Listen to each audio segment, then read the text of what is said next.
Hey, how's it going? Don't think your acts will remain without consequences. Nah. Nah, I'm just gonna... Nah. Don't worry, I'm not gonna think about that.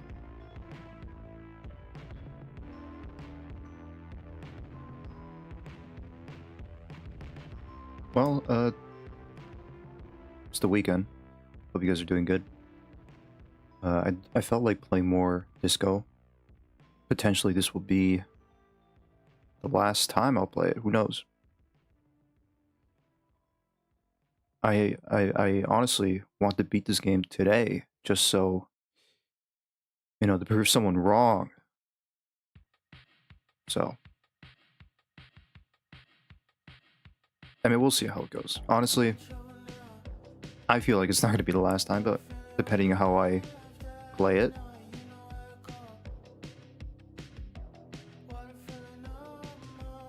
If I do beat it, I mean, I could just move on to play Monster Hunter.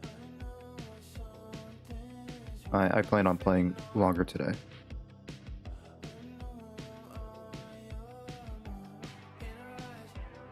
So yeah.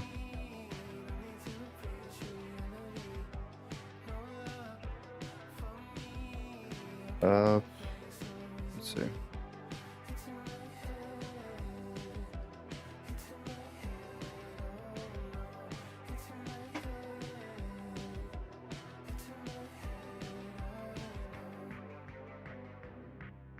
I had some stuff to do. No, not much. I'll get to it in a bit. First, let me get things set up here, because I'm not sure if like how my internet's gonna go. My internet was not really good today either. Even though I wasn't streaming, but my internet was not that great.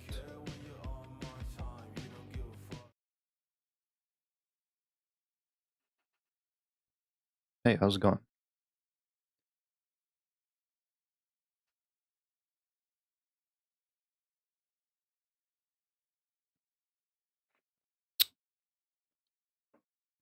Sprite is not my favorite, but oh well.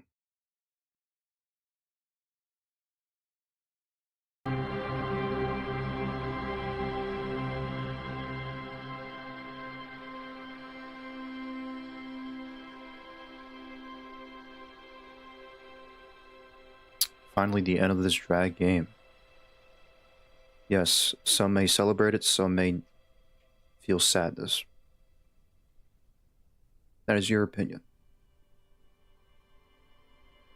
I had some others. You know, I had some couple of things I did.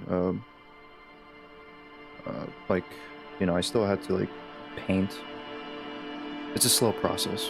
Like, if you're talking about me dragging this game so long, I'm dragging a lot of things in the background.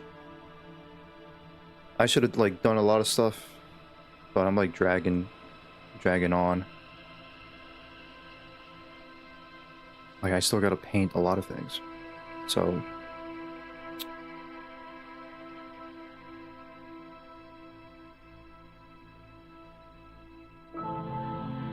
I'm dragging my third leg. That's so abnormal. Weird.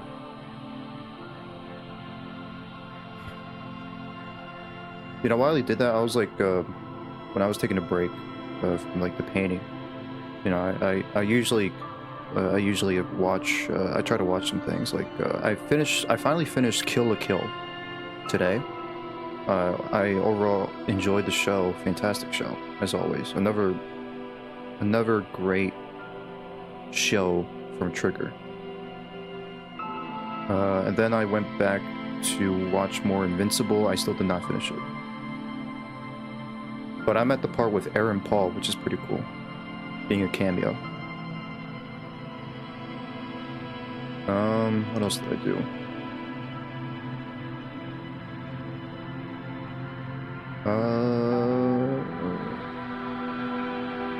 Oh yeah, I try to make a, you know, with Steam, like, I was trying to log back into Steam because, you know, I was trying to set up. At some point, eventually, I want to play some games on Steam. But for some reason, I don't know what's going on with Steam with their recovery. You know, with recovering your account.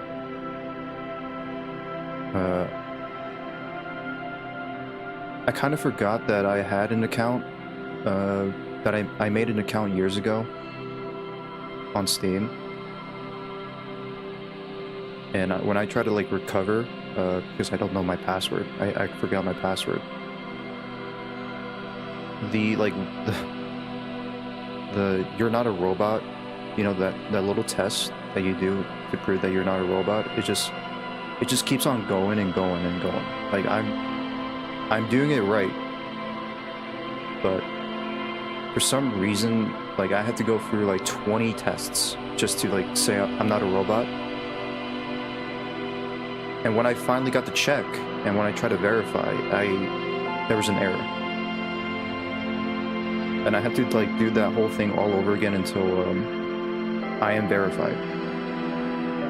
Luckily, like I did get my account back, so that's all good. Now I could, you know, freely browse Steam. All I need to do is like get some accessories to like plug in the monitor, buy a mouse, buy some stuff to make my experience a little bit more better.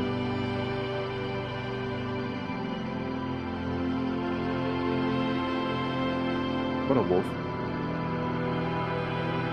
Only a robot would complain about that, Goose? No, like, haha, very funny. Yeah. I'm a robot. I'm a robot. I want to kill all human beings. So why is the system so fucking complicated? I am clicking the right squares. I'm clicking the right boxes. I'm clicking the bicycles. I'm clicking the crosswalks. I'm clicking the buses, and like for some reason, I gotta keep taking the tests. Sorry, that actually, yeah, you're right. That does sound like a robot would complain about that.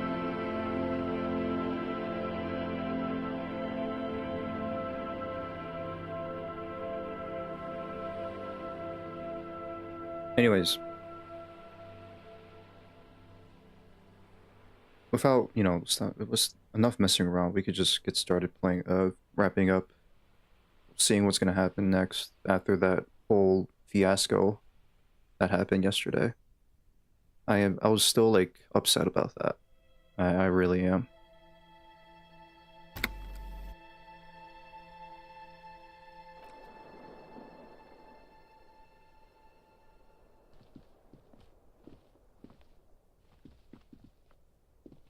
I just hope like today it won't be too bad. It won't get, I don't think it can be any worse, right? Where my luck is so abysmal.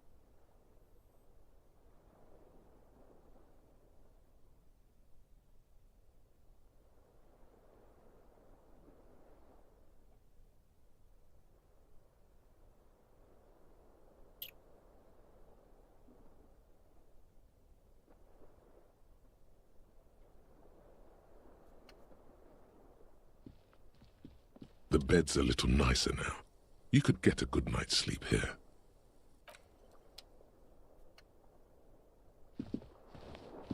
The fan stands still. Hey, Gers, what's up?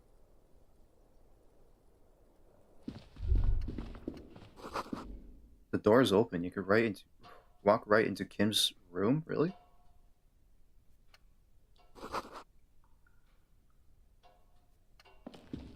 The bathroom mirror has been wiped completely clean. You see the reflection of your face in the mirror, such as it is, without the expression. It's just hairy.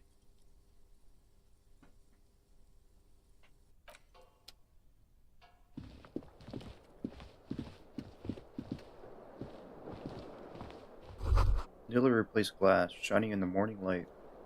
You hear traffic outside back in the world.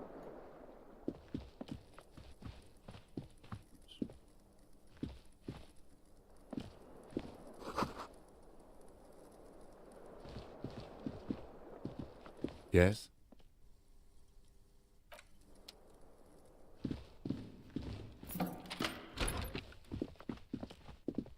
This is nice.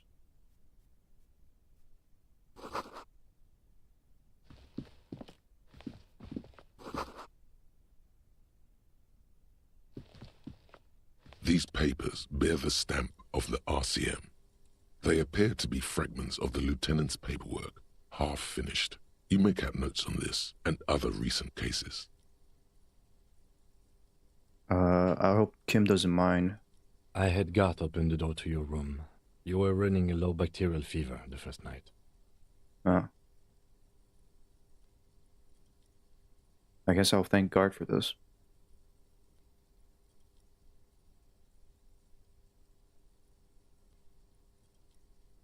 Well, thank you for keeping this thing alive a little longer. It would have been easy were it not for my concussion. We both got lucky, considering the odds we faced. Let's go? Yeah. Lucky.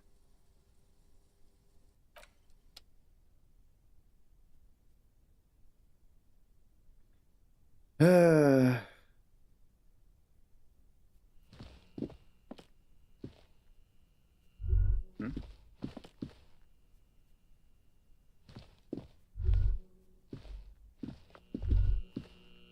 Ouch, that leg hurts. Maybe if you don't run a little, it'll be okay. Oh, my bad.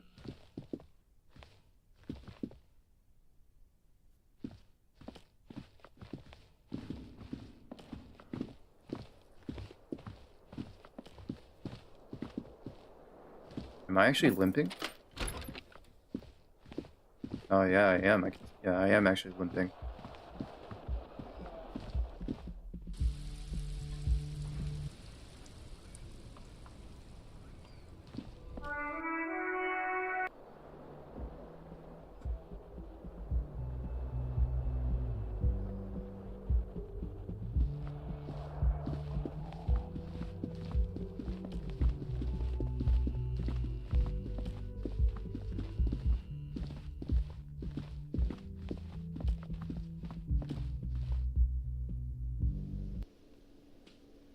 Oh man, it's gonna be really tough. Like 7 people died during that tribunal, and I don't know if things could have gone. Things would have totally gone better if, for some reason, like my luck wasn't so bad yesterday.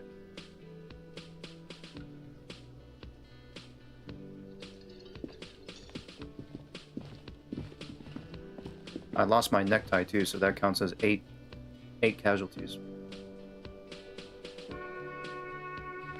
Oh, you're up. It's good to see you back on your feet. Did you like your room? I cleaned it for you. Could I use more work? I just took 2 bullets for this place. No, I did. Thank you. Big improvement. You're welcome. I thought it would be nice for you to wake up in a clean place after you, let's be fair, defended this establishment and its clientele from gunfire. I give credit where credit is due, and that was crazy. To throw a petroleum bomb at him and then miss. Maybe not super effective, but very crazy. I was watching until that, then crawled inside. Bullets started flying. Anyway. He really wants you to realize that he was also on the balcony looking by, in the danger zone, so to say. Yeah. I wish you a quick recovery. Also, you and your partner are staying here free now. This establishment supports cops. The stay is free, the drinks are not. It just felt I needed to specify that. Right. Well, I'm not sure. I mean, that's fine. Where did everyone go? Oh, you know, people don't tend to stick around after shootouts. Turns out they're not good for business.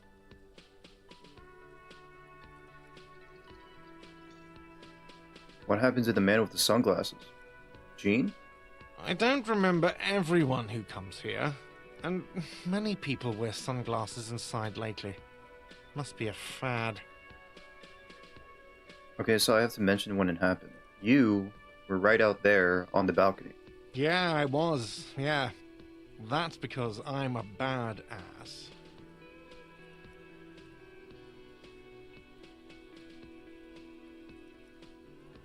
It really took courage. Don't pick at him.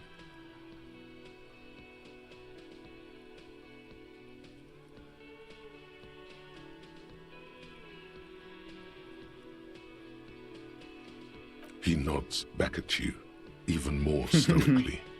Just two badass men nodding stoically. Make that three. The lieutenant is nodding too, hands crossed. Oh my god, they're actually nodding right now. That's funny. That's actually funny. All right. No problem. They'll come back. They always do. All right then.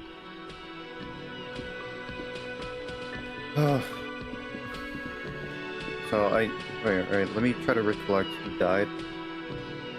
Right now, like Titus died, trying to like save me, which is surprising. Elizabeth died for like she got shot right in the beginning.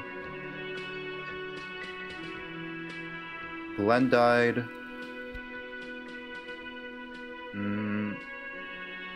Pat Angus died. Theo died.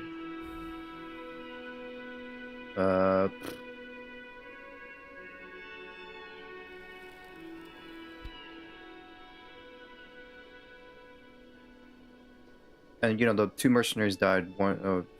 Kim killed two mercenaries. That is, I just gotta make that clear. That is like crazy.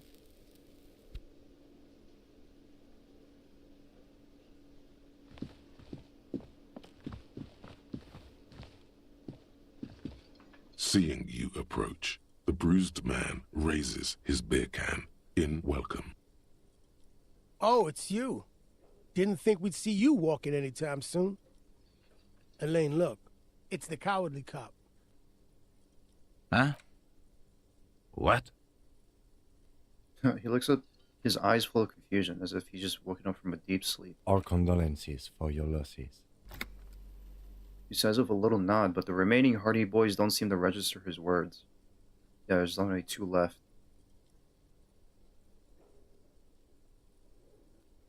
These guys are not going to help that much. They're not going to help me at all. Is he okay? Does he look like he's okay? He does not. His unshaven face is almost grey, and he reeks of piss, sweat, and booze. While still alive, he has abandoned his own body to decomposition. How badly was he hurt? He wasn't. That's the thing. Titus, Theo, Dennis, Angie, they're all gone. But he got away without a scratch. Oh yeah, and even, what was the other guy? The other guy ran away too. There's nothing left. Nothing. He seems barely able to keep his head up. He has lost the will to live. It's survivor's guilt. He feels like he should have died with the others. He may kill himself if he doesn't find a new purpose, or else go on in this way. Not dead, but not really living either.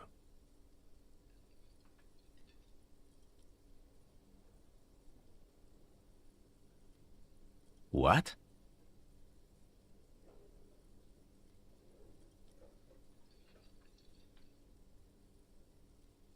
Yeah, Shanky, he fucking ran away.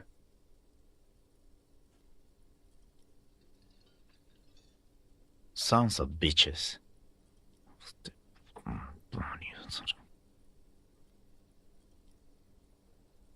He mumbles something in mess.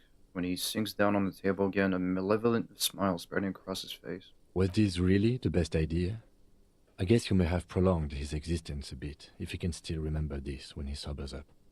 If you think this will keep him from offing himself, I'll make sure to remind him. So far, I've just been pouring whiskey in him to keep him sedated. What's gonna happen to the Hardy Boys now that Titus is dead? Titus is fucking dead. What's gonna happen to the Hardy Boys? Look around you, man. This shit is done. There are no more Hardy Boys. You two are just going to go back to hauling containers in the harbor? No, man. I don't know. I guess the Union will still be policing the neighborhood, but who's gonna do it now?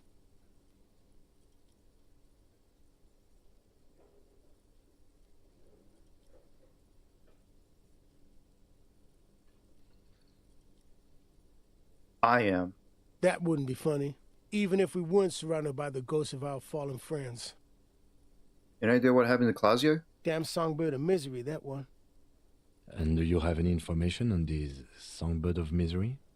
God said she took off sometime before the firefight. That's all. Trying to remember if there was anything. Oh yeah, he said she seemed to be in a real hurry. Move on. There's no catching her this time around. Yeah, you too. It's a rough world out there. It's not easy being a cop. We were too hard on you. Both of you. We shouldn't have fucked with you like we did.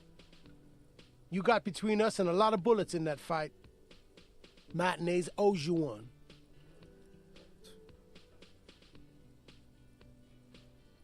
That's kind of you to say. Take care of your friend, okay? I will. You take care of yours. A sharp pain shoots up your side and into your stomach. You must not look too good. Luckily, Ow. it passes.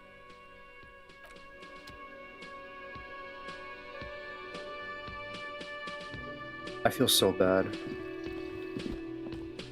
Hi again, Gendarme. Bye-bye, Gendarme.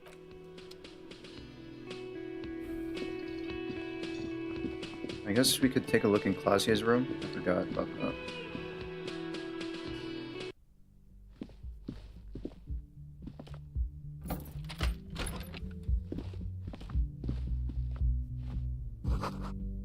Looks like she left something on the table. Next to the stack of bills, you see a note. A few lines jotted down in large, uneven handwriting, just as the writer was about to rush out the door. I'm sorry, I fucked everyone over. P.S. I didn't kill him. P.P.S. Gift upstairs. A gift. The lieutenant turns to the staircase suspiciously, looking for any signs of another presence in the shadows above. What could this gift be? I am not drawing my gun. Yet. But I don't like gifts. Relax. Not everyone is out to trap you. Seems she left in a hurry. It's hardly surprising.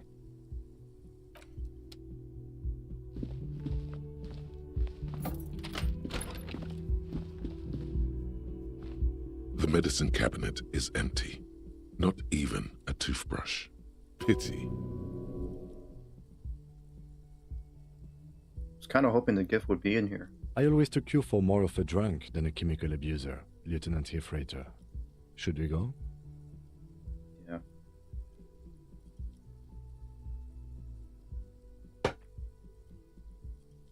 She's really cleaned this out. Mm-hmm.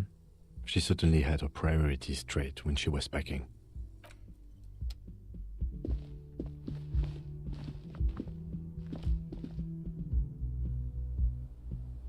She left a bomb up here. That's my gift.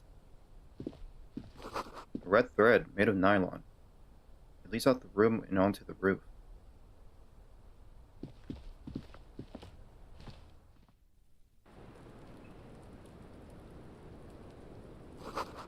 Thread is tied to your antenna.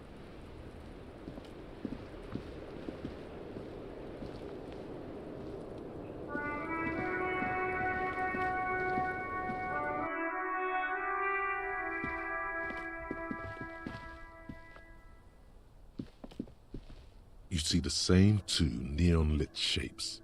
A man and a woman. This is ballistics. She's left a trajectory for us. Yeah, only now a red thread bisects the room, pointing from the antenna outside to the cupboard on the wall.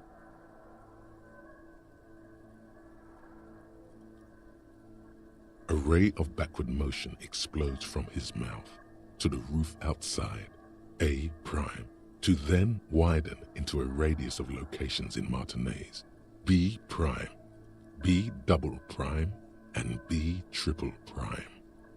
Where does the thread lead?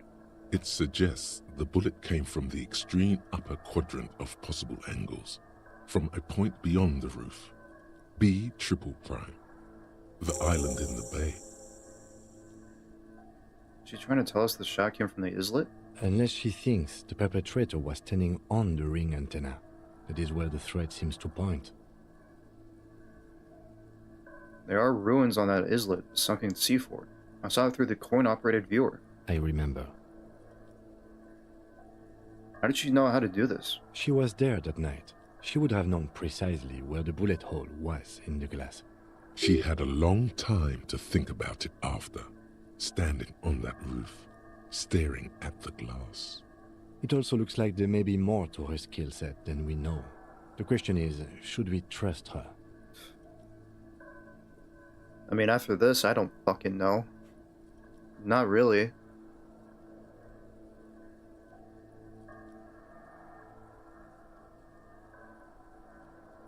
I just don't know. Indeed, neither do I. He's used to knowing who to trust. This makes him uncomfortable. This is also a location we have to yet to roll out. So it is. For a second he seems tired. You seem unenthusiastic. I just haven't gotten a lot of sleep these past few days. Understandable. He doesn't really believe this will yield anything. Maybe we need to go to the island. The wind blows in from the open window. The lieutenant sighs, looking into the cold distance across the water. The lead is flimsy. You might as well go around Martinez, looking under every rock and talking to every person. But what else is there? There, across the grey water, amidst crumbling concrete, a birch tree, and the half-sunken ruins of a flak tower. What else is there? Not a lot, no. I remember an anti-aircraft gun or the ruins of one on the island and the coin-operated viewer. Could be the makings of a sniper's nest.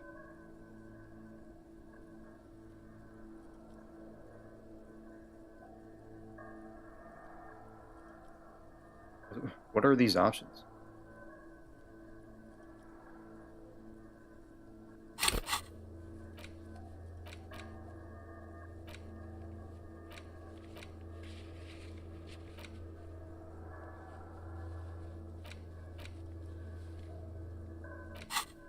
Let's just go to the fucking island. Okay, let's go to the fucking island. How do we get there? Joyce Messier had a sloop, but she's gone. Lillian the net picker, she's tarring her boat. Ah, yes, of course. The village. Let's go.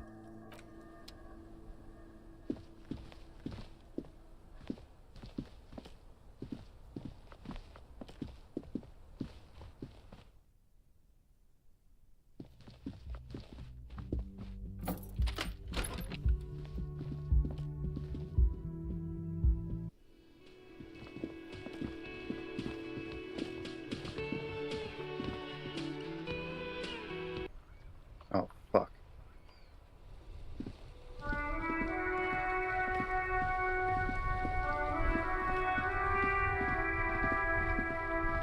The graffito has been painted over the traces of the fight that took place here. It smells of blood and heavy fuel oil. This was Cindy the Skull. Looks like Cindy the Skull finally found the words for her masterpiece. The lieutenant crouches, touching the fuel oil with his finger. Looks like it, yes. This is still fresh. It wasn't here yesterday. Smell heavy fuel oil. And blood. Some of it is even yours. Heavy fuel oil. Isn't that flammable? You want me to light it on fire? Alright, step back. The fuel oil catches fire immediately with an ominous hiss. A bright orange flash across the surface of the letters. Black smoke rises from the burning message. What if the words are not directed at the people of Martinez, or even the coalition aerostatics above the city? They're meant for something above even those.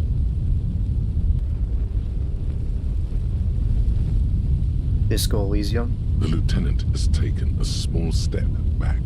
He looks at your face illuminated by the flames and nods silently. Then the fire falters. The flames warmed him too. Not at all in a bad way. Let's go to that island. Slowly, the flames subside, the fuel burning out. The air still smells of mazout and springtime.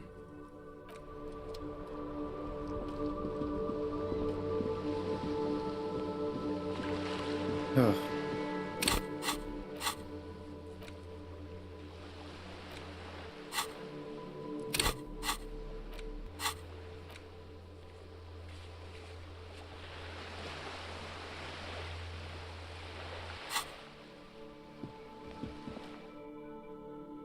I wonder if I could ask for people, like... Oh my god! Things have gotten out of hand! I thought the psychic stuff was bad, but the crime! It's even worse! I haven't been able to come to work for 3 days. The shop has been locked. No sales, gangbangers running around, shooting everyone. I know I shouldn't have bought a shop in this ghetto. I'm the one who got shot here, ma'am. Oh my god! Even the police can't take care of all of this. Just look at that limp. Someone should do something about this. Maybe I should close the bookstore and open a psychic studio. Yes! It makes sense. Crime is the 6th element, you see. The darkest element. Yeah, you do that. I could teach people to protect themselves against bad energies and to fight crime. Yeah, sounds like a plan. Life must go on after all. Yes, what Martinez really needs is more vigilantes roaming the streets. Exactly. It's a brilliant idea. Thank you, officer. I'm going to start drawing up business plans right away. In the meantime, do buy the books. As many as you can. They won't be here for much longer. Is there anything else I can help you with? No, I just want to check up on you. Hi, Ace Detective. Are you here for more books?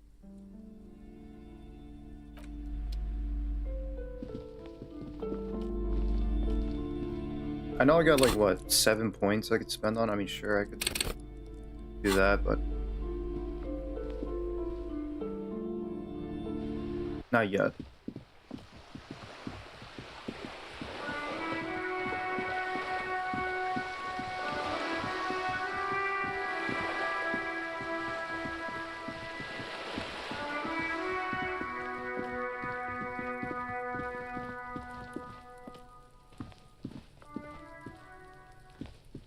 Trying to sneak up on me.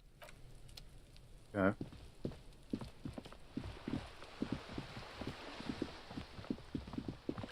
Oh, she's not here.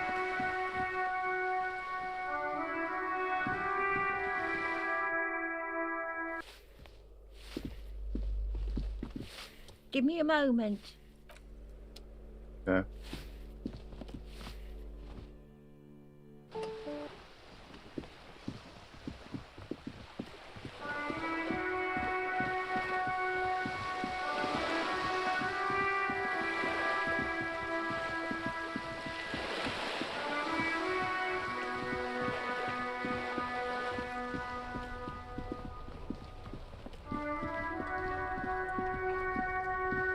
The worn and beaten wooden planks of the bench. You can read. I was trying to talk to Gaston. Mon Dieu! You set it on fire. What kind of a policeman are you? Oh. Firewalker. I walk into flames.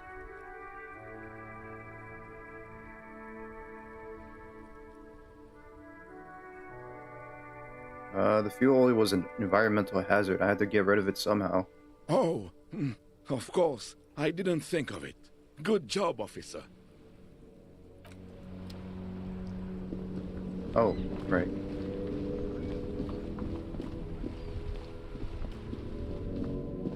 I could talk to someone.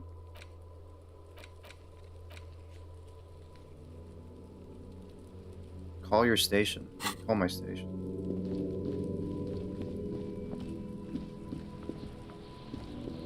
Everyone says you started crying in the middle of a firefight and then bled like a pig. I guess that was cool. Who's saying that? People, they say you'd kind of died for a moment, that you let your shit out already, but then came back. So I guess that's what's cool now. Just don't think because you got half your dick shot off and you're an invalid now, Kuno's gonna treat you different. Kuno doesn't reward weakness. It's business as usual with Kuno. Kuno's cold like that.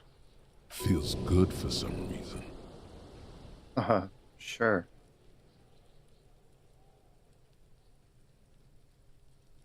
Watch out, pig. It's a dangerous world out there. But Kuno's got his eyes on you. What's that supposed to mean? Who knows?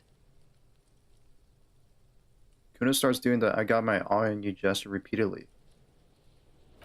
Alright. Whatever that means.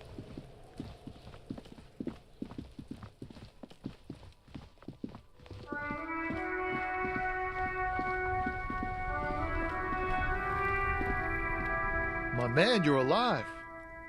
Almost. Kind of. Sort of alive? Alive, limping, and with a punctured lung. Man, what a day. I missed out on most of the action, but I heard it was quite the encounter. Had a strong sense of finality to it. So what's next? You guys heading back to Jamrock now? Talk is local union muscle were behind it all. I'd reckon the case is closed, even if it kind of turned into a shit show.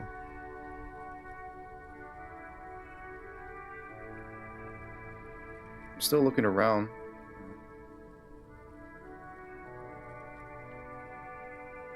Good luck with that, my man. Ain't easy being you, but hey, you're still breathing, right? Well, yeah. I met the lady driver on my investigation. She's called Ruby. Okay. Seems a little apprehensive. Is it wise to share information about the case like this, sire? The lieutenant throws you a quick glance. What are you doing? That's it. Can't share anymore. Fine. Alright. That's probably for the best. You keep your job to yourself. With a job like yours, you have to.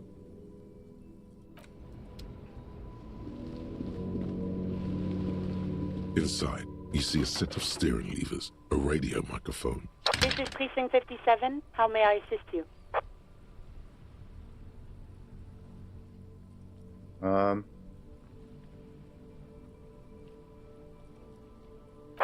Right. 10-4, come in. Fireworker, over. Oh, yeah. I'm happy to report that I found my badge, Jules. 10-4, sir, glad to hear that. I'll write down that there is no need to issue a new one to you then. Over. I successfully located my 9mm Villiers pistols. It's now on me, and I won't lose it again. 10-4, sir, roger that, and very glad to hear it. I will make relevant changes to the report. Jules, I've heard that some people think of me as a La Puta Madre's peon. You think I'm corrupted? 10-4, sir. Well, there's been some talk, sir. Some talk? What does it even mean, there's been some talk? Do they think I'm corrupt or not?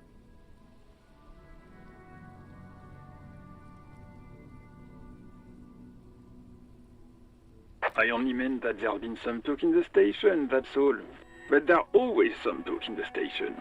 You know how officers in Jamrock are. But then again, some of us truly are on the take. It's unfortunate. Over. Roger that, 10-10, over and out. This is Precinct 57. How may I assist you? I guess I'll tell her this. Precinct 57, we've been attacked. I repeat, Lieutenant Kim Kitsuragi and... Something is wrong. Only static hisses through the speaker. Well? No reply. Only the mindless drone of static crawling through the air. It's been this way for a while now. My guess is the Union is listening in on our conversations and jamming outward communications to protect themselves from Cronel. It only happens when someone mentions the attack. The rest is unaffected. Our best bet is to carry on like nothing happened. That is, if we don't want us cut off the grid completely. Isn't that dangerous? No more dangerous than stepping between 3 armed mercenaries and 8 Union men, I hope. I don't like it either, but that's the way it is. The street seems safe enough to me. If anything, taking out the mercs made things calmer. For now. You can try calling again. Just don't mention the tribunal. And remember, they are listening in. Everything sounds okay.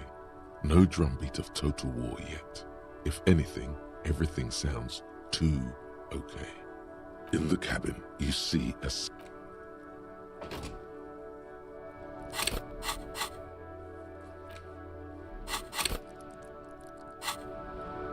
Let me check up on a couple of people.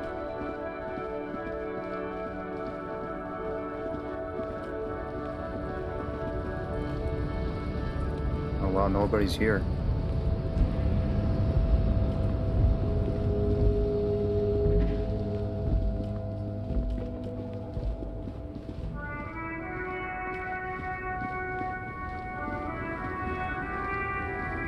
Not even the lady here.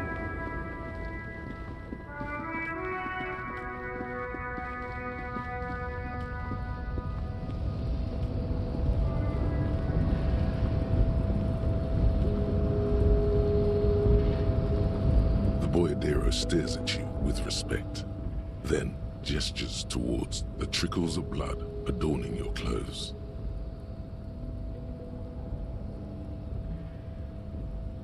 Danger comes with the Boyadero's lifestyle, right? There are types of danger.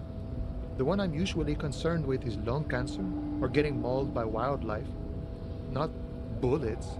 It calls back to an older era where this was commonplace, though. You have a true Boyadero heart. Right. So where is everyone? Hiding, gathering themselves. The harbor's in full lockdown, friend. No getting in or out, for the time being.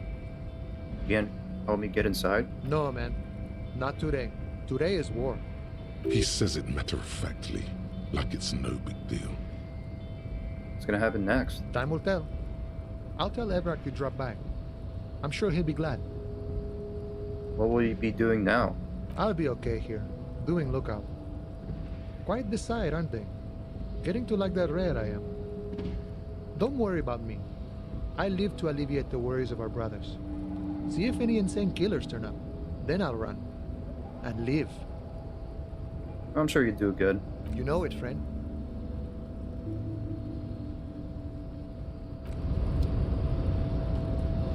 So I can't get inside, huh? Nope. What about this fucking dude? Yeah, he's gone too. I can finally get the box now. Yay.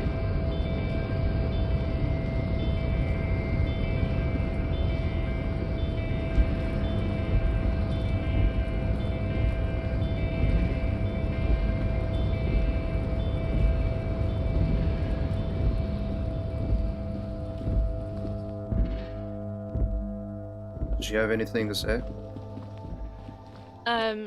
Is this about the question? Nope. A small cabinet on the wall is filled with various medicine bottles, nasals. Okay, here. I hope Saint Baptiste makes you feel better or something. Okay, here. I hope Saint Baptiste makes you feel better or something.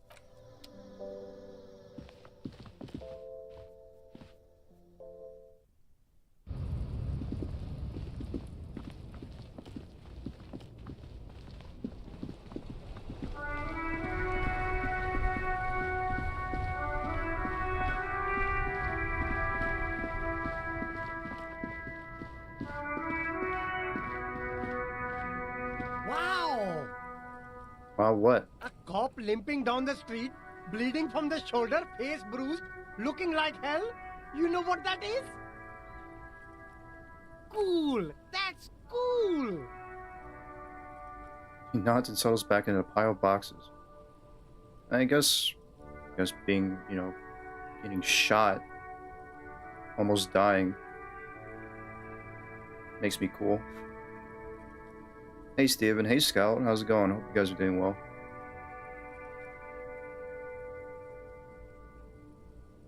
Give me money now. Start with a little compliment, then work your way up from there. This is about business, remember. Hey, you seem like a really successful entrepreneur. Would you like to support a member of the local police force? Oh, okay. But why, officer? Because you need to solve the biggest case in the history of criminal sciences. See this island over there? I need money to fund an expedition there. It's important for the case. Oh, I like expeditions. And I like you. I can give you 10 real. Works for me. Corruption. It's just like bus or seagull. A kid watching out of a window describing things going by. He doesn't like it too much, but what do you do?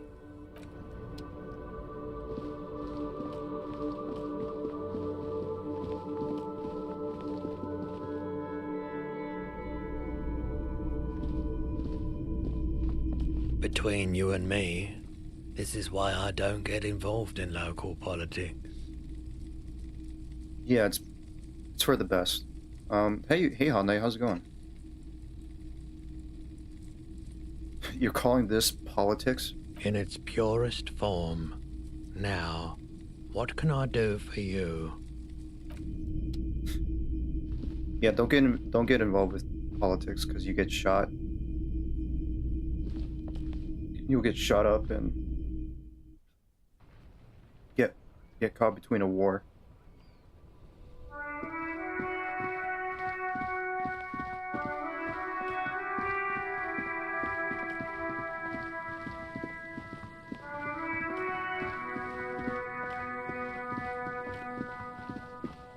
No, I gotta check up on everyone.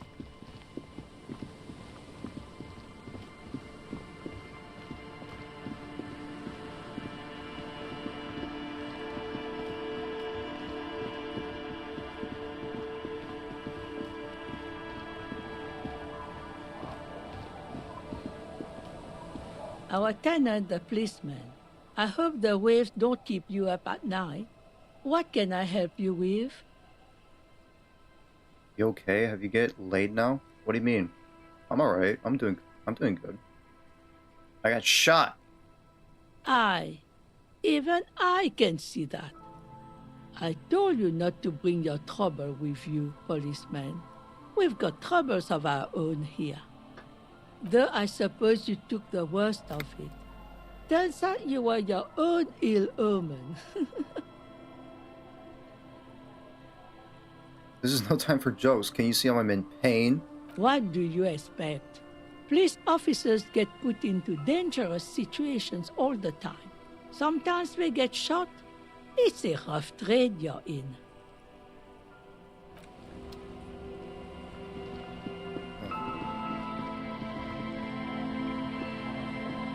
The scruffy-haired little boy kicks.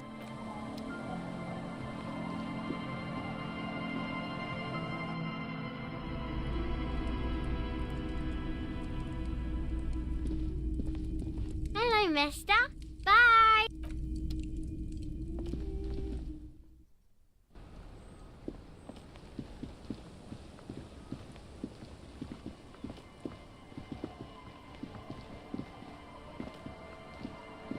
Man, you're like bleeding now. Reality's really messed you up. It really has.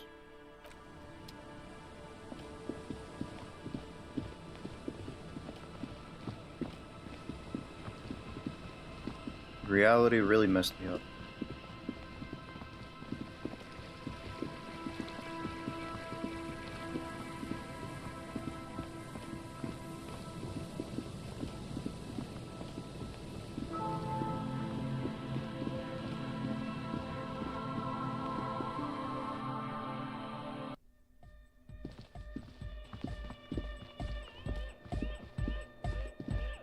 Oh, hey, man. It's good to see you. Goodbye. These guys don't know anything what happened. Hard cop. Oh. I got shot in the leg. Ouch. I did notice you limping, but I thought maybe it was your thing or something. My thing? When I was 16, I used to date this guy who had a limp. but it only showed when he was sober.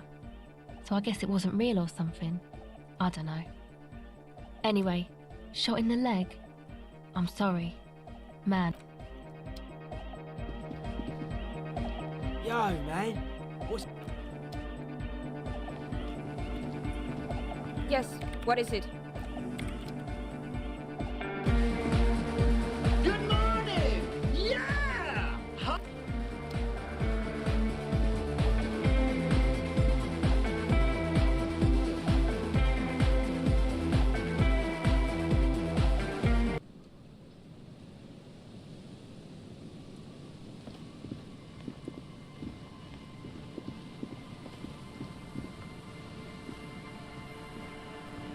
Take care, hot night. Take it easy. I ordered coffee mug from a streamer in Serbia. It came today. My favorite mug now. What's this? That reminds me, I should order more mugs because I don't have many, and I do drink coffee occasionally.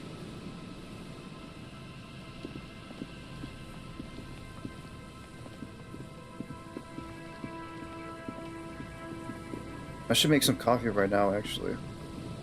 I'm out for some coffee right now. You guys are not here.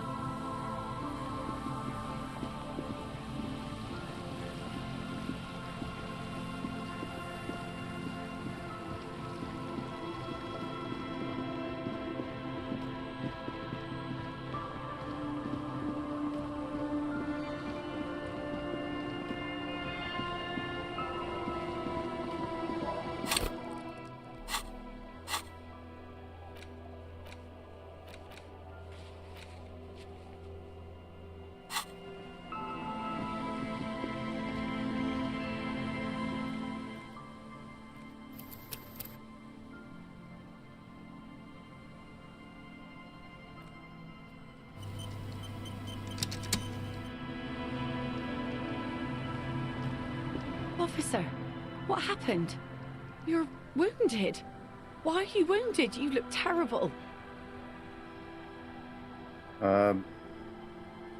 Just bad shit happened. You're not limping. You're you. She sounds almost disappointed with you, reprimanding you for falling and hurting your knee.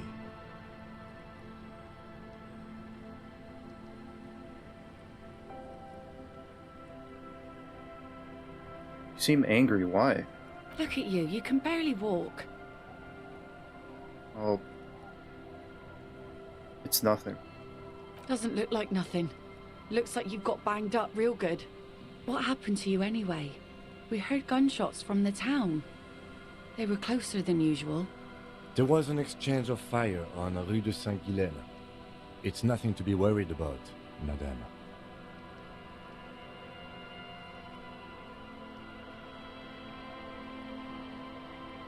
How did I get shot in the chest? Did I? I guess I did, yeah. That's nothing to brag about, officer. It's not serious. He'll be okay. You feel the ligament move on your left shoulder, and a small, warm drip of blood. It's nothing. So you're a killer? That's good, I guess. Better than being dead.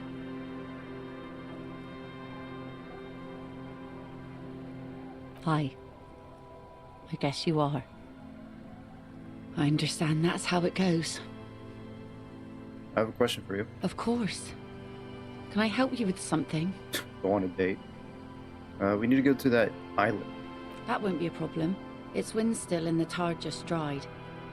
We've got 2 days of relative sunshine ahead. 2 days of sunshine? I just got a bacterial infection. I was on that island. I saw some kind of ruins through the binoculars. Used to be some kind of fortification there before the war. For the communards. An anti-aircraft gun, I think. Bombed to bits in the landing. I haven't been there myself. Always steered clear of it.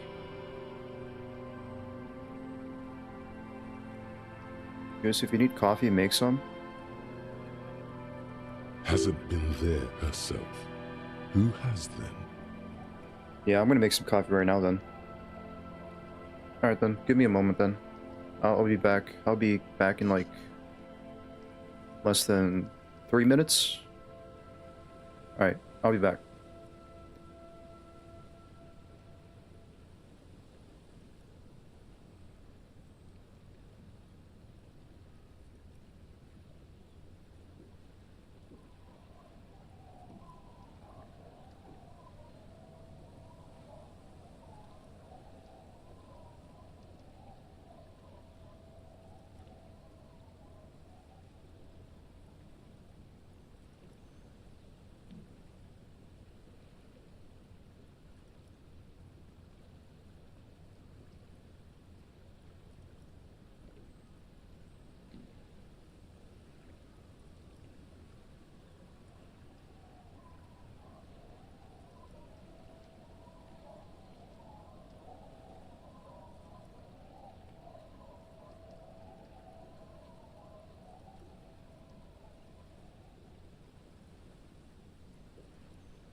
Okay, I'm back. I made some black coffee. But it's gonna take a while for it to cool off. So I have to wait for like, I don't know, 10 minutes.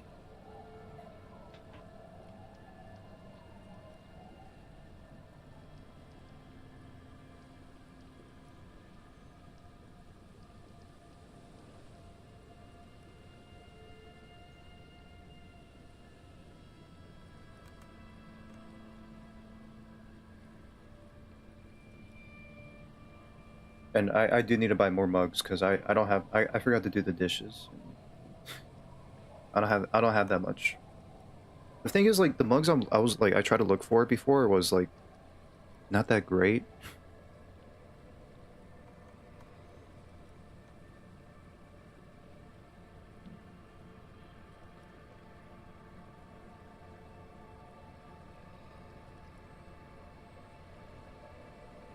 Can we borrow your boat?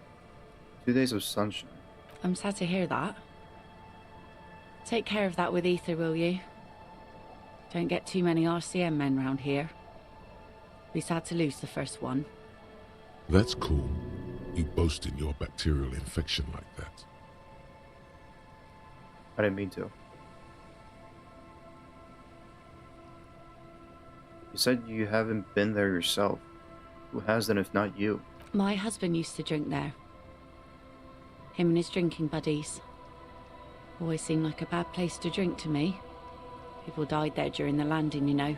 My mother told me. The kids sometimes go there too. I know they do, on rafts. I tell them not to, but they bring back old bullet casings and such. Which kids? The twins. God forbid they bring the girl along on some rickety barge. Can we maybe ask your twins about that place before we go? Would that be alright? Be my guest. They've a strange way of talking. See if you can get anything useful out of them. I seldom do. Can we borrow your boat then? If you promise to bring it back. And no scraping the hull. I just got it nice and yellow. And no drinking on the boat. And no joyriding either. Yeah, no scraping, okay. No drinking, fair. No joyriding, fine, totally fine. 15-ounce mug. My mug says hippie Tesla on it.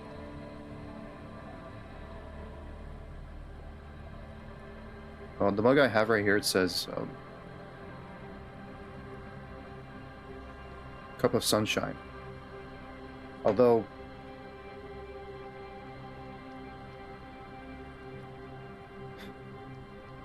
I'm not feeling the mood right now. This holds up like at least like 20 ounce, maybe, I don't know. Maybe that's too much. I pour like 10 ounces, 10-ounce coffee, or water, I mean.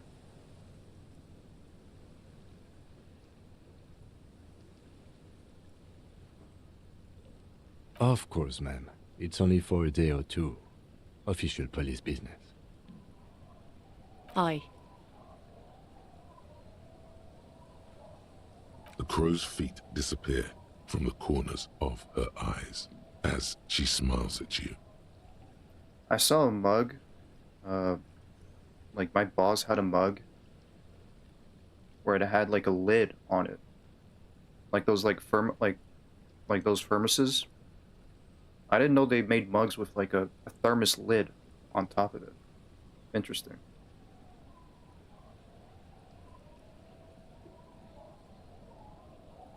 Is there anything I should know about getting there? Well, most of it's sunken. Underwater. That means concrete underwater. Cut your boat if you're not careful. Be sure to enter from the south side. Water's deep there. Aye, aye, Captain. Thank you. We'll use your skiff to get there then. Please be conservative with the fuel, will you? Just filled her up, but it's a small tank.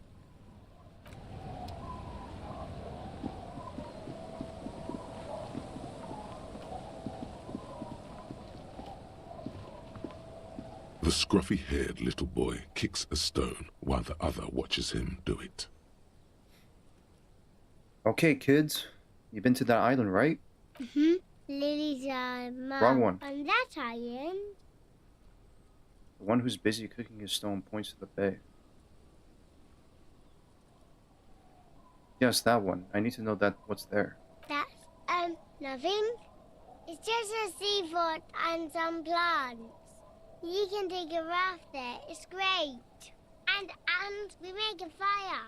We make a fire. Mm-hmm. Gather the sticks for the fire.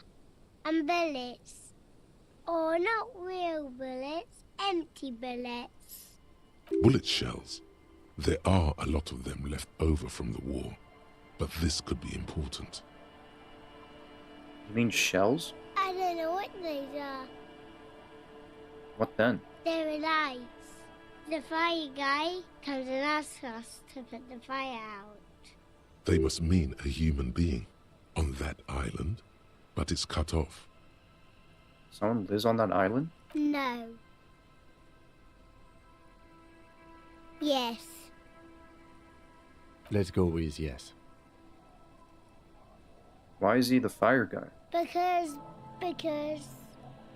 he asks to put the fire out. Why does he ask you to put the fire out?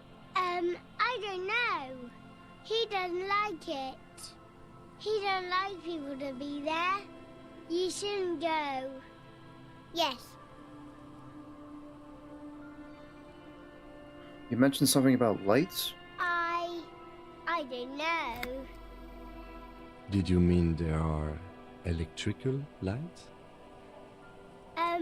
Yes.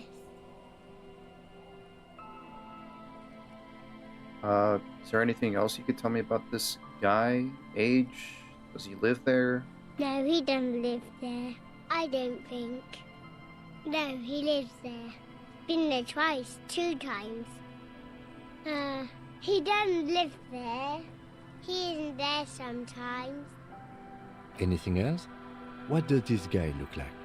I don't know. How come? We ran. He just yelled we shouldn't be there. Your father used to go to the island too, didn't he? Our father killed himself. Don't say that, he didn't.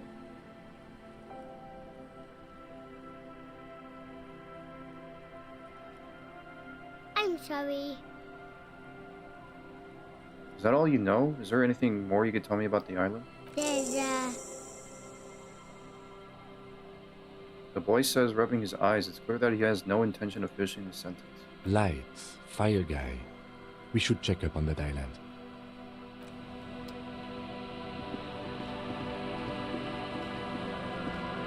Alright then.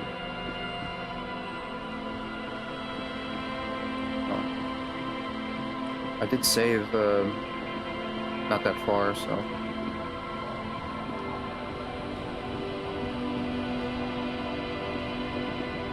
A skiff with a small steering engine in the back floats on the calm mirror of the sea. Its 2 seats are empty. The boat's belly is a shiny yellow color, industrial paint over fresh tar. You see it reflect off the water, along with the factory number, A72. It's not bad. Once you get in, that's it. One pull of the starter handle, and you're off into the bay. A strange trepidation comes over you. Are you sure you want to go now? Remember what the net picker said. It's a small tank. You won't be going back and forth on this. You take the engine, Kim, I'll hold the boombox.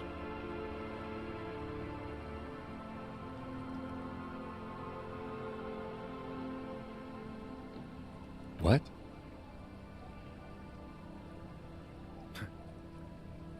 What? How else do we blast SAD FM on our way to the island? Fine. Let's blast SAD FM then. Alright, let's do this.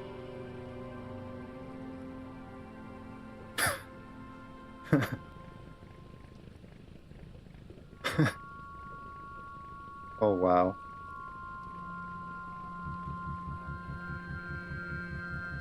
Want to be free. Want to be free. It will last forever.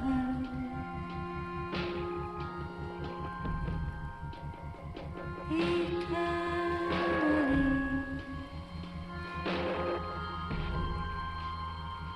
Want to be free.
And the trees are green and overhanging, feather-light, free and everlasting.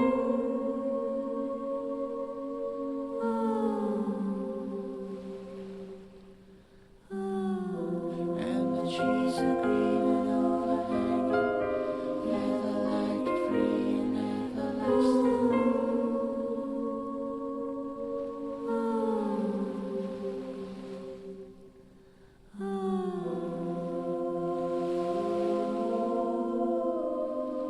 Want to be free from everyone eternally. From everyone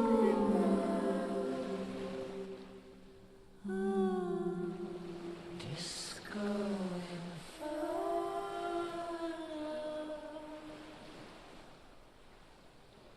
The boat comes to a slow stop. The lieutenant turns the engine off. Then there's silence. Man. 34 streams. Man. A long, long journey to get here.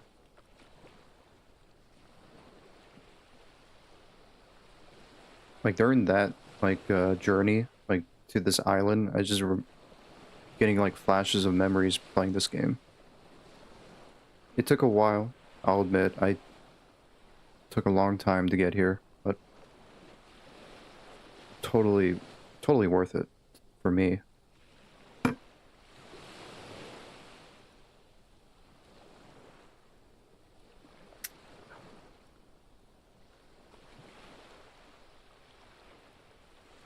In the silence, a sputter of wings. A flock of quails takes off in the distance. Let's go.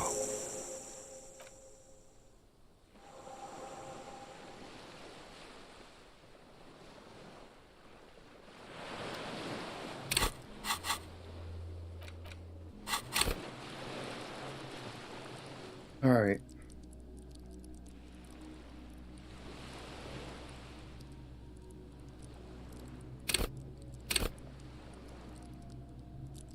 Trying to think, what should I level up?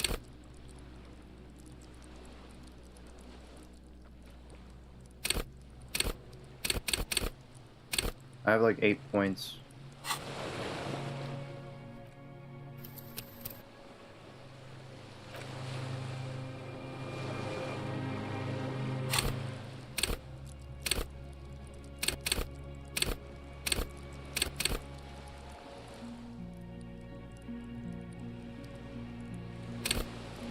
Like maybe I'll go with my gut.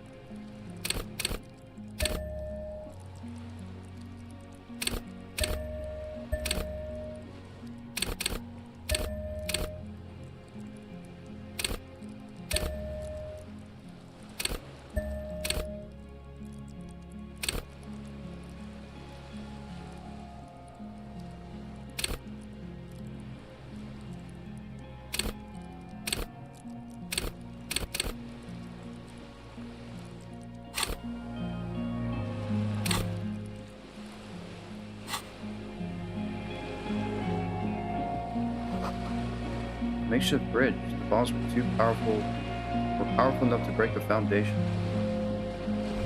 The rest of the chain trails off into the ocean. The chain trails off into the ocean, connecting the island to the supply depot on the coast. This leads to the depot in Land's End.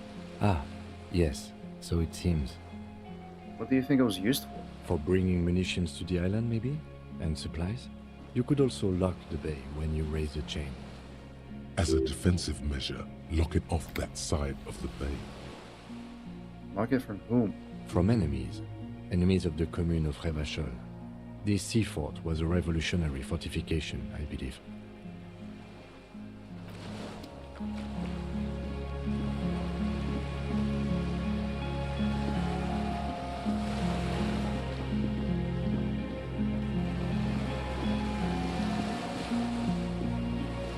GTA servers down. My fault. Just shit, my bad, bro.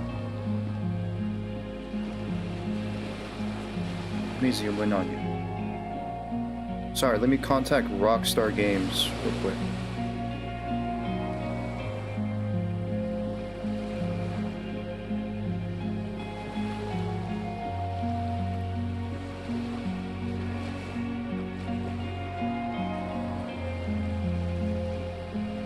Yeah. Yeah, why are the servers down? Like, I never heard such a thing. Maintenance on GTA, are you serious? Get the servers back on. I do not care. Just do it. Do it. It's stupid. Why do you need to go to maintenance? Why maintenance?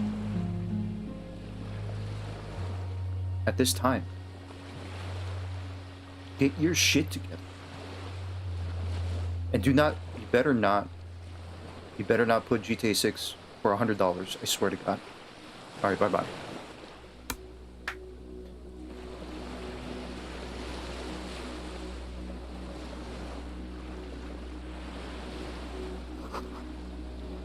Flame. Inflammable. Some fuel has leaked out of the barrel. Black viscous. There's a lingering trace of mazout in the air. You look more and more like Pablo Escobar. No way you're not selling coke.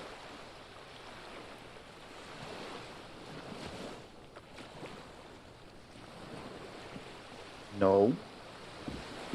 Absurd. The dry grass crackles under your feet as you stop. Far away, birds' wings touch the still surface of the sea. What is that flutter? The flock of quail departs, now more than 100 meters away, 102, 105. Underneath the flutter? On the islet, there is almost no wind, just the light movement of air through the reeds. Bulrushes swaying on the waterline, long dried leaves chafing against each other, like a silent orchestra tuning at the beginning of some major work. To the west? A silent hiss, sea air moving through the needles of a pine tree.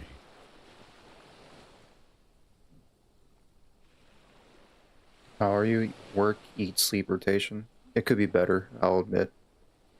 Things could be a lot better with how I spend my time.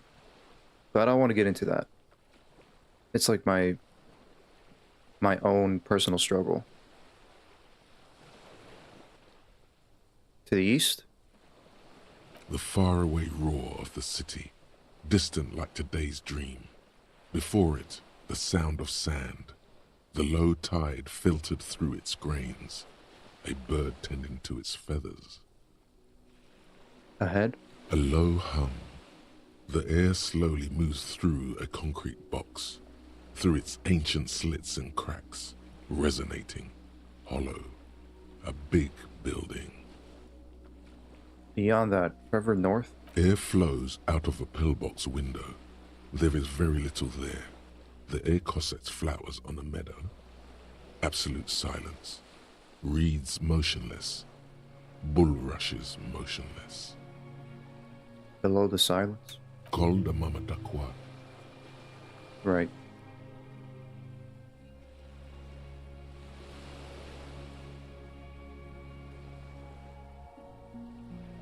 I lost 100,000 in my saving. You mean saving cash? Because the toll USA put on shit. I fucking lost 100,000. I'm taking all out, building my own on my house.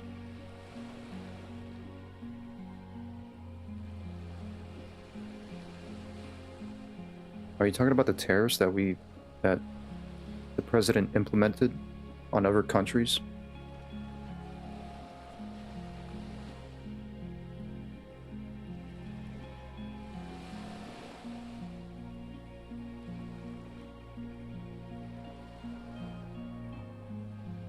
Kim? Yes? It's pretty silent on this island. It is. Is that why we are stopping? Mm-hmm.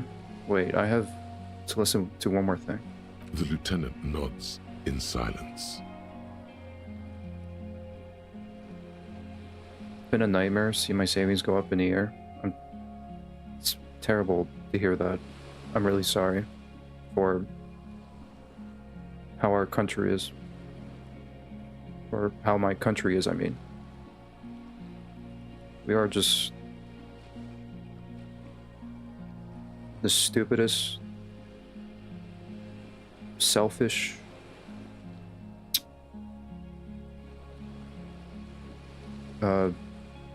country on earth.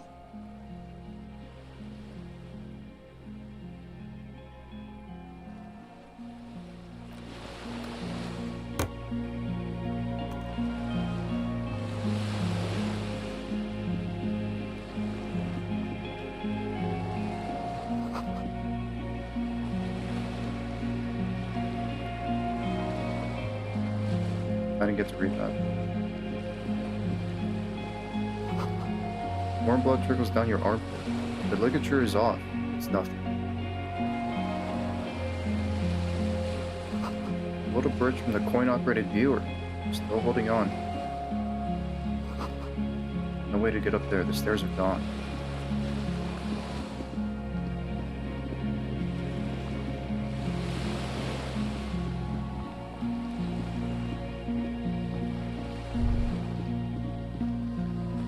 ICM. This feels familiar somehow.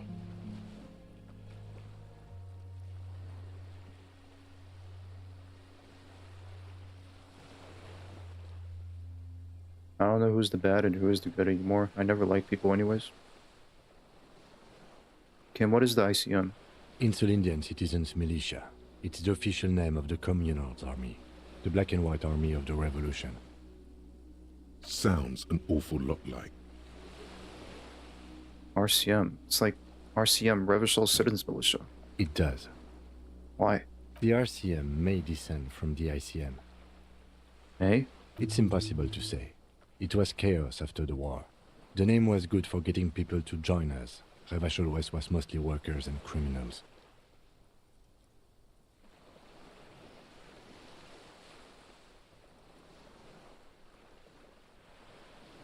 I'm gonna look for myself. I'm gonna isolate for myself the rest of my life. I mean, that's what I've been doing a lot. I feel like it's pretty hard nowadays to feel hopeful, especially here in this country. But I'm still gonna bet on that there is some sort of humanity out there.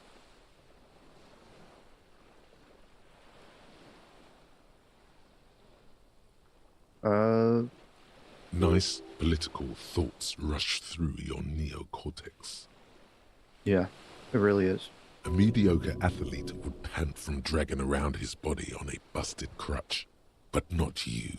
You're thinking about politics, with blood dripping down your thigh. What I'm hearing is we descend from the glorious Revolutionary Army. It's a little embarrassing in 51, no? Maybe we need a rebrand? ICM sounds like ICP. Very close to the International Collaboration Police. Nice and normal that way. This is better preserved than the others. You can still read the sign. A white star. No, an upside-down star. Right. With its horns in the sky. The symbol of the commune. How's that coffee? Bitter. Bitter as always.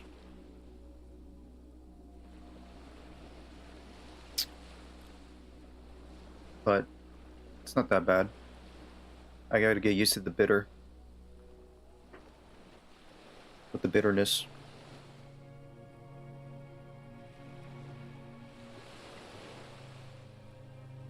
I got so used to drinking coffee with cream, sugar, milk. There's like mocha, yeah, with mocha, bit of caramel. But like, I just want to get away from those kinds of add-ons to my coffee. Some sugar or raw honey in it. I do have honey. I didn't think of that.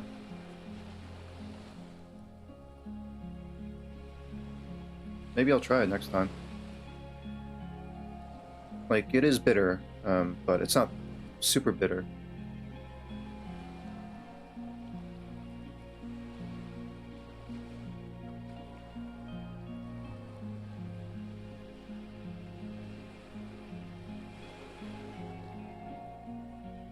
Best is black coffee, no ads.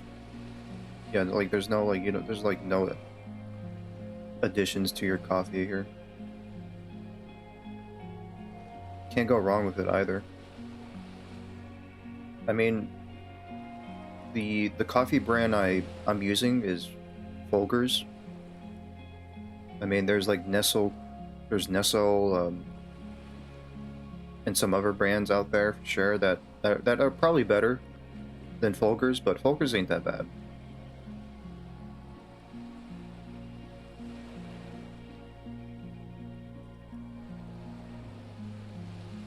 No way I'm drinking Starbucks or Dunkin', that's for sure.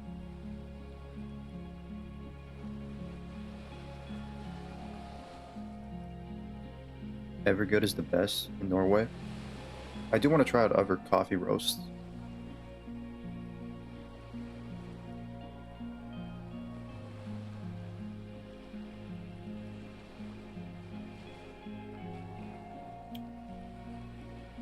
I buy Folgers Classic Roast? Yeah, that's like what I'm drinking right now.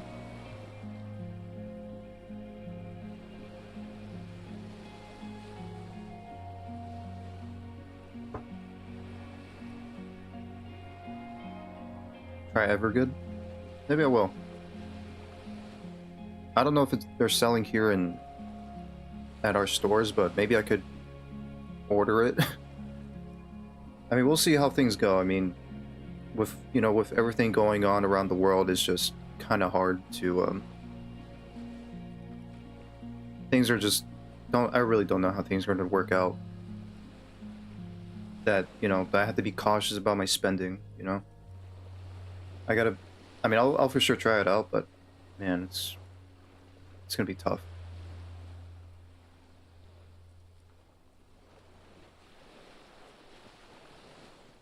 Are those speck stars too? No, that's the uninhabited archipelago. A DeLorean era symbol of Insulinda, known as the face in the sea. Looks old. What's it still doing here? After 44 years? That's not nearly enough to hide what happened here, Lieutenant Freighter. One of these barrels was still leaking fuel, as you saw. The city is full of things like this. Old bullets, guns, fuel. I'm gonna smoke some marijuana joint. That's fine.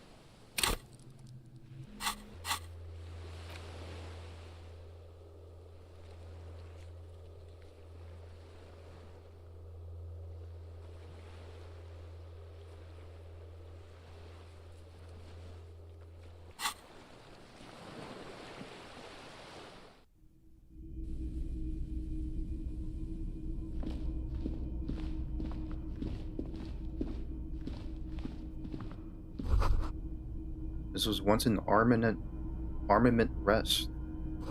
Twin cannons were attached here. Medium distance, large caliber. Careful, these stairs have collapsed.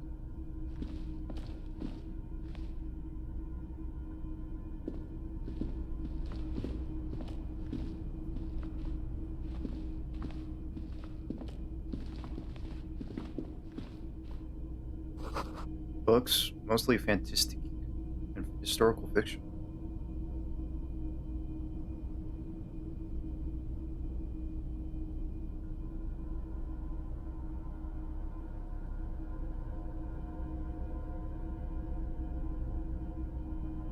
I've been pregnant 3 times since Christmas, failed all 3 times. I don't really know what to say, but I mean, that's your personal business. Maybe something maybe you don't want to share on the internet, but I can't really say anything.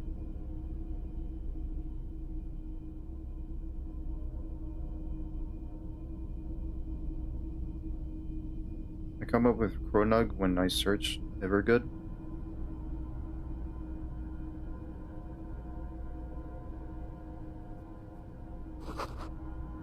It's just stained with sauce and fire. Survivor's kitchen. There's a greasy old spring mattress in the corner, resting on piles of soft cover books. White linen and a pillow are visible under a worn-out caracal blanket. Someone has been squatting here. The linen is fresh, recently washed. It's okay. I'm not ashamed I can't get pregnant. I mean, it's fine. I'm just saying, it was like, sometimes,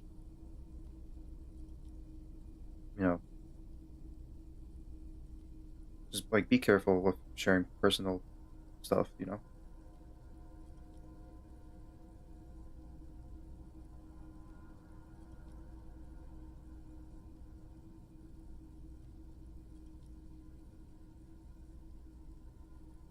How recently? You force the rest of the sentence out through pain, thick as molasses, no longer able to hear yourself speak. How recently? You know, officer, you can rest here if you are feeling tired. I will keep watch. You could use some rest for what's ahead. No, not yet. Yes, anytime. If you need a rest later, it's okay by me. You don't have to be a hero.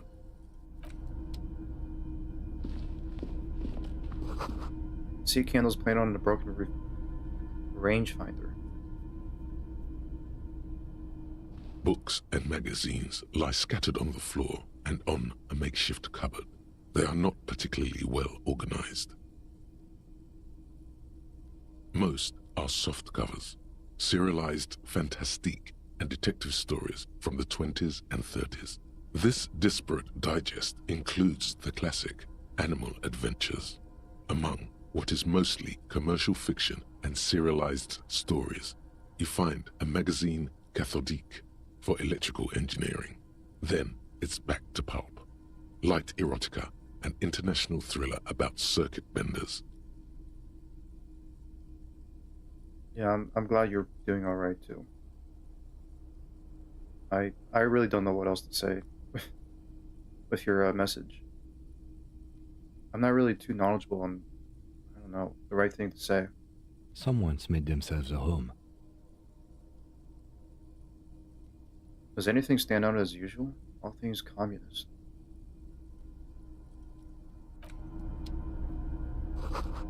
A moth-bitten bedsheet keeps the wind out.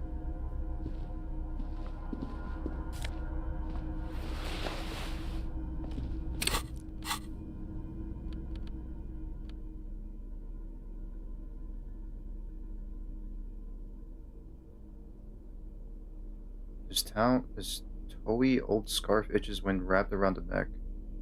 It has humanitarian aid written all over it. You know what? That thousands all over the Isola are suffering the same fate as you. The fate of uncomfortable army surplus scarves.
Oh, wow.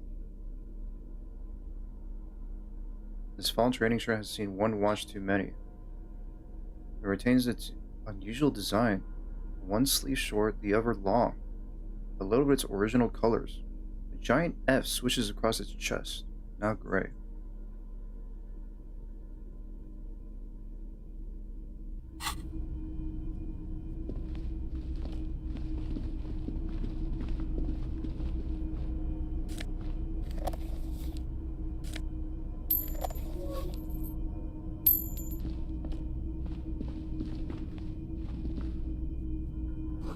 This great blast door must weigh over 10 tons. Rust peels off of it.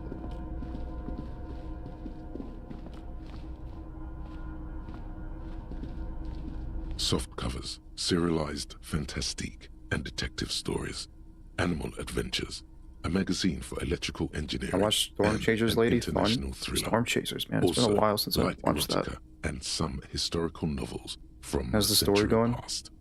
It's going. I think we're actually pretty close, I think. Maybe. We'll see. Chasing storms can be dangerous. Yeah, it really is. I mean, I remember watching a storm chaser, a streamer. Well, I wouldn't say stream. I'm not sure. I guess he kind of is technically a streamer, but he's also like, you know, a storm chaser. Like, he's a professional. He knows what he's doing. But, yeah, the last time I watched a storm chaser was like during the Hurricane Helene last year. That hit, you know, Florida and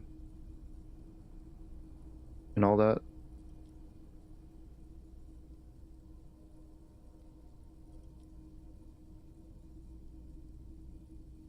You are right.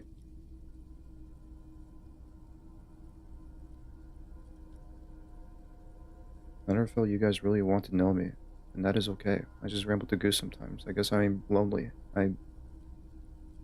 Well, you're not alone. But I'm always here. I'm not gonna go away. Even though sure, I'm not here all the time. But I try.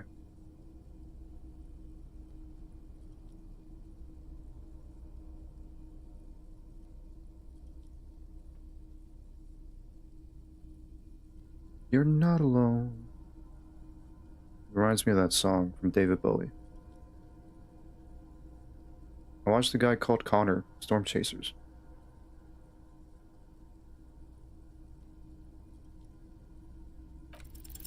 Oh yes, under the bed, there is a rather extensive collection of critical theory, that is, dour, life non-affirming left-wing literature, published by small imprints such as Abattoir Firm and Ouzia. It's not exactly like reading. Look, Kim, powerful communist theory, rigorous and truthful. Ouzia. I agree. Humanitarian sciences. It stands out. Not a lot of critical theory around in Ravachol West.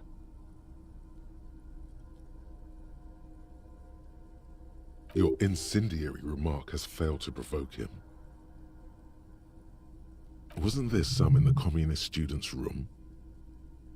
A student in the apartment building seemed to have some as well. Well, yes. That one student did. The little books seem inconsequential next to the big pile of frivolous entertainment covering them. Critical theory books. What do you think this means? Whoever has lived here, they have some education and a certain set of interests. Interesting.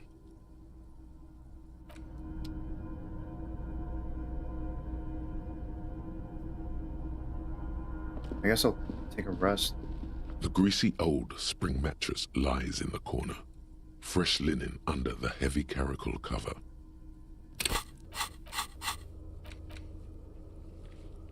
Your damaged physique has earned its rest, no matter what thoughts and dreams it may bring. The offer still stands. Take it. You don't look so good. The bed is quite inviting, all things considered. It's much warmer inside than out there. Yeah, I'll get a little shut-eye. Just an hour. Just an hour. I say that all the time. you know, when, you know, maybe I'll take just 1 hour of sleep, you know, a nap, I mean, you know, take a little nap. And then I wake up a couple hours later. You face the concrete wall. There's less light there, in the dark corner. Like a dog, you lie there. You didn't realize how tired you were. Your body is still nowhere near healed.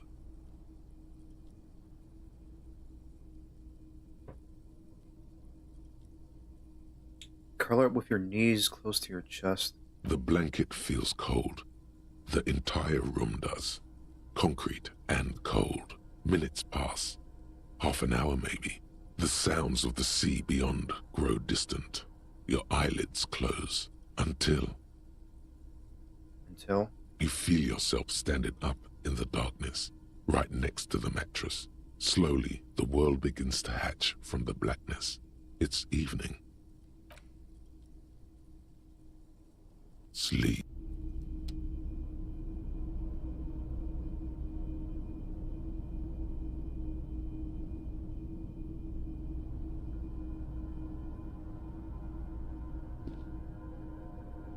What time is it?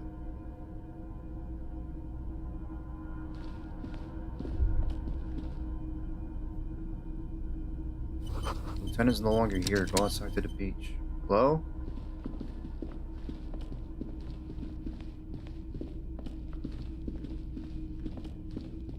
Oh, God.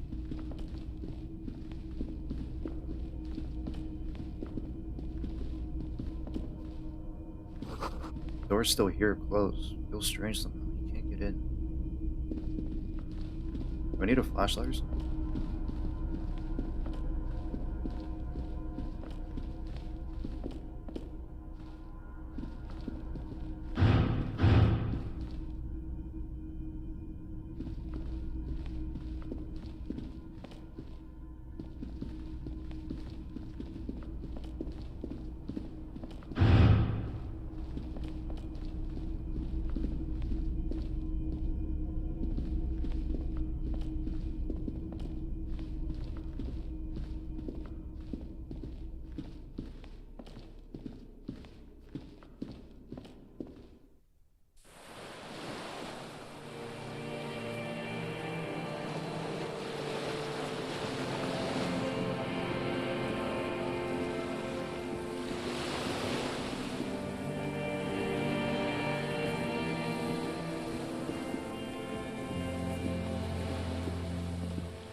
Where is he?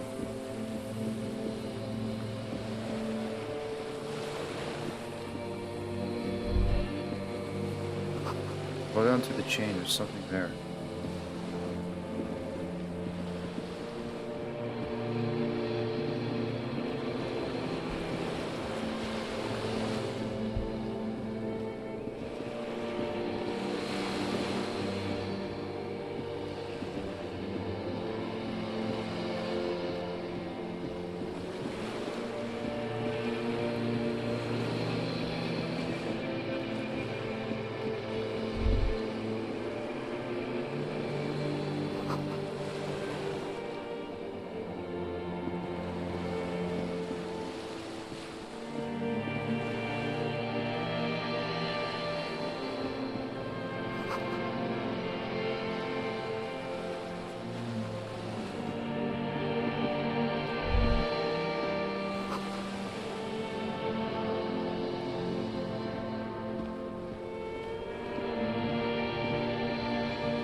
Dolores Day, the innocence of humanism, internationalism, and the welfare state turns around to face you. She has an airship airbag in her hand. She seems to be in a hurry.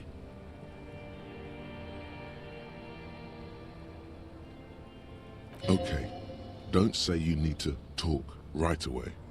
Melt the ice first. This way you're already talking. But you don't even want to talk to her.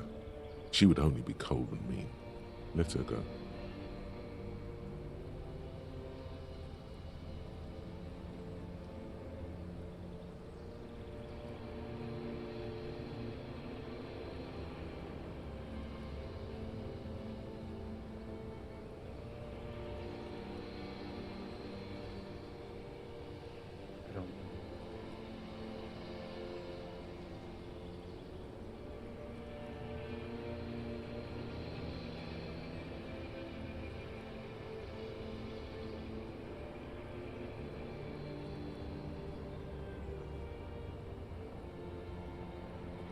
Is what you want to say, but you don't. Hammers clang in the distance. Children laugh. God damn it, everything was fine already. The light from the video rental casts shadows on the ground. She turns her face, and it's illuminated by it. Red and cyan. I can't help you. I'm totally useless. Everything I've said is lies. I want the exact same bad things you want. To stand here like a pillar of salt, saying,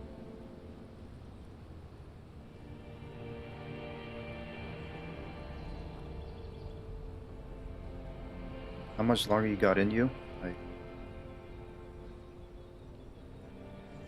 Enough. I got enough.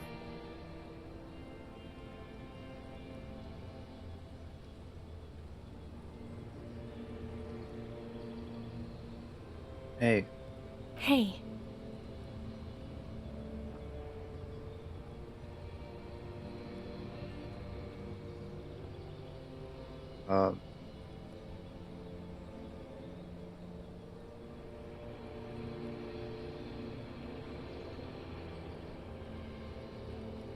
She breathes out impatiently. Something is off. I'm sorry. I was heading to the aerodrome. I just don't have time to... She stops mid-sentence, glances to her right, then looks at her back. She means she doesn't have time to tend to your emotions. You don't have time to tend to my emotions? She sighs and looks over her shoulder. Did I catch the outro song? Yeah, I did. Yeah, Want to Be Free by Sea Power. What are you doing? Stop saying things like that. Where are you going? I'm going to Morova. To live there, in Grad. It's 1 million kilometers away, Harry. Might as well be another lifetime. What's in the bag? Just my scepter, my globe cruciger, a spare silk gown, a toothbrush, travel documents, the crown of immortality. Crown of Immortality? Aren't you already wearing one? Oh, this. This is just a wreath. The crown of immortality is made of rarefied light, mana and raw palladium. It was passed on to me by the rulers of late antiquity.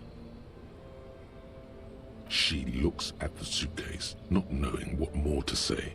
Then, over her shoulder. Anyway. Could you stay for a moment? We need to talk. We need to have, like, one more massive epic showdown.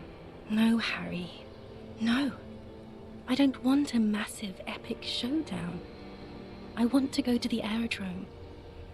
I have tickets for the 10:20 flight to Morova. Really. We don't have anything to talk about anymore. Every combination of words has been played out. The atoms don't form us anymore. Us. Our love.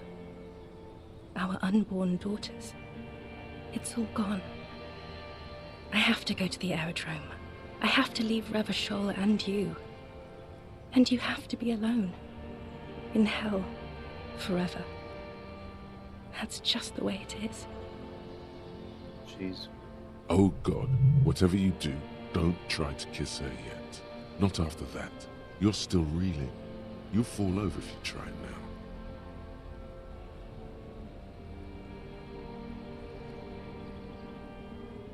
But that's not a very good way for things to be. It's not. But She looks at her feet. Little golden sandals cover her toes. But what? Tell me there's something good. I don't know why I said but. There is no but. That's it? That's it, yes. We've talked about it a million times. You will get over it, just like I did. People do.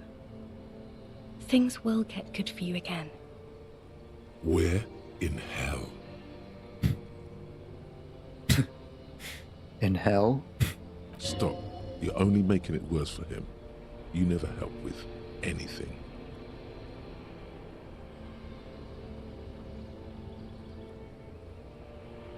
Maybe... The fuck? Okay.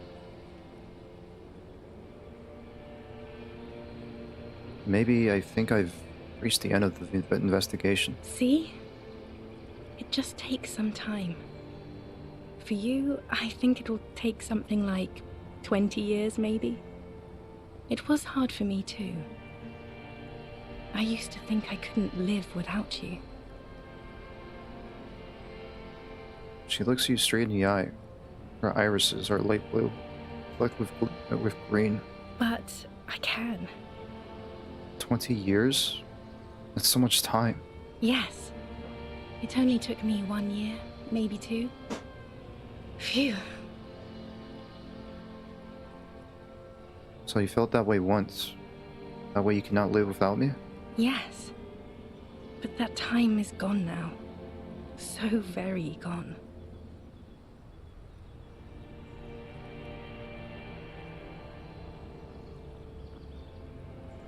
It doesn't have to be like this. Maybe we could try again?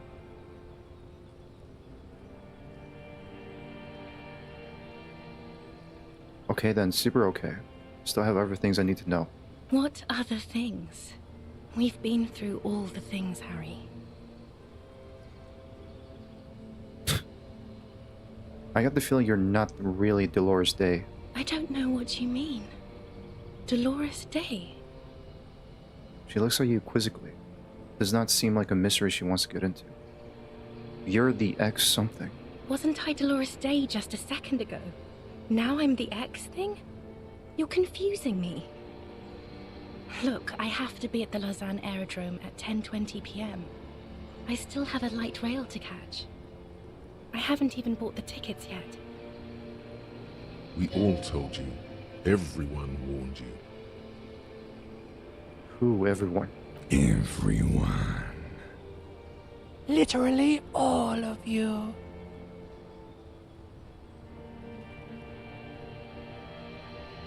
Should have stayed down. My friends are waiting for me on the platform. I can't let them wait. It's impolite. What?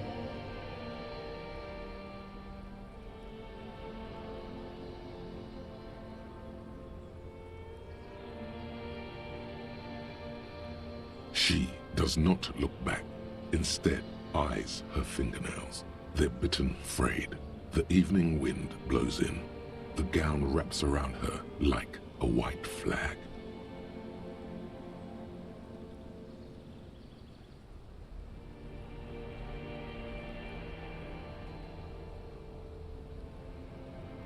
You're the morning. The morning? I don't understand. No, I meant mourning. I'm grieving, but you're not even dead. Oh my god, Harry, stop. I don't want to hear anything about the morning. Mourning someone who's still alive. Any of that. I can't do that anymore. I'm not 80 years old, I'm 32. People my age are not supposed to mourn.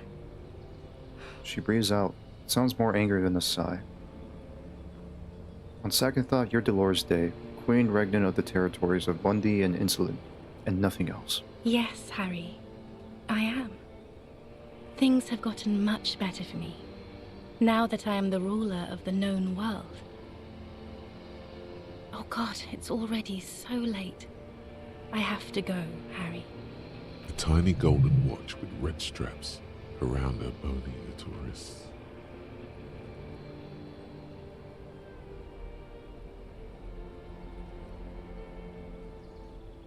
But you said I have a vast soul and you'll always come back to it. We both said a lot of things. We were very young. It was her. I can feel it. I can see it in her tender, long fingers, in her wrists. Her hand wrote it, said those things. Actually, he didn't say it. He wrote it in a letter, a handwritten letter. Kept it in my paperwork. As Queen Regnant, I write a lot of letters. She brushes a strand of white hair out of her eye. You need to recite it to her, for effect. All of it. No summaries. Yeah, put a stake through your heart. She'll get hurt too. Collateral damage. I don't know if I should.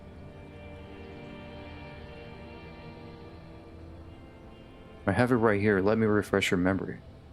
Let's take a trip down memory lane. Please, Harry. I just don't have time for this. Every morning when I step out and you're asleep behind me, I find a little piece of sadness in me. I carry it in my chest down Voyager Road.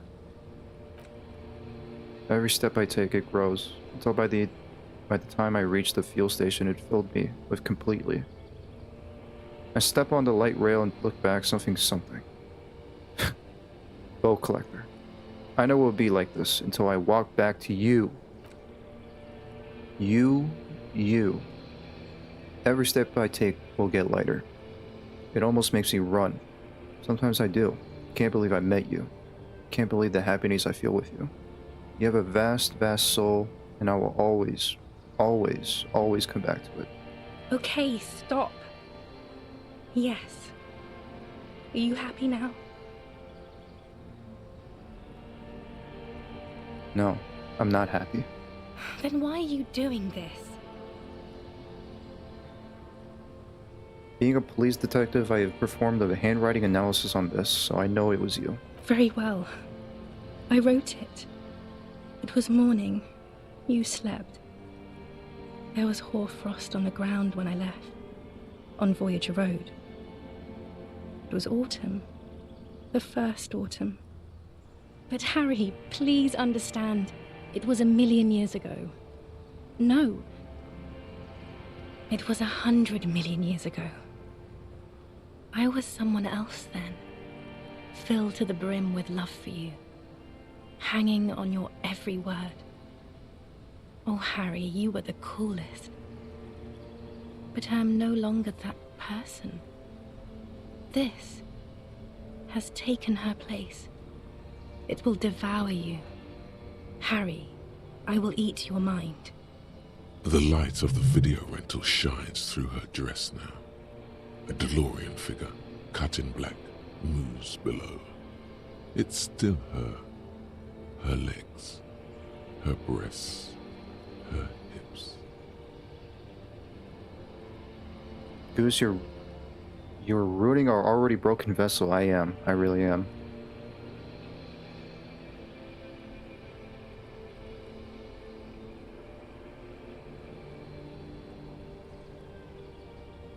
Mr. Goose, how excited are you to play bully?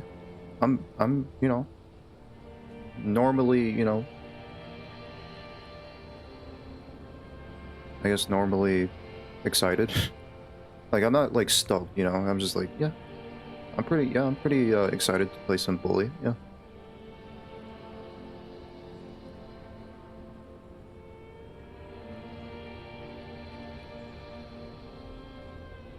I was cool. The coolest. With your leather jacket and your boot-cut pants, smoking in the bus stop. I wanted you to be the rest of my life that day. And you were. Some of it, at least. You were my first kiss, my first time to have sex. The first and worst time I fell in love. I will always have that with me. It's a fact. But that is all it is. It's like a ticket stub, Harry. It doesn't do anything anymore. A ticket stub? Yes, let's talk about that too. Let's bring it up, the zoo. In Le Jardin, the day we went east of the river. To the aquarium first. I was sad about my mother. I don't even know why. The shimmer of the fish tank on my face. The octopuses. It was just a day then, but to think. Were we there now, you could touch my hair, kiss me, talk to me about anything, go virtually anywhere in the world. Not like now. Now our interactions are limited to pain and regret.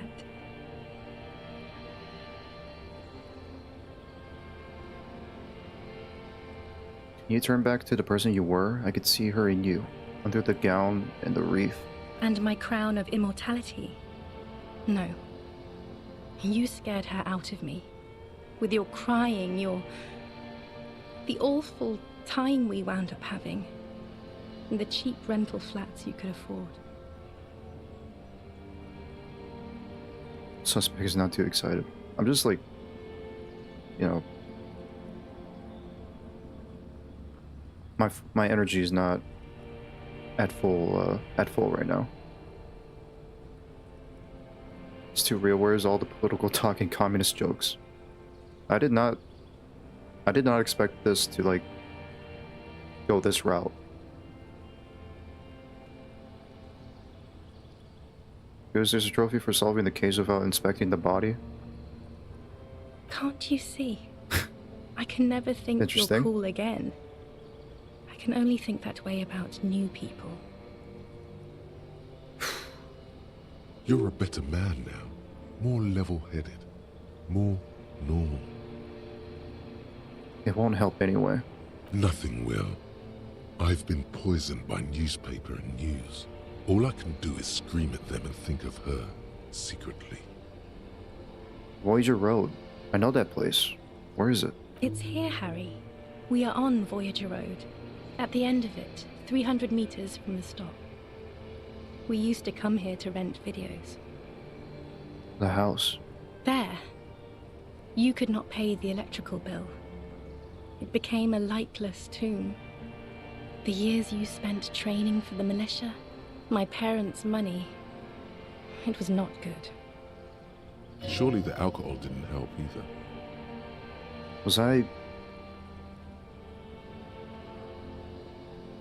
Were we drinking? Everyone has a little glass of wine every now and then. I certainly do. It's a Queen Regnant thing.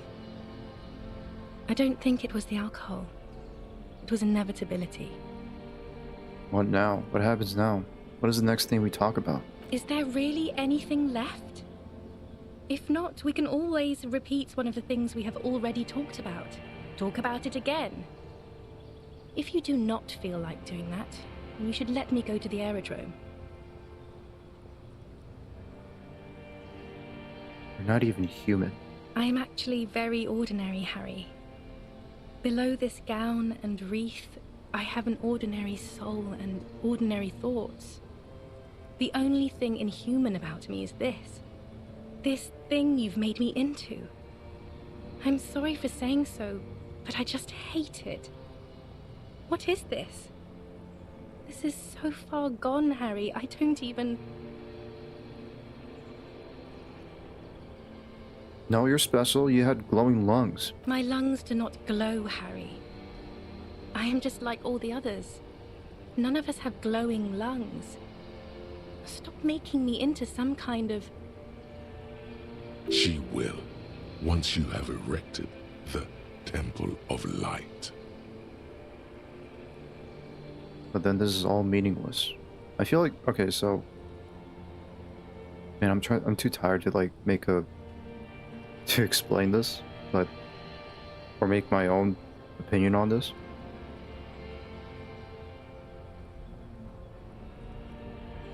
I think this is like some sort of like maybe Harry's obviously ex-wife or something, I don't know. That kind of resembles Dolores Day. This is not actually like Dolores Day. I mean, I guess she is. It's just her resembling his ex-wife. I don't know. I'm too tired to like think. It is. And it's making me late for my beautiful, beautiful flight to Morova. Far, far away from you and Revachol. Like Dolores Day reminding Harry. I guess Dolores Day maybe looking a lot like his wife. An apricot-scented ghost wafts out of her, her skin, the fabric, into the flow of the air around you. Don't go. I have to, Harry. Really, I've already missed the 8:30. I'm gonna go now. I was wrong. You don't have power over her anymore. You shouldn't have said that. I am wrong about everything. You should go on without me.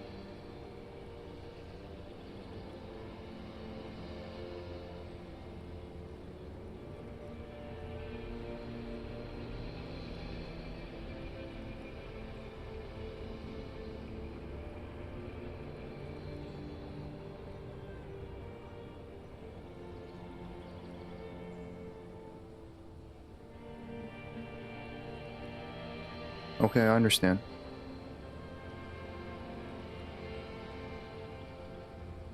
The whole Dolores Day religion marks a shift when religion was placed aside to give way to politics. The whole story of Dolores Day is wrapped around war crimes and a figure of power representing a politician.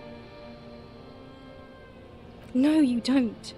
You're just being a martyr. And I'm really going now. The time is up. I must be on the 10:20 flight.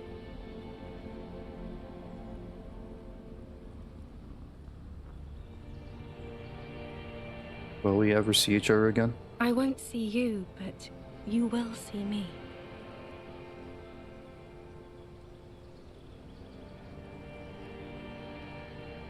Can you say... I don't know. Is it, what, I don't know how to... All I see is like, oi, that's it. Oi! Oi! Now discard everything I said and shake your brain juices until a theory is stirred.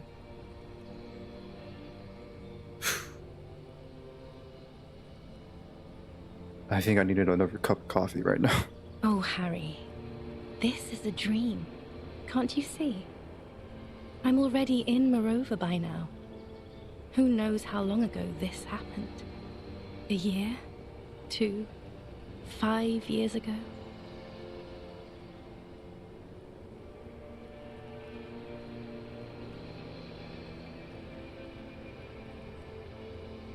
The whole story of Dolores Day is wrapped around war crimes and a figure of power representing politician.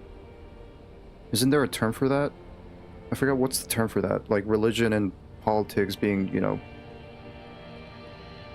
going hand in hand, you know, crap, I forgot the term.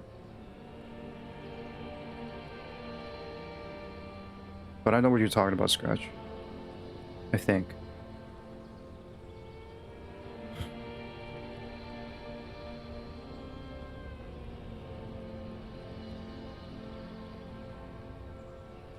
It's like a type of government.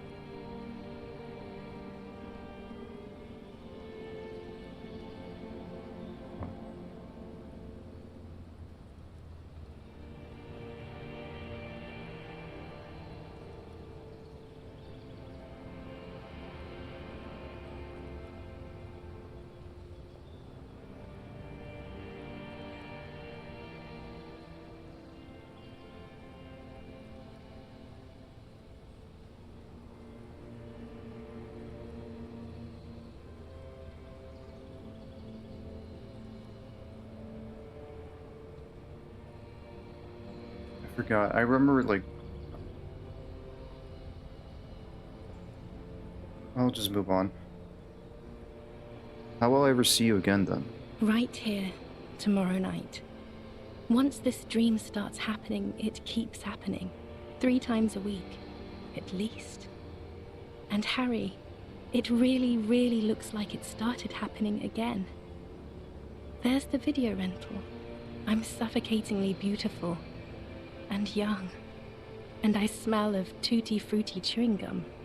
Like I did that time when I asked you for forgiveness. After leaving you the first time. So long ago.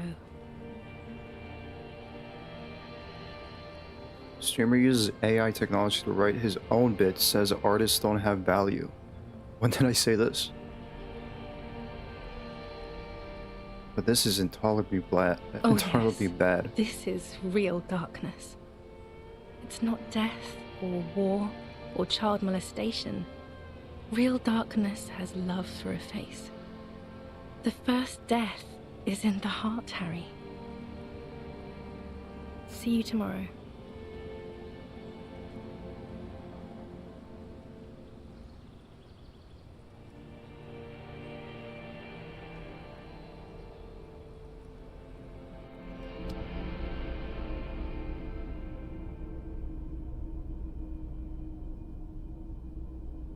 I was kind of sad. You're up quick. How was your sleep?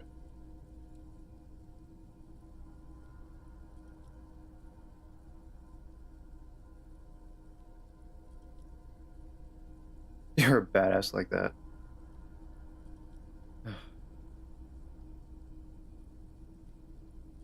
Let's solve the fucking case. Are you sure you're okay? You thrashed around and you bolted up, halfway covered in blood from your wounds.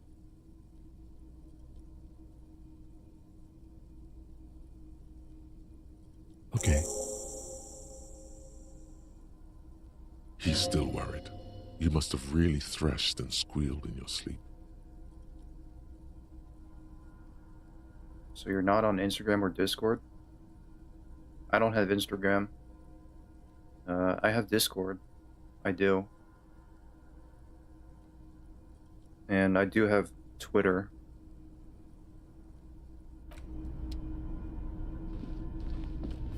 That's about it. An old cylindrical generator is nested above the ammo lift, with makeshift electrical wiring running out of its side and across the floor. The cables disappear into the wall to your right. The lieutenant puts his hand on the metal barrel, checking for warmth. It's cold now, but someone has been maintaining it. The wiring has been repaired. Where do these wires lead? Downstairs, somewhere? What kind of generator is this? Liquid carbon. I would imagine it takes mazout. He points to the open fuel cap on the side of the dynamo.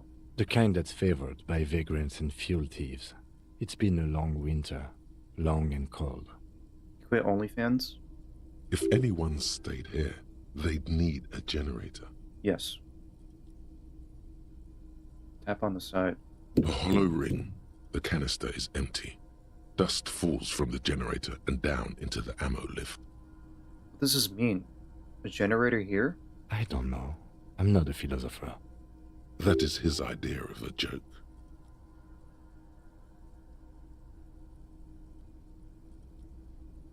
I mean, why is it here? Someone with basic electrical skills has restored it in order to keep the room warm. Maybe it's the fire guy. The wind outside picks up suddenly, with a faint howl. Inside, it's warm.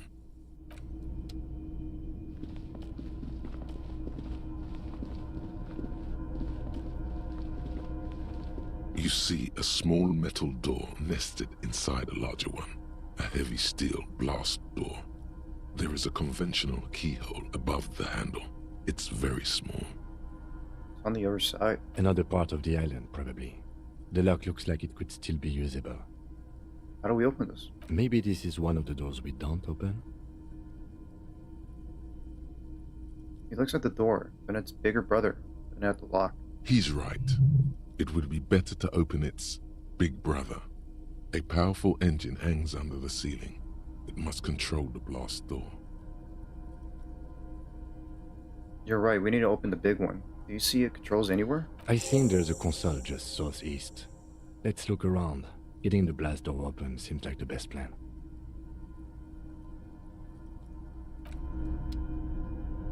Okay. Oh.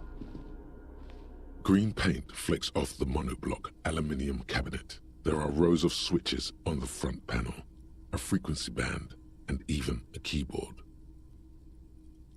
The keys rattle like teeth. This keyboard hasn't been functional in decades. What is this then? The console of an antique computation device. The generator upstairs, with wires coming out, determine it here.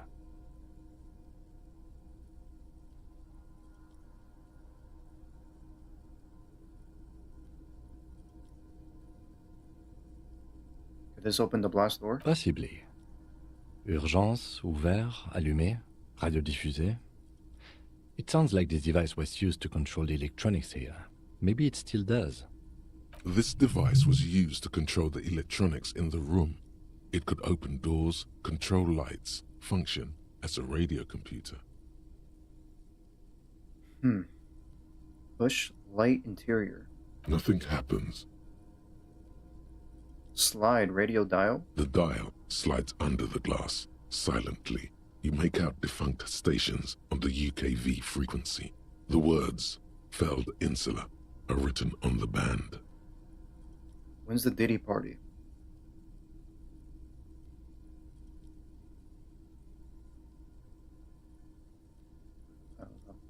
An idea lights up in your head. I'm just gonna need coffee right now because I'm like low energy now. I'm gonna get another cup of coffee. My eyes are. I look probably dead again, like the last like what 2 streams ago. Or maybe I'm gonna get like a bowl of water and shove my face into the cold bowl of water. I'll be back.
Alright, I'm back.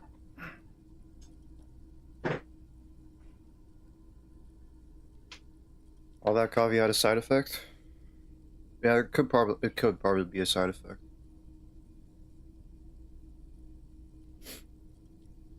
Like maybe I'm having a crash. No, like the big side effect I have to worry about is like, you know, stomach problems.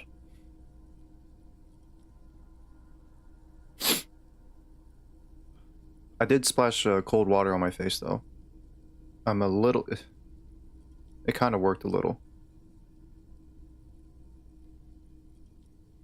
So what is going on with the gaming consoles I looked at? Sorry, my southern accent kicked in a little bit.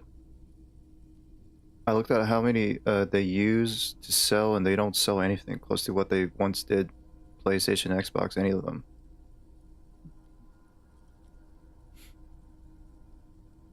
I don't know what's really... I don't know. I don't know. I don't have any knowledge about that.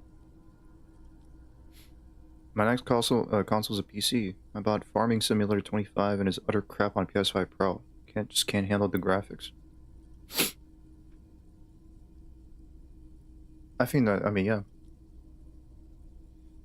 I do have enough to buy a PC myself, but I don't really have any, you know, I just gotta research, is all.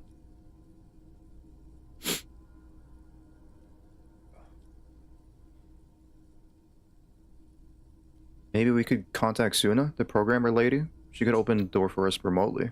This is an air-gapped system. Of air, I think they call it. That won't work. Are you sure? No, I'm not. But it would not be very good military technology if programmer ladies could control it remotely. Also, it's ancient. Incompatible. Emergency open. And GTA 6, how could it be good on this old crap console? I think it's confirmed that GTA 6 will release on consoles first. And PC will, I don't know how long for a PC release, but GTA 6 will come out on consoles first.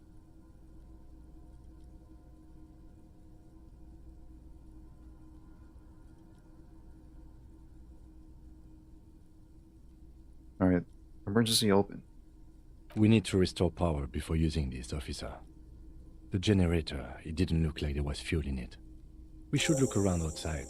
There are barrels all over. Maybe one of them still has something in it. The boat engine. The boat engine? I don't know about that.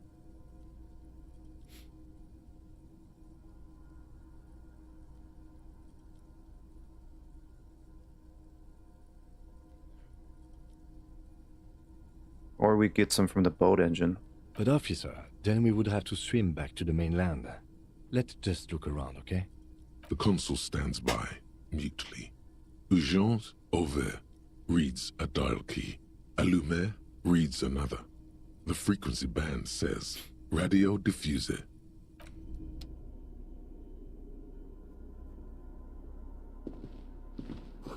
This hatch is jammed shut.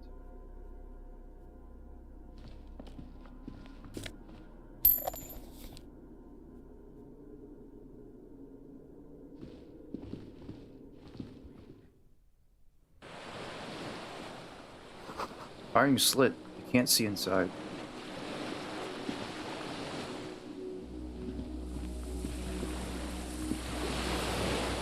It must have been a direct hit to take out such a huge chunk. The distant sound of cargo ships. Signal horns echo on the water.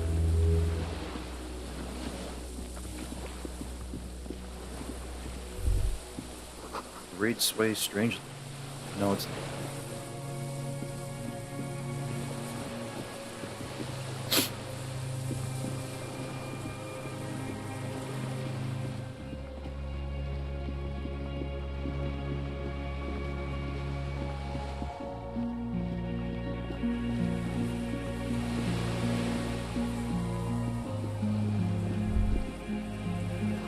Pain in your pelvis makes you wince. Then you continue.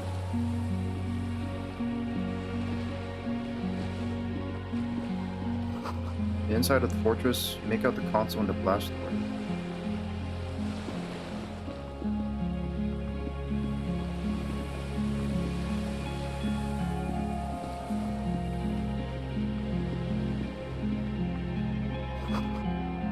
However, artillery map showing coordinates in the Bay of Revachol. An old medicine cabinet, nearly stuck with ground.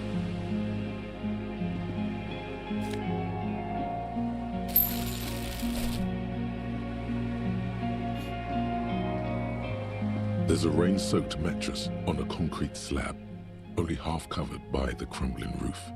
At the head of it, double embrasures, firing slits like two eyes in the wall. B triple prime. This looks like a good place to shoot from. Inspect the mattress. A single-person mattress, modern, civilian use. Brand name, Marjorie. There's a fuel stain on the cover, along with cigarette burns. And an empty can of beans on the ground next to it, filled to the brim with cigarette butts. Pick one out of the can. The silhouette of a tobacco picker adorns the paper filter. The brand, Tio Moteri. Tio Maturi. Tio Maturi? Like the ones we found at Land's End, remember? I may have been wrong when I said it wasn't important. This means the same person could have visited both locations. I didn't see any signs of smoking inside, though. If people live there, they keep it tidy. This here may also be a smoking spot. Inspect the wall. There's a firing slit in the wall in front of you, like a little window. Touch the concrete first. Quite old and grimy, from years without cleaning by anything other than the rain. Look through the hole in the concrete. The springs screech as you lean on the mattress and crane your neck to look out. Trepidation, a tingling feeling in your stomach. A small piece of Martinez coastline opens up in the square in front of you, like a tiny landscape painting. 1 kilometer across the water. The ruins look familiar. On the left? A towering skyscraper, its top floors shaved off by artillery fire. Capeside apartments. Rue de Saint-Ghislain, 33A and 33B. On the right? The red chimney and collapsed back of the 4-story tenement in front of the Whirling in Rags. Rue de Saint-Ghislain, 10. The doomed commercial area. And between the two, the box-shaped silhouette of the Whirling in Rags. Its sloped roof, a tiny fleck of light catches your eye on the rooftop, sunlight reflecting off the upstairs window of Clausia's room. Motherfucker. What does that mean? Do you have line of sight to the window? More than that. Kim, with a pair of binoculars, I would be able to see inside the room. A pair of binoculars? Or a scope of a rifle? You'd be prone, lying on a mattress, barrel resting on the embrasure.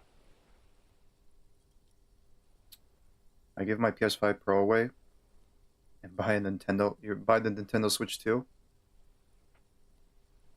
$450 for a Nintendo Switch too. It's expensive. A little expensive. I can't say.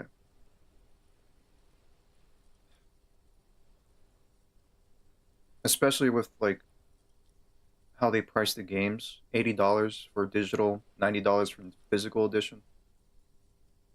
I already talked about this last time. Cheek against a cheek rest, hand on the hair trigger, on a calm day like this.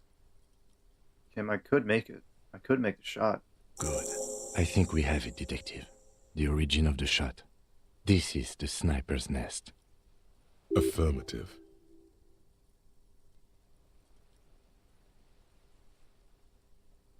Finally. In our defense, nothing pointed here. Many leads pointed elsewhere. 7 people are dead. Don't beat yourself up, officer. We did not put guns in their hands or get them drunk. He looks north over the fortification, then adds... The lieutenant pauses. Regret comes over him. We will make up for it. Here. I feel it. Could the shooter still be here? Where? Right here, point at the mattress. Like he's under, like they're under the bed. Classic. That would have been funny. Right here. You think so? We would see them if they were here. Perhaps it's a... No, officer. It's not an invisible shooter. But this island, on the other hand. Think he's here? Or she. We should move.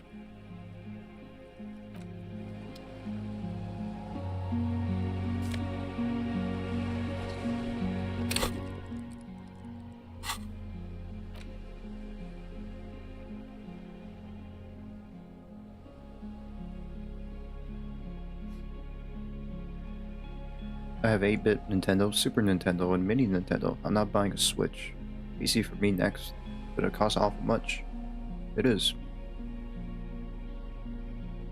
Depending, you know, if you're gonna buy cheap parts or buy cheap, you know, pre-made PC. Loam fuel canister. There's still some fuel in this battered canister, a liter or two.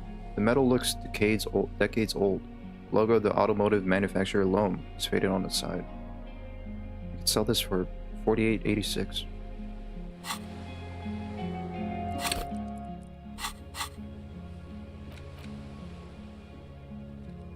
No murder weapon here though.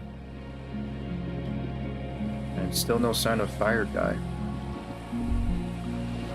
Feel eyes on your back. Someone's watching, but you can't say where. That's great.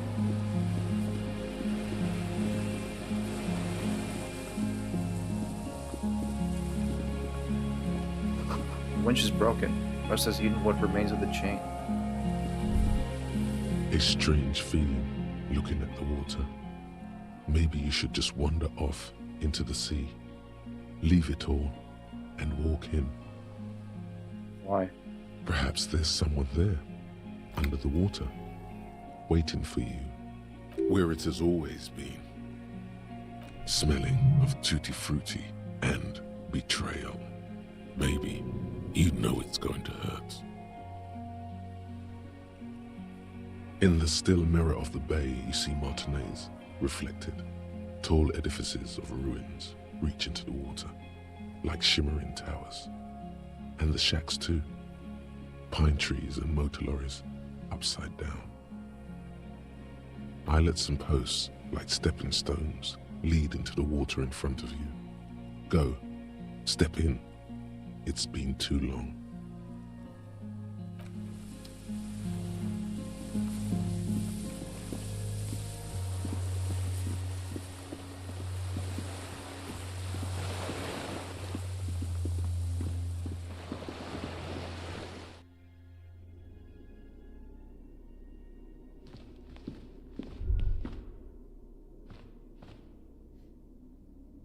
Because do you have Max Payne in your collection? If so, play it, please. I don't have it.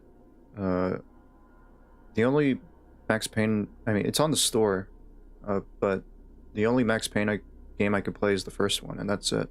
But I would love to play the first one. I would like to play all the Max Payne games. I do. Water rushes below, far down below.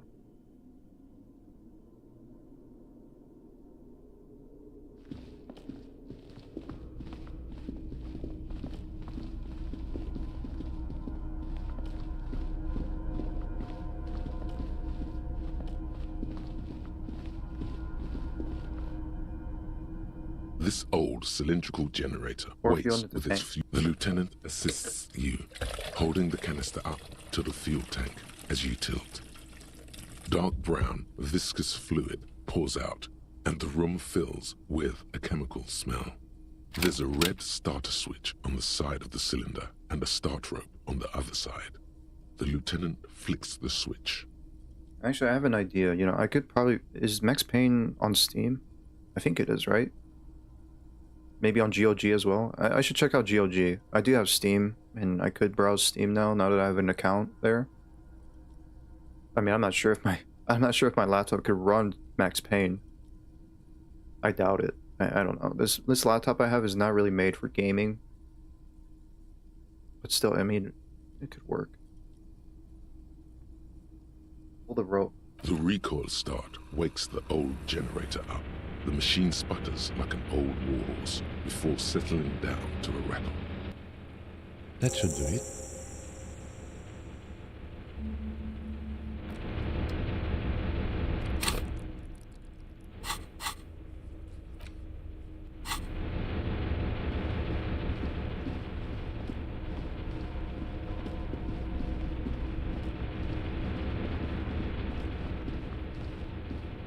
A dim golden glow animates the console. Faint. It's on. Turn emergency open. Automatic boot.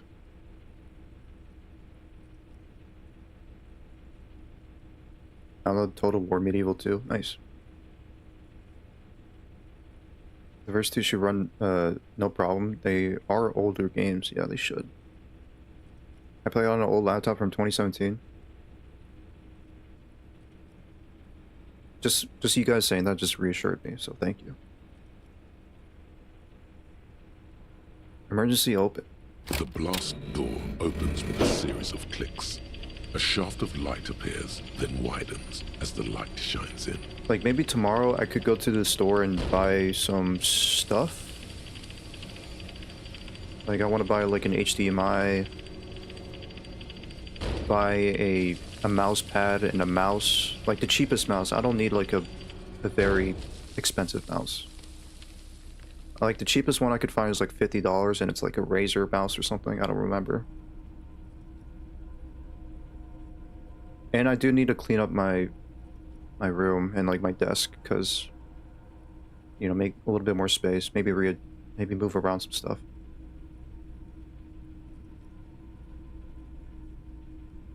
And you patch stainless steel 6.4 mod, and you have a game you will never leave. After you. It should be small downloads also. Yeah. Yeah.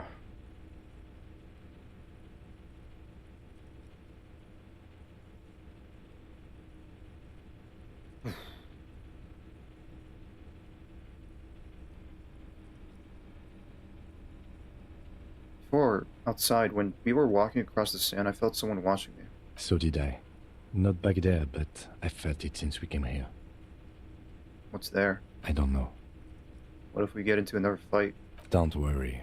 I have a gun. I also have a gun. I know. It was not easy to acquire. Yeah. Maybe I should get ready too.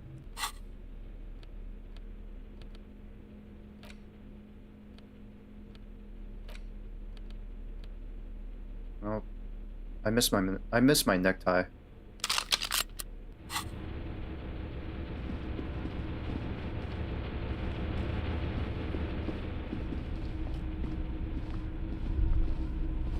Walk slow, it might be dangerous.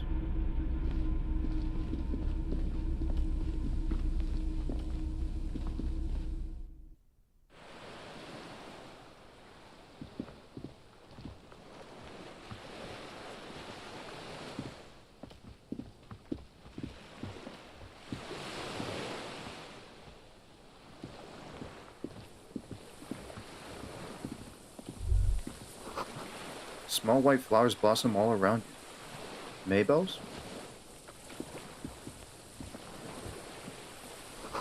A rubber dinghy. It's deflated. Broken.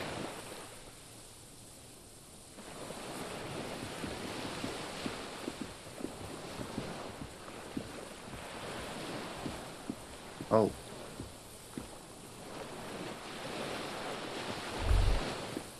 The air smells sweet and scary something.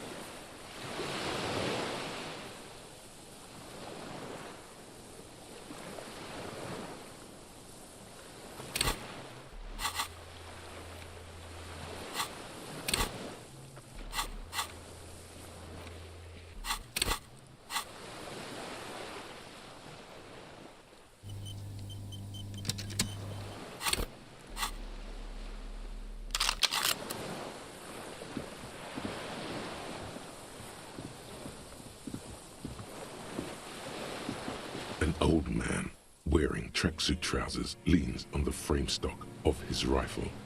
He gathers a big ball of spit in his mouth, then spits it out into the extinguished fire before him. He raises his black eyes, hooded by creased eyelids, to meet yours. Unclouded by cataracts, his eyesight is sharp. He's practically tearing up from spite. Hatred got the best of him a long time ago. This man hates everything. You're the fire guy? The what now? I can't hear you. Did you recently tell two kids to put out their fire? 2 twins? I may have. All sorts of little rats have come sniffing around, trying to give up the position. Fire guy. Regressive bourgeoisie henchman. Can't even talk like a grown-up. You ever retain your eyesight? My eyesight? Yes. Helps me see all the shit. Did you close the blast door? I did.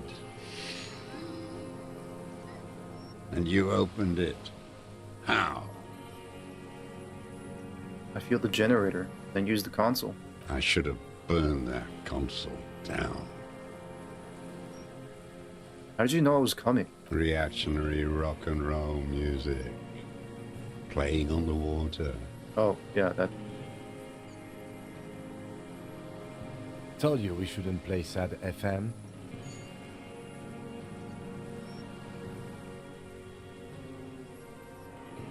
It was not rock and roll, it was sad FM. Sad FM, huh? I always hated that station. Phlegmatic, counter-revolutionary dirges. Sadness is a mental illness. A weapon of the bourgeoisie.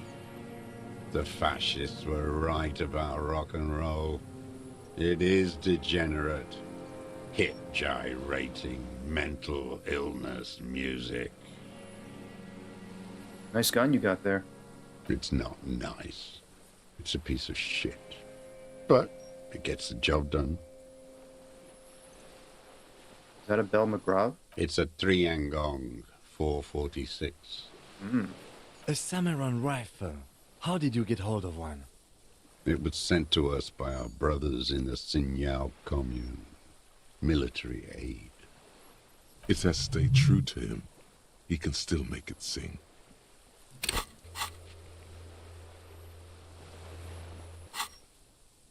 The Yisun Yao commune? You heard me.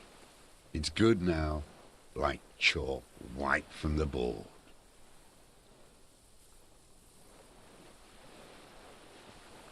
Sir, I need to put you down the gun so we can talk private word with the police. I'm with the police, you can keep the gun, but keep it down, not one move. No. Okay.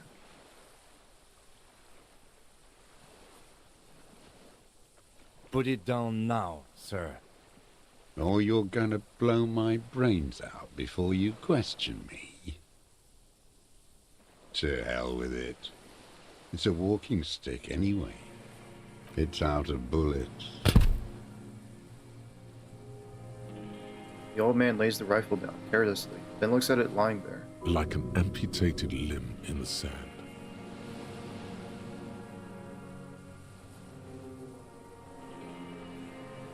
Are you excited to leave Martinez?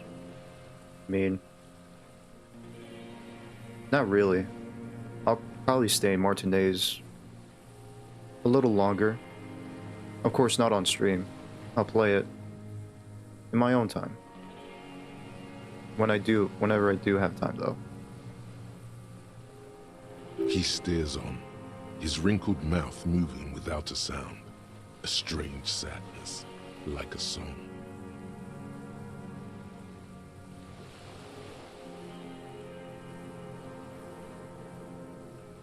What did you say? The future teaches you to be alone.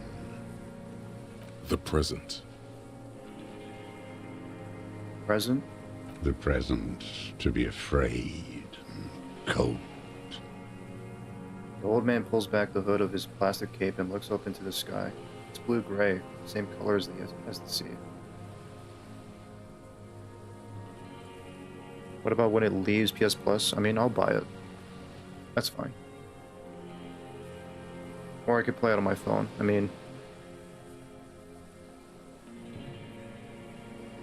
I can play it on my phone too, when when that comes out.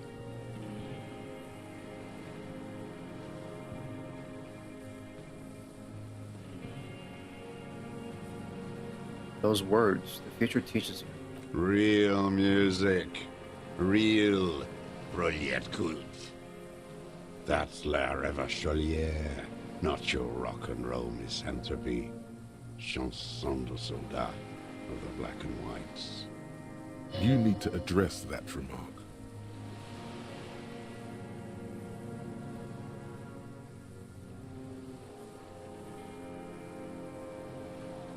It is the anthem of the world revolution, one of 3. In Grad, they sang Brave Children, favorites of history. And in Sinyao, it was some Samaran shit, I guess. You guys really like this game? I do. And it's fine if you don't.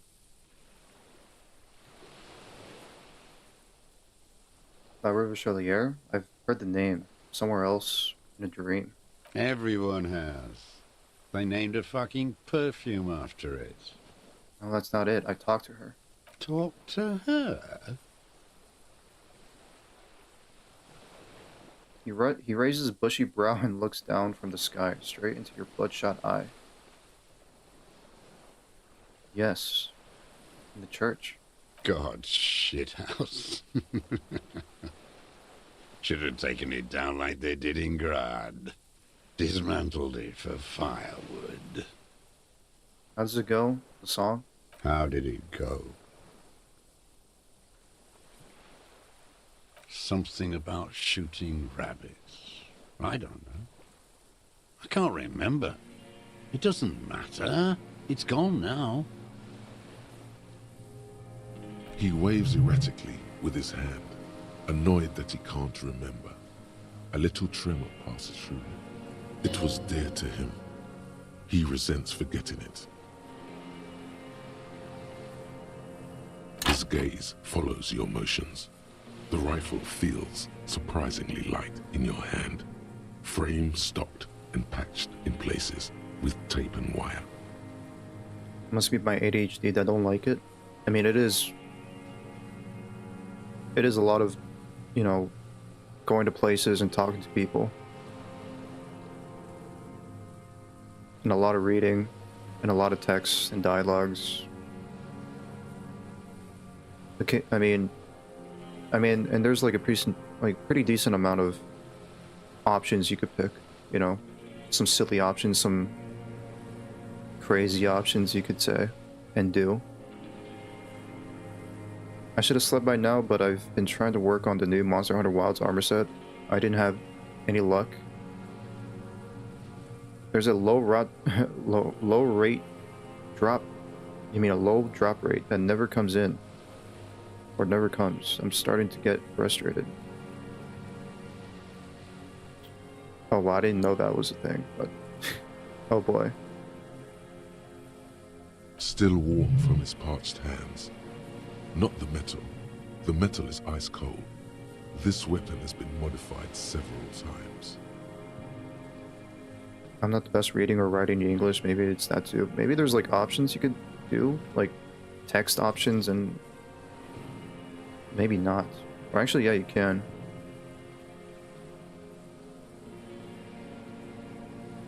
Or maybe not, I guess. Not a lot.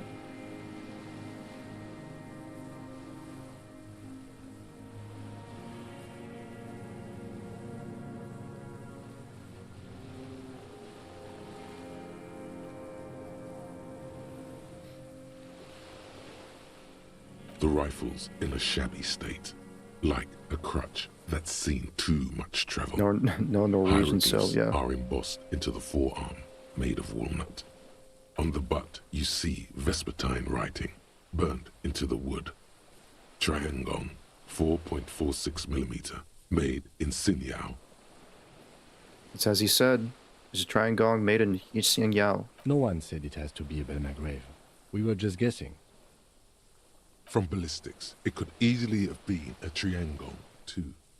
It doesn't matter if it was made in Shanti Shanti. All it has to do is use jacketed ammunition. And it does. This uses jacketed ammunition 446. The right type and the right calibre. He's liking this. The rifle has been patched and modified several times. Does it have a scope on it? I wonder how old it is. The old man does not answer. He just stares in front of him. The old man keeps following your motion with his gaze. His right arm twitches suddenly. Some kind of involuntary response. Something is slightly off with his motorics. This looked very much like the murder weapon. It could be used against him to get a confession in time. So, who are you? My name is Josef Lilianovich Dross, Political Commissar of the 114th Anti-Aircraft Division of the 4th Army of the Commune of Revachol. I am a deserter, a partisan, and a prisoner of war. This is my termless surrender. His eyes turn to the reeds again, dead and dull. The commune of Revachol? Do you mean the ICM? You're a holdover from the...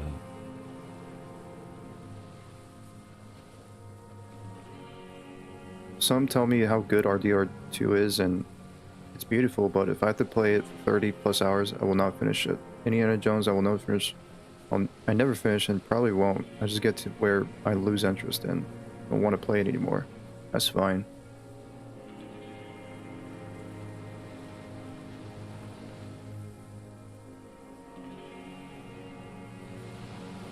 I mean, I get it. It's RDR2 is a very long game to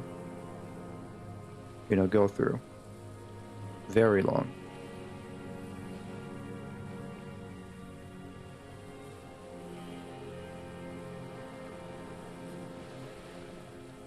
From the Insular Indian Citizens Militia, the Army of the Revolution.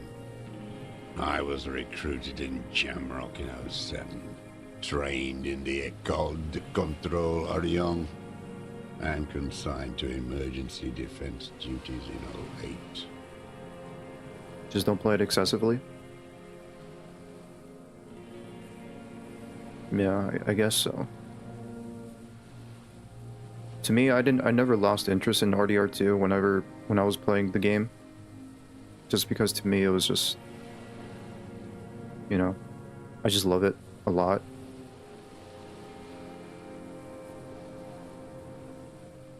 Like, from the first time I played it,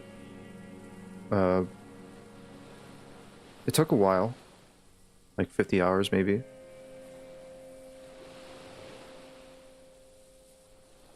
As long as you just focus on the story, I mean, it's all good and dandy.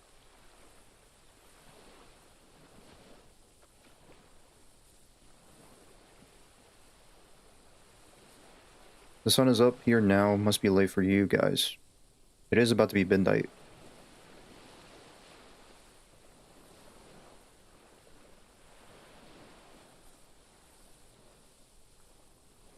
Oh, it was midnight when I went to sleep a week ago. A week won't forget. Because crawling in the shadows was Evil Scratcher. Dun dun dun.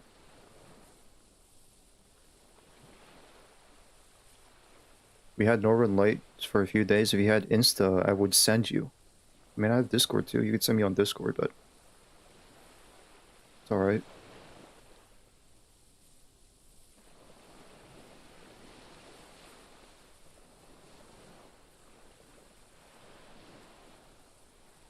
Alan Wake is 15 to 20 hours perfect for playing. It moves along. So does The Last of Us Part 1. It moves along no problem. Those are my types of games. Yeah, no, I totally understand. I also kind of prefer the, games that don't take long. I guess there's like exceptions. RDR2 is one of them. Disco Elysium is one of them. Maybe Cyberpunk. I would like to play Cyberpunk. Well, it's a lot. For an like another example is like God of War. The God of War Ragnarok. Like I lost interest in that game because it was like too long.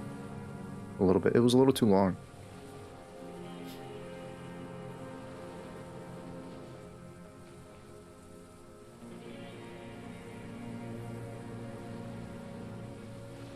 And Discord, I need Nitro to send videos.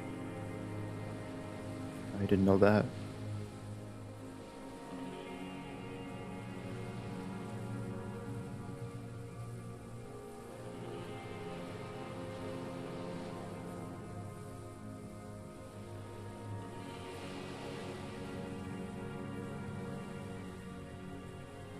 You don't, Chris? You don't, Chris.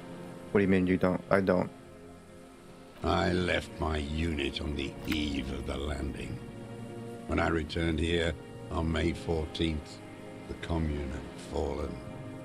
Still armed and ideologically trained, I wrote 51 minus 8 equals 43. So you've been on this island for 43 years? No. I've been on other islands, too.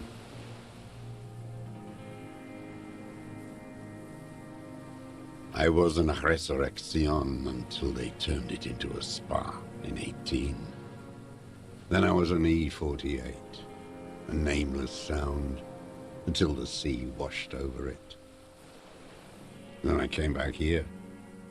That was 22 years ago. You said you deserted your unit. I was just 16 years old. 15 when I volunteered. I had a lapse of faith. And of courage, too. Lapse of faith? You could say I misunderstood the historic role of the proletariat and thought Mazovian socioeconomics were fallible. For a second, I doubted the irreducible laws of historic materialism. A second is all it took. For what? For reaction to take hold. What's a reaction? Petty bourgeois terror. It's in all men. It wasn't reaction. You were just afraid. It's the same thing. You haven't seen it. Not really. Not naked. It's impossible not to be afraid. And this was when? May the 13th, 08, 44 years ago. The horizon was black with coalition airships. Their petroleum rose to the sky, and it looked like it formed the clouds, storm clouds. When they started shelling, it was dark magic.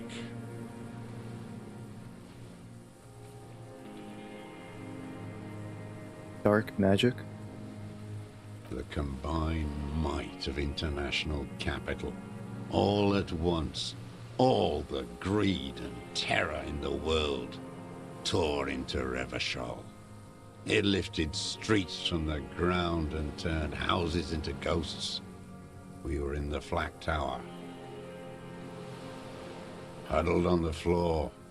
The artillery was 80 kilometers away in Ozon, but I knew the commune would fall.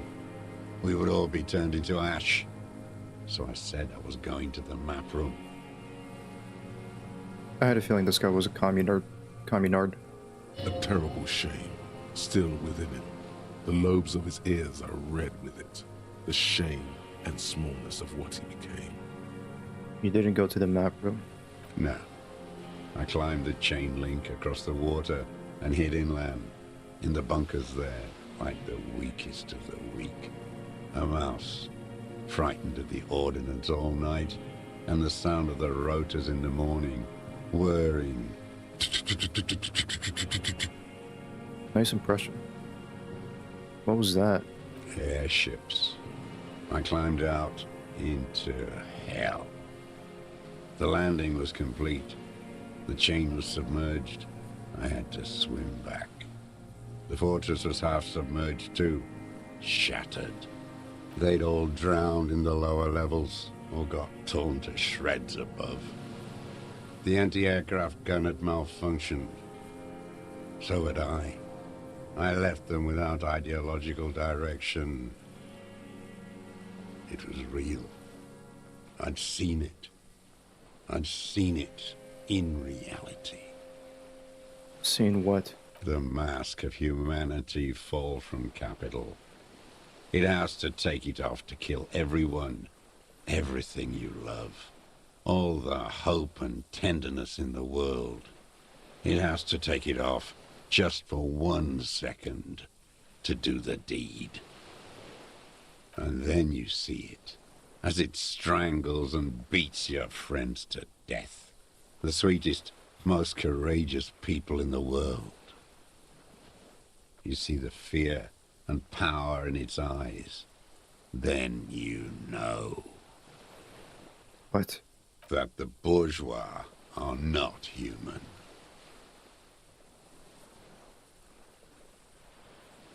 I had to. I had to fight it. I had to never stop. The old man falls silent. His black eyes keep piercing your skin as he looks to some great distance behind you, shaking his head slowly, retreating from it. What is this place, this island? It's not an island, Dwat. It's a defensive fortification of the commune of Revachol. And I am its last surviving defender. What was it used for? The congenitally deformed King Philip II built it to restrict access to the Bay of Revachol. We captured it in '02, retrofitted the fort with an AA gun to defend against an airborne landing. Against the whole world. You mean the landing, retaking Revachol? Coalition military called it Operation Deathblow. I later found out on the radio they called it Deathblow. You're one of them. Tell me, who speaks like that? We had 50 million people on Caillou alone.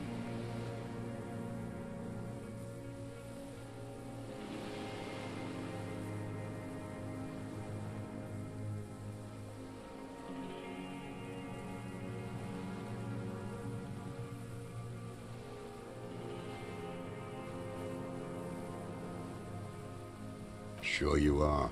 You're RCM. Answer me. Who calls an operation against 50 million people Deathblow? Murderers. I know what you mean. You don't know. You haven't seen it. Iblis. Iblis. The black-eyed angel. Shaitan Ahura, the darkened one. How have you survived all this time? How does anyone survive? I steal. Now hold on there. What do you steal? Supplies, vegetables. I collect rainwater. It's the life of a dog, not a human being. How is your health, Mr. Dross? I've been throwing up blood since winter. Red, like beetroot. Been passing it in stool, too. He does seem frail. Good for his age. More like 75 than 65. Trouble putting on weight could mean cancer. The RCM can provide medical services. You need to be looked over. I need to die. You don't have medical facilities. You have guns. That's all they give you. Toy guns.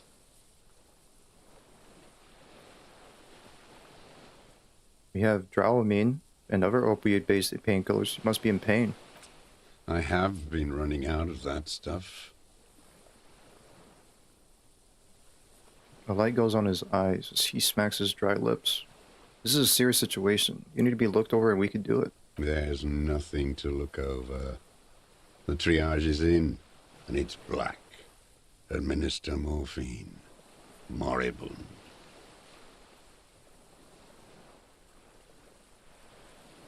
I feel like I've witnessed a boy that has become a man with the mustache.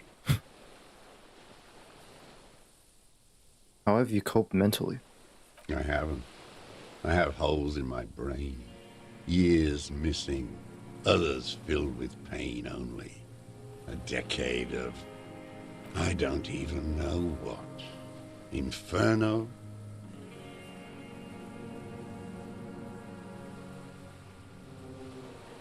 This reminds me of a story. A man lived in the middle of nowhere in a forest to survive. He'd steal supplies from a nearby boot camp. Eventually, he was found and arrested, however, for only possession for a pair of old glasses. He was a monk or something. Crazy stuff.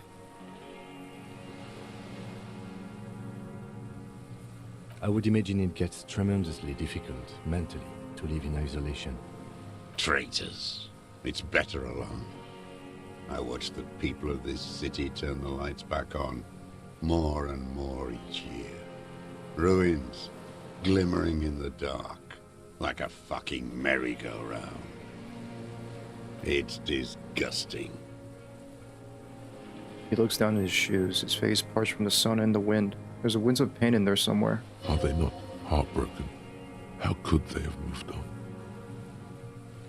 How have you concealed yourself in all these years? It was hard in the tens. I didn't have partisan training. They were searching for stragglers, those bloodhounds. Floodlights on the water at night. There were posters, campaigns. We communards still hoped, and they needed to snuff that hope out. The East capitulated. Martinez and Cold City were turned to dust. But Jamrock, Forburg, even Coron, and Boogie Street, of course. Those fucking kips had Marsov coursing through their veins. And others too. Some cordons of Revachol was still fighting. There were cells. I tried to contact them. Soon they all went silent. The frequency's dead. How did you get between here and the mainland? At night. I used a dinghy. Oh. I only went after dark then. When I got to the city, I stayed underground. Patrols, you lot, the commons too. They'd started snitching. Hurry up. It's midnight. In the city, you move underground? From bunker to bunker. Not anymore. No one cares now. I don't even have to hide. They think I'm another antisocial vagrant. I could walk straight into that town if I wanted. He falls silent, his gaze fixed on the shacks huddled together across the water. Why don't you just walk there? I don't want to. They're all traitors. Pigs, rabbits, and dogs. Men without ideals are only animals. He does not want to see life moving on. People forgetting, drinking, laughing. The weapons cache under St. Ghislaine 22B in the basement. Have you been there? So you finally found it. There must have been a small squadron's worth of arms in there. Elmer Graves, right? They were damaged beyond use. They were... useless now. Rusted away. So you've been there? Sleeping. Some nights. Ammo scrounging on others. Those McGraves were shit, even before they corroded. Some had bullets in the chamber, however. You feel the dots connecting. Little dots on the map he's walked across. There's a small bunker under the Feld building. Have you stayed there? The propaganda bunker. I used to, but not anymore. Propaganda bunker? They stored leaflets there. Broadcasting equipment, too. Made broadcasts, I think. Propaganda officers. I buried them with their leaflets. They killed themselves. 2 young boys. Killed themselves? A lot of our boys did. I spent some winters there. Never liked it. Kept thinking of them. No need to go underground anymore. It's better in the ruins, on the ground. One more question. Do you smoke Yamatori cigarettes? I do. You even smoked them on the mainland? They're good. Plenty of talk. I like that boy on the pack, too. Reminds me of the last century. Tell me another thing. The old man looks across the water at the city, the ruins, the motorways rising above it. You said this is your termless surrender. You're with the RCM, the coalition-appointed mob that enforces bourgeois morals in Revachol.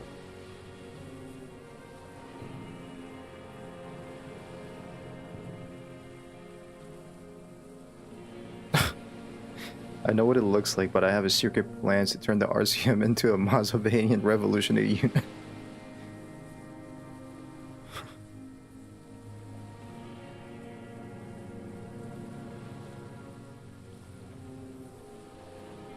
You're the RCM. You represent the Moralist International, the enemies of humanity who took this city. I represent their adversary, le Parti Communiste d'Insolande. Take me to them as a prisoner of war. I have relinquished my weapon. I can no longer serve. No superiors can relieve me of my duty. You bulldoze them all to a mass grave for trying to free humanity. A spray of blood from his mouth on the black charcoal in the fire pit. So you're a communist soldier from the communist army? No, I am not a soldier. I am an ideological officer. I belong to the party, not the army. But you said you were trained and assigned to the Defense Corps. Trained in historical materialism, then assigned as a political commissar by the party. These things used to mean something. Wait, what does a political commissar do? The old man does not answer. He tilts his silver head and looks at the reeds. You see a small tremor pass through his legs. His job was to assure the army answers to civilian control and follows the ideology of the Commune. Scientific communism. A commissaire politique is a knight philosopher of the revolution, a future human. Awakened from shutdown by the promise of ideology, he was like a cleric, a shepherd. So you're like a priest? No, the opposite of that. A future human, not a human of the past. Well, that means you're a trained communist, right? He nods slowly, then another tremor.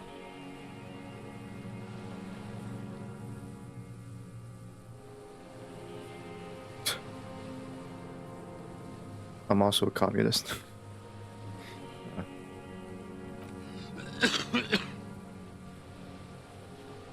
Again, you've been hiding here for 43 years? 43 years and 10 months. I don't even know what to say that is. What that is. It's inhuman. It's sick. It's not how a human being should live. But I had to. I couldn't just forget. I couldn't just forget what I saw. He just couldn't. You couldn't give up? He nods. But he can now. What have you been doing during all this time? Weren't you planning to be a commie? Hiding. I was, yeah. Fishing. Waiting. Two police officers step out of the Whirling in Rags cafeteria. Satellite officer Jean-Vic Mayer inspects a series of burnt black letters splashed across the plaza mosaic. Patrol officer Judith Minot points west. The fishing village. She glances at her watch. We meet in 15 minutes. It's a 10-minute walk.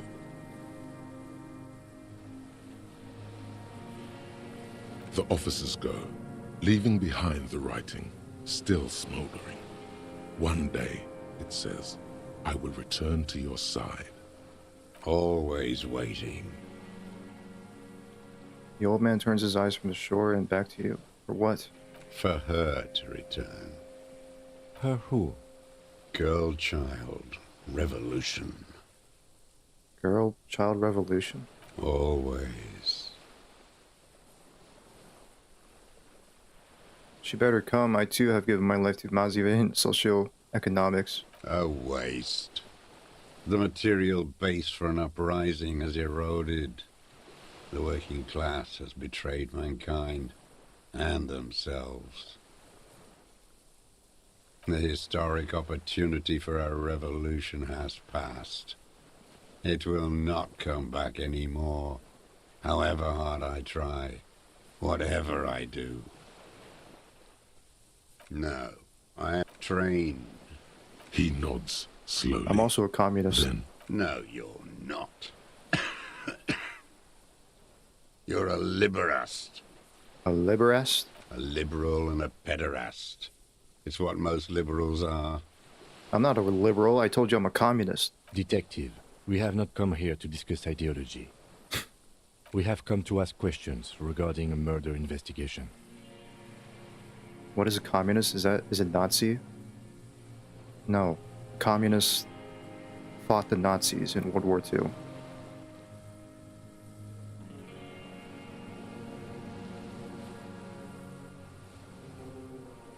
Tabasco on salted potato chips, yum. Sounds pretty good. the old man spits into the fire pit. He does not say anything more.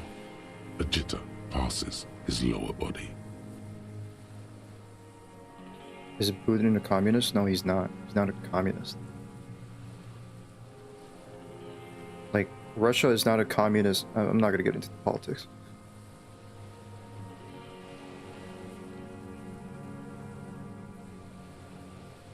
The expression on his face is unreadable. There's some sort of interference. No there. politics. Neurological. I'm done with it. Only politics in the game. I mean, this game is political. That's for sure. There's no, like, other way around it. So, I guess whatever. There's definitely something off with his body. Something more than just metabolism, or even cancer. I have another serious question for you. There's nothing serious in this world. It's a farce. What have you been using this gun for? I've used it for killing people. Killing people? It's a gun. That's what they're for. You want a moralist euphemism? Defending your family and your property. I haven't done that. I've used it to kill people. Interesting. During or after the war? There is no after the war. Class war is never over. So he's continued killing after hostilities ended. Okay. Okay. This is it. You can feel it, like battery acid on the tip of your tongue. Something you haven't felt in a while. But what? This is what you live for. This is the shit. The great serotonin jackpot. Huh? The solution. Go in straight. No euphemisms. He doesn't like those. No. Be careful now. Slow and steady does it. Make him repeat it first. Don't mess this up. Remember, he wants to tell you. Get personal. So you're saying you killed people after active fighting stopped? What did I just say? What did I just tell you? Don't drop the ball now. Sorry. I know you want to tell me, but have you killed anyone with a gun in the last week or two? I don't want to tell you anything, you grotesque murderer. And why did you think that was a good idea? Don't listen to me. I'm wrong all the time. Wait, which one do I pick? Which one do I say then? Nothing comes to you. Silence. His black eyes look at you. Did you use that gun to shoot and kill a colonel of the security contract colonel? The who now? He heard you. He just wants to hear you say it again. This is dramatic flair on his part. Right choice. We're in. Do it, sire.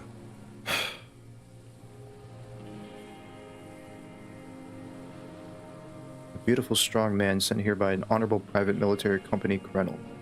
A corpse in the ceramic armor, hanging behind the whirling interact. You shoot him. The fascist death squad who took a bullet in the mouth on the night of the March 4th.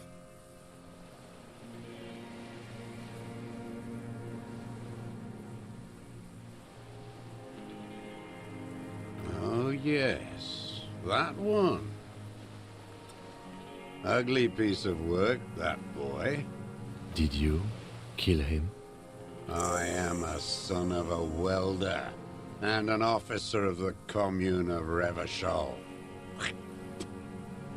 I do not collaborate with murderers and pederasts of the liberal regime. A drop of blood in the saliva. Exhaust him with proof. Pile it all on him. Get a confession. The gun. The murder weapon is the perfect opener. The scent of blood in the air. But what else? There was something you can't remember. Something about the tracks. Suddenly, all those tracks are so confusing. Go with something else first.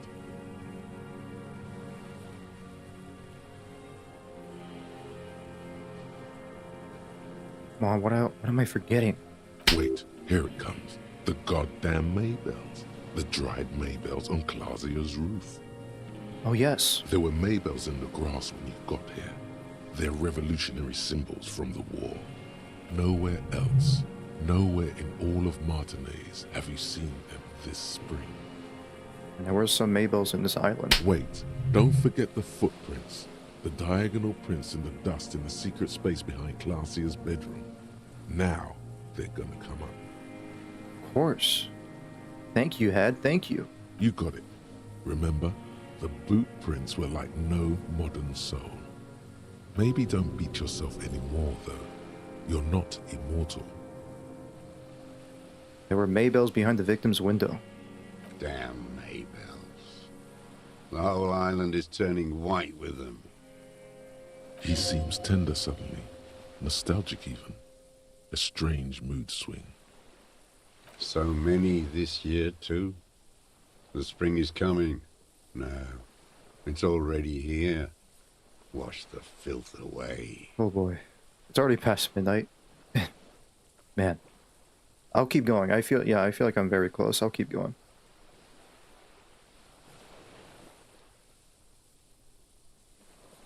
I haven't seen these flowers anywhere else in Martinaise, only here. They blossom on the islets before. We fertilized them with our blood. Resurrection was snow white in May, before they ruined it. The coast, too, before they piled their containers on top of it, filled with broken, useless trash for fat-fingered bourgeois children to play with. You must get around a lot to stay undetected all these years. Do you know any secret paths? Pinball workshops? I may. I haven't seen these flowers anywhere. Okay. A young woman called Clausier. Ring any bells? These dried flowers were behind her window. Clausier. He knows her, but hadn't heard the name. Yes, Clausier. You hadn't heard her name, had you? You know her, right? She had intimate relations with the victim, the mercenary. My ears don't reach the city. You know her, right? She had intimate relations with the victim, the mercenary. With the victim? He turns his sight from the whitening field of flowers and falls silent. Then the muscles within his jaw twitch, a spasm. There is a small tremble. Looks like a smile. A crooked smile. Yet isn't quite voluntary. He's about to burst. Almost. But you need one more. Just one. Or maybe two.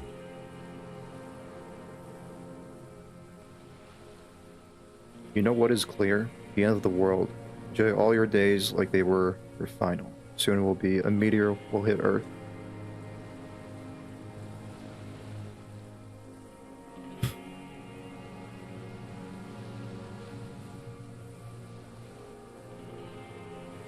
I wonder what brand of boots you're wearing. Everything is brands with you individualists. Who cares what brand my shoes are? Sansa. Some shit. Show me the souls, please, Mr. Torres. Fucking imbecile. The old man stretches his leg. A black and white spiral pattern covers the sole of the worn-out old running shoes on his feet. The maker is Sensorique. The model is Cordobe, and the size is 43. These are not the unusual horizontal patterned soles you saw in the dust on the floor of the hidden room. They do, however, seem to be about the same size. The size fits, but not the sole.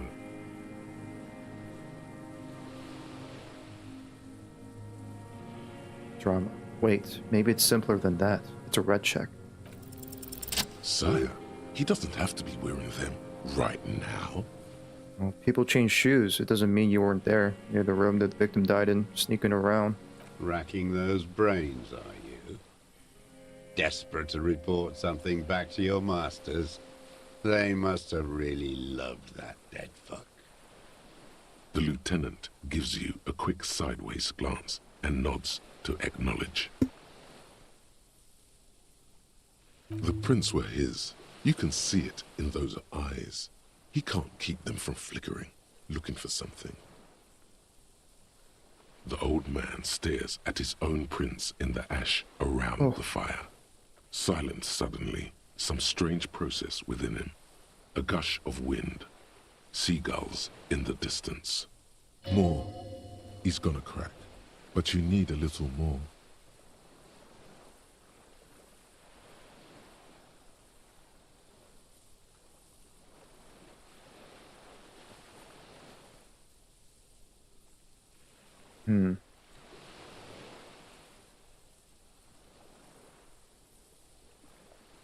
We done ballistics. The shot came from this island. I saw you poking around there, looking for evidence. You're damn diligent when it comes to dead fascies. Did you like the view? You had direct visibility. There are embrasures in the concrete, specifically meant for a top follower to use. And you had a long-range rifle in your possession. You've been here a long time, Mr. Druss. Too long. You clearly need medical aid. I'm ready to die. I've done my part. He's practically admitting to it. Dead fascies for fascists. Done his part.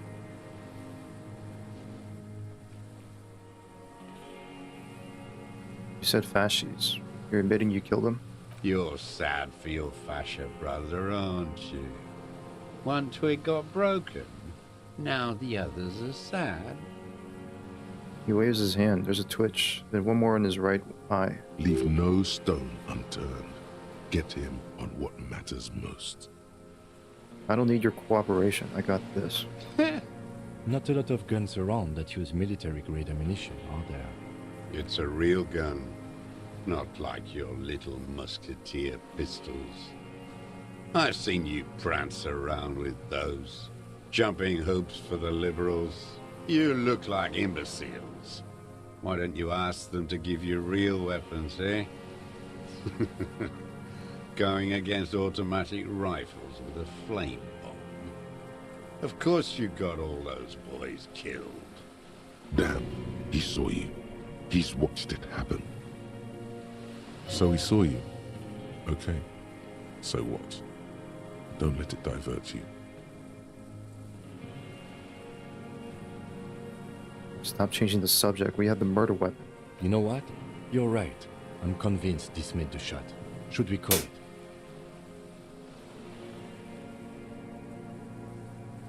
Dramatically ask. You think we have the murder weapon?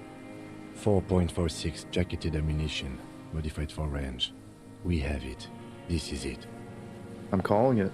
We have the murder weapon. Good. This feels good, doesn't it? Tearing things up like this.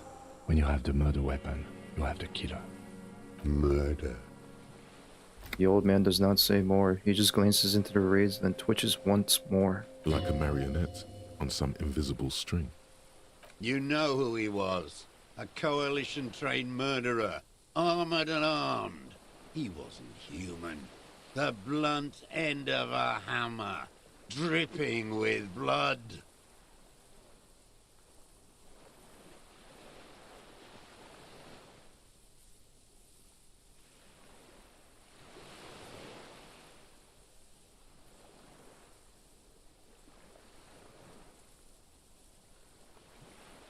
okay. I don't know which one to pick, really.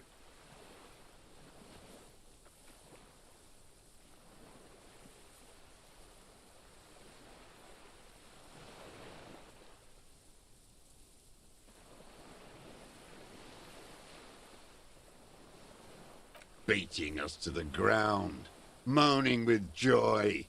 You hounds get so thorough when a company-trained killer dies. I haven't seen you on this coast for 40 years. You know, maybe I should have killed one sooner. Got your attention. Now you stop beating druggies and prostitutes in your basement. Now you come to investigate. Not when they die by the hundreds. This is it. Shot him. Shot him. Say shot him, not killed him. So you shot him. Oh, the inhumanity. One paramilitary less in Revachol. You can almost see him squeeze a tear out of his eye. His fists begin to tremble from the anger. The lieutenant raises his right arm to hush you. Hush. He does not need to be pushed anymore. The ball is rolling.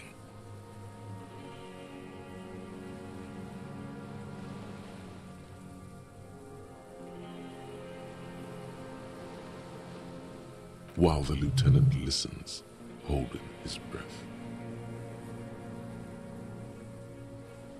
I had them in my sights. Both of them. Him and the whore. I was breathing with them, in phase, and I pulled the trigger and flew on the air until I landed in his mouth. I didn't think I had a shot like that in me anymore. I did. I saw him kneel there with his mouth full of death, and that stupid look on his face. And his dick still in her. Then what? Nothing. I went to sleep. Next morning there were Maybells everywhere. The world was white, or what's left of it anyway. My last spring here. I knew the fascists would come to avenge their own. And so they did. Mr. Dross, are you aware you're confessing to murder? Yes. And you were looking at Dan, the victim and a young woman, having sex through the scope of your rifle that night, before you shot him? The old man nods. Why? Because that's what they were doing. The motive. This is where the motive is going to come from. You can coax it out of him.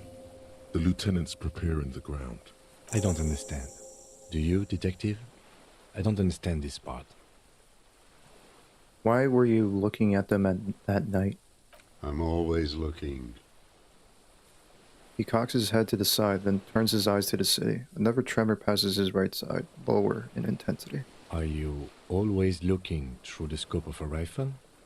I'm just trying to understand. A rifle scope has the best magnification. And if you don't like it? Click. You pull the trigger. Yes. Think of it as a form of critique. He will not stop now.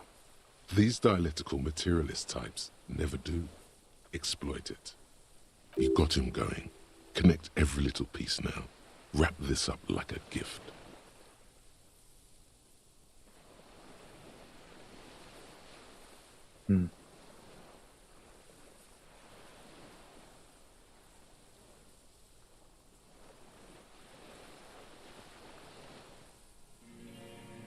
How have you come around to watch the last season of Invincible? I've not finished it yet.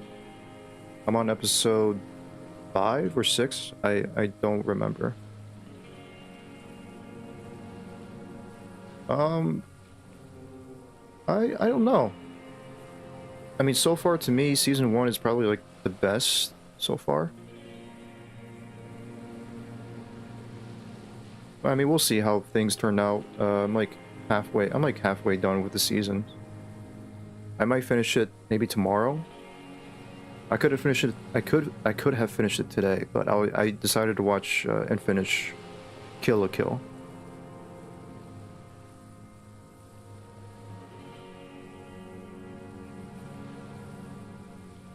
What specifically did you not like about what you saw the night of the murder? Them. Fucking.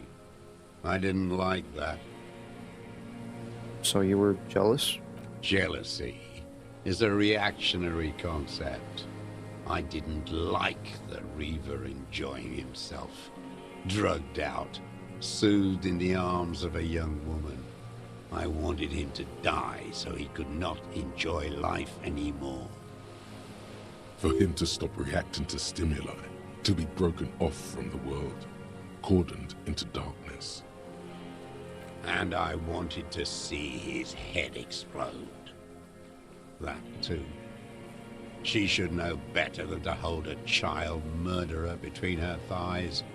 I knew he'd be there for one more second, writhing. That's all it takes for the bullet to reach his head. Now that I think of it, I wasn't aiming for his mouth. I wanted his brains to spill out on her. But you can't have everything.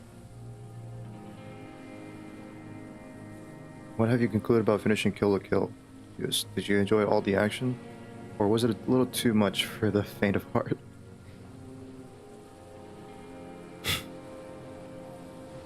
No, more or less.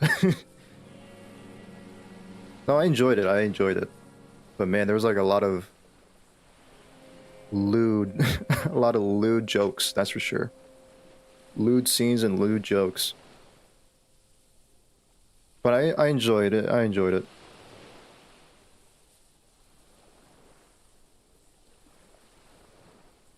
I kind of figured, like, you know, at the end they were going to work together. Ryoko and Satsuki.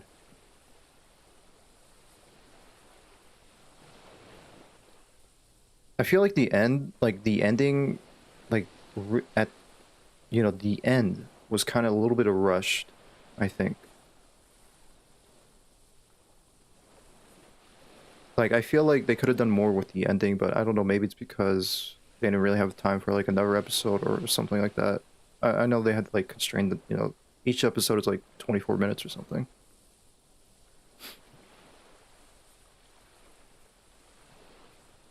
But other than that, I mean, I enjoyed it. I think it's, like, an alright ending to it.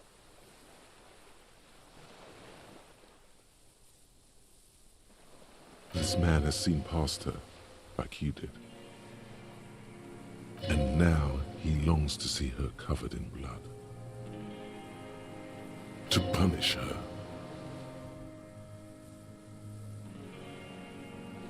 How long have you been watching her? Since she came to Martinez. I saw her sneaking in the reeds early in the morning, behind the Feld building. It was dark, still winter. She didn't have her skimpy outfit on then, just a spot in the night, moving. I don't find the ending unsatisfactory either. It's my only complaint in relation to the story. The rest is very well expanded, yeah. Quote unquote expanded, yeah. Yeah, there was like definitely a lot of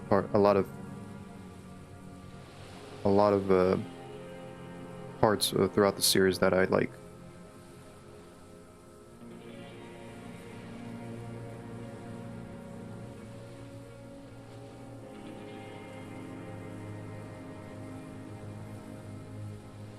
Past the Fell building on the coast. What was she doing there? And we're not talking about the expanded parts, okay? I do like the animation style and the fighting scenes and like the offbeat comedy, and it's just, it fits together. Hiding something in the water. She had a fag after she'd done it. I was up in the ruins there. She couldn't see me, but I could see her, smoking. She was nervous, but not scared. What do you think she hid it there? Her passport and tickets to Villiers.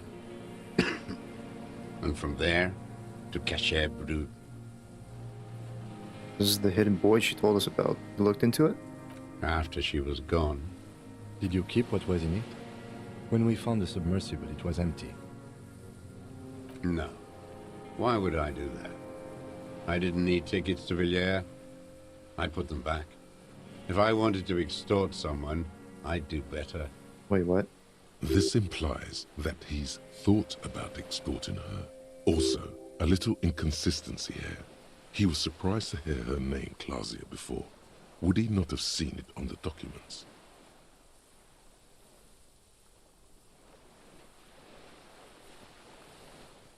What do you plan on watching next? I'm sure by now your list is filled with recommendations and mostly pointed by me. Oh yeah, I mean, I gotta look at the list again.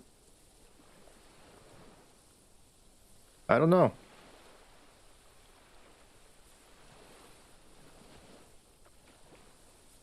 I actually don't know. Like, after Invincible, I'll have to take a look at the list again. I mean, there's Evangelion. There's that one I could watch. And I was kind of thinking about, like, going back to watch Dragon Ball Z. Not Dragon Ball. Dragon Ball. That's a long watch, though. That's a long time to, like, get through.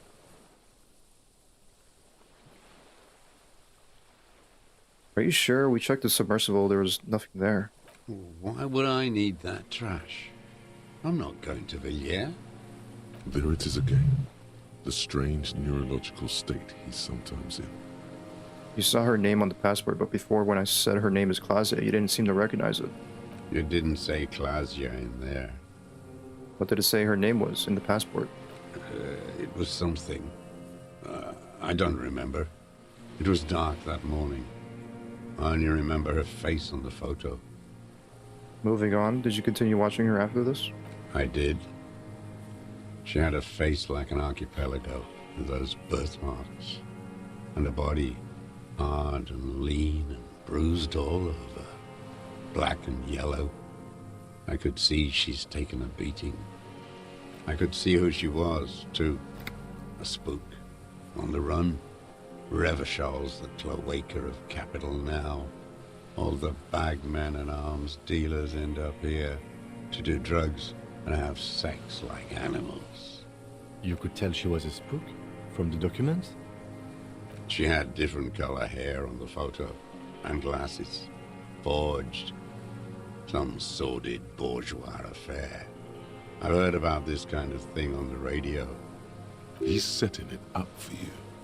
The bruises. You can't make that out in a scope. You could see her bruises through the scope of a rifle? You can't see bruises through a scope. It's just a blur.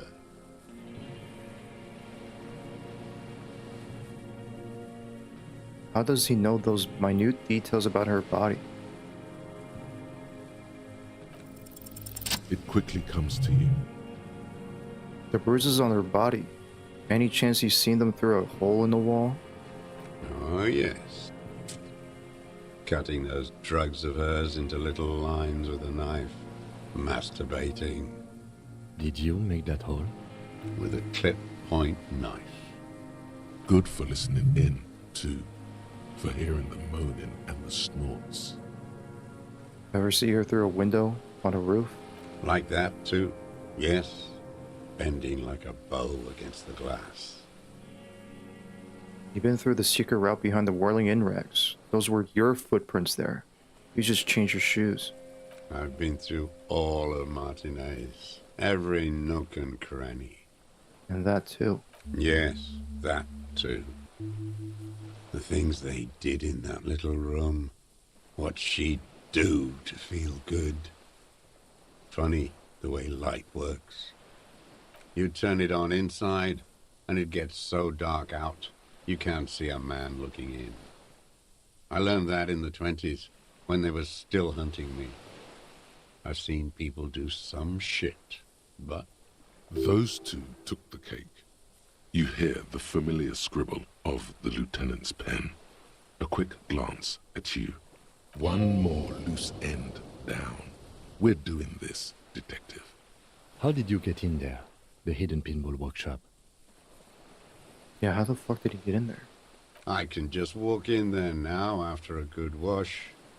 I told you, they think I'm an antisocial. Closing hour is a good time. The kitchen's empty. The door's locked. How the fuck? You had to open the steel door in the kitchen? How? I got that open a long time ago. Some bourgeois game merchant lived there. I don't know, 15 years ago. He left spare keys all over, and I took one. Then I saw her turn the light on one night in my scope. Andy found use for it. A spare key, like the one hanging behind the Union box window. He wanted to punish her, so you killed him. She practically breastfed that man. You wouldn't believe the things she let him do to her. You stare at them too.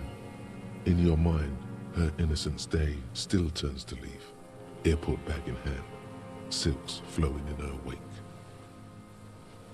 It has nothing to do with that. It's no good, Harry. Her voice rings in the evening air.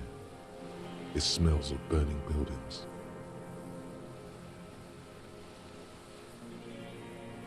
I'm not like that. I don't think like that. No one gives a shit what you think. You and your cronies kill 10 working-class men a day. I've heard the statistics on Channel 8. You had feelings for that woman? There's nothing to hold on to. Only this. It's not enough. The coals of his eyes glisten suddenly, like stones dripping with water. Is he crying? Man needs to feel something else. In this fight, it helps if you have your eye on something there. It's weakness, I know. There have been others? Yes, over the years. It's not unproletarian to feel something. Is that why you left the dried flowers behind her window? No. He starts to shake his head again. A sunflower on the withered stalk. Why then? I don't really know. I was there one night and she was crying, like a child, in the corner of our room on the floor, like she does sometimes. When was this? The day after I killed him. And you brought her Mary Maybells? Yes. I don't know why I do the things I do anymore. Wrong game, by the way. Mary. It's as if something put the thought there, to leave the flowers.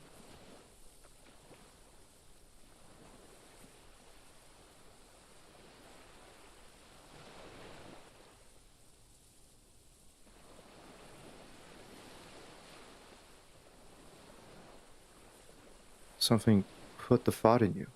A compulsion. What do you mean, put?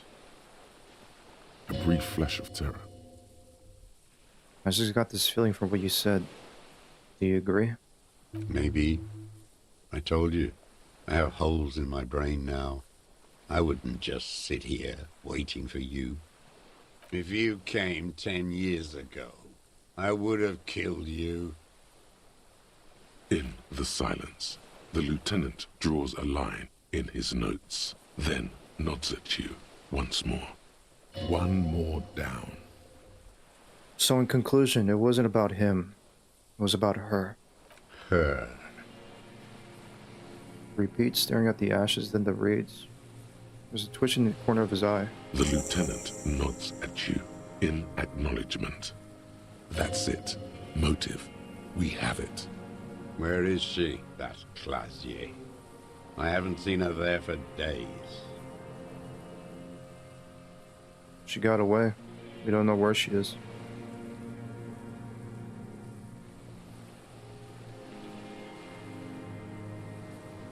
Good for her. That girl kept staring into the scope, you know. In the end, this last week, kept staring at the island. Oh, I could imagine that. Crazy. At night, crying or smoking on the roof, like she knew I was here. It doesn't matter. Across the water, on a dilapidated jetty in a nameless village, made of grey cinder block houses with Eternite roofs. 2 police officers and 1 special consultant look across a narrow strip of sea. He's there, doing what exactly I don't know. Satellite Officer Vic Mayer points at the ruins. Behind that anti-aircraft something. That's why we can't see him. Special Consultant Heidelstam is optimistic. We'll see the boat when he comes. Let's go get a coffee until then. I know this interesting little place. Where? His voice trails off as the 3 walk down the jetty. As the men go, Patrol Officer Minnow looks back over her shoulder at the crumbling fortification like a rotten tooth rising out of the water. Good luck, Harry, she thinks. You need something good for this. We could get more. We've got him talking. Who knows what he's seen and done over the years? You could get more out of him. He likes talking. Enough. Take him in. Bend his arms behind his back and end this. Been looking at anything else you haven't liked? A tragic comedy. Druggies, prostitutes, and rentiers. A strange little engine seems to fire up in him again. It straightens his back. The familiar put of hatred. More specifically? Specifically, the whole city is a charnel house. Stripped clean and draped in neon. But Martinez is the worst. How come? Because of the racists. Everyone is a racist in Martinez. It's their favorite thing to do in the whole world. Listening to race-themed radio shows. In the ruins, in their lorries. Pumped full of steroids and Radio Revachol 92. Race this, race that. It's all sanctioned by that Social Democratic Union and the farce of a Social Democrat who runs it. Mr. Clare? Yes, the fly larva in his container. He let some nihilistic advertising yuppies erect a statue of Philippe III, a syphilitic murderer, on the town square, to spit on the working class. Not since the serfs of ancient Pericarnassus has history produced a more inert social class than the Martinez proletariat. The rest of Revachol at least pretends to rebuild. These people still live in ruins. Man, it is really getting late, but it's like one of those... Yeah. But I'm alright. I'm still awake, surprisingly. Not really too tired.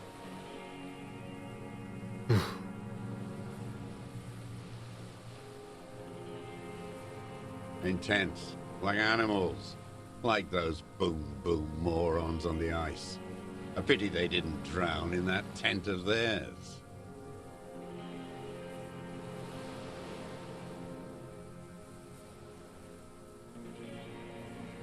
At all? The worst of them is the blood-drenched Sucrion on her yacht, licking her lips. The old whore's gone now. Her gun-toting porcelain men are dead. So, actually, no. This old man would approve the Voltramite Empire. Oh yeah, for sure. The worst is that old cop parading around in his uniform, throwing balls all day. It's not enough that the racists and liberals are dancing on our graves. The old loyalist ghouls still parade the ruins too. Every morning he's there, while the parasites he fought to protect are off in Ozon, or Quayamoran, or some other island they built their palaces on, feeding on drugs and having sex with their own children. Wow, this guy really hates everyone. Say nothing. That's all the rich really want. Sex with their own children. Throughout history, even the royal bloodline of the suzerain, It's all just an excuse for them to have sordid sex. At least that old cunt, Frisell, is now dead.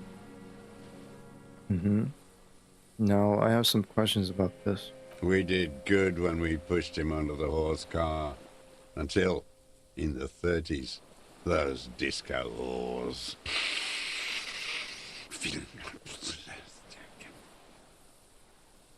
He breathes in, his breath heavy with hatred. Cannot make out a single word. The disco whores are too much. Hatred shuts down his brain's language center, leaving only a nonsensical sputter. There was something about a statue and nihilistic advertising agency people. Might be worth investigating. Imagine a conversation between him and Measurehead. I was actually kind of thinking that in my head. I was like kind of thinking, man, if you really do it, like, I mean, you could have just shot Measurehead as well. Why not? Just shoot him. Ask about that cock on parade too. Make sure you get everything here. And why not just shoot everybody? Fuck it.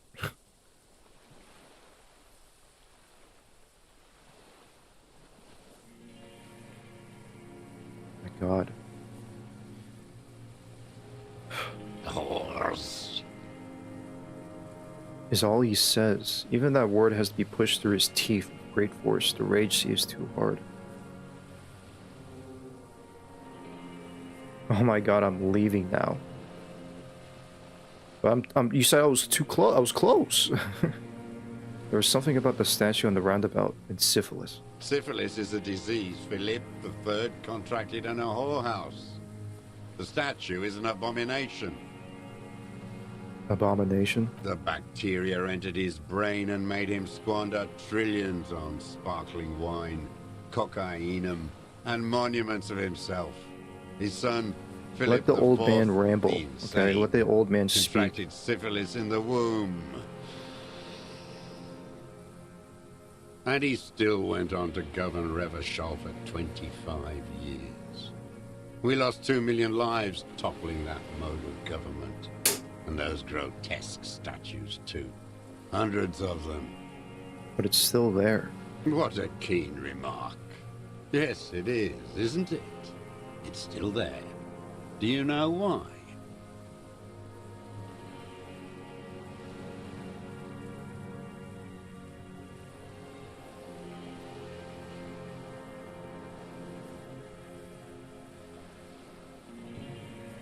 Because cynical advertising yuppies erected a deconstructed version of it? That's right. Some advertising cockroaches erected a cynical deconstruction of it. We tore it down with honest working-class plastic explosives. And there it is again. Art is a bourgeois establishment. It's an affront to humanity. Every gallery should be bulldozed, and the artists should all be given 30 years of hard labor in Yekokata. Wait. It suddenly strikes you.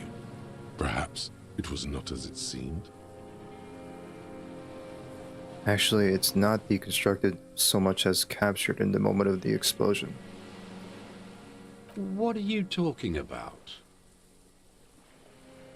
It's not a monument to Philip III anymore. It's a monument to the monument of Felipe III exploding. What is this madness? The lieutenant, too, has cocked his head and is looking at you with a strange expression. It's not madness. It's a monument to what you did, to your program of destatuing Revachol. So you're saying it's a communist monument now? Not only. Yes, and furthermore, the design bureau people are probably left-wing too. They often are. We did always have the prettiest posters. Maybe you're right. That is how dialectics work. But understand this, art is still a bourgeois institution. And they all should still be sent to Yekokata. Yes, of course, straight to Yakuta.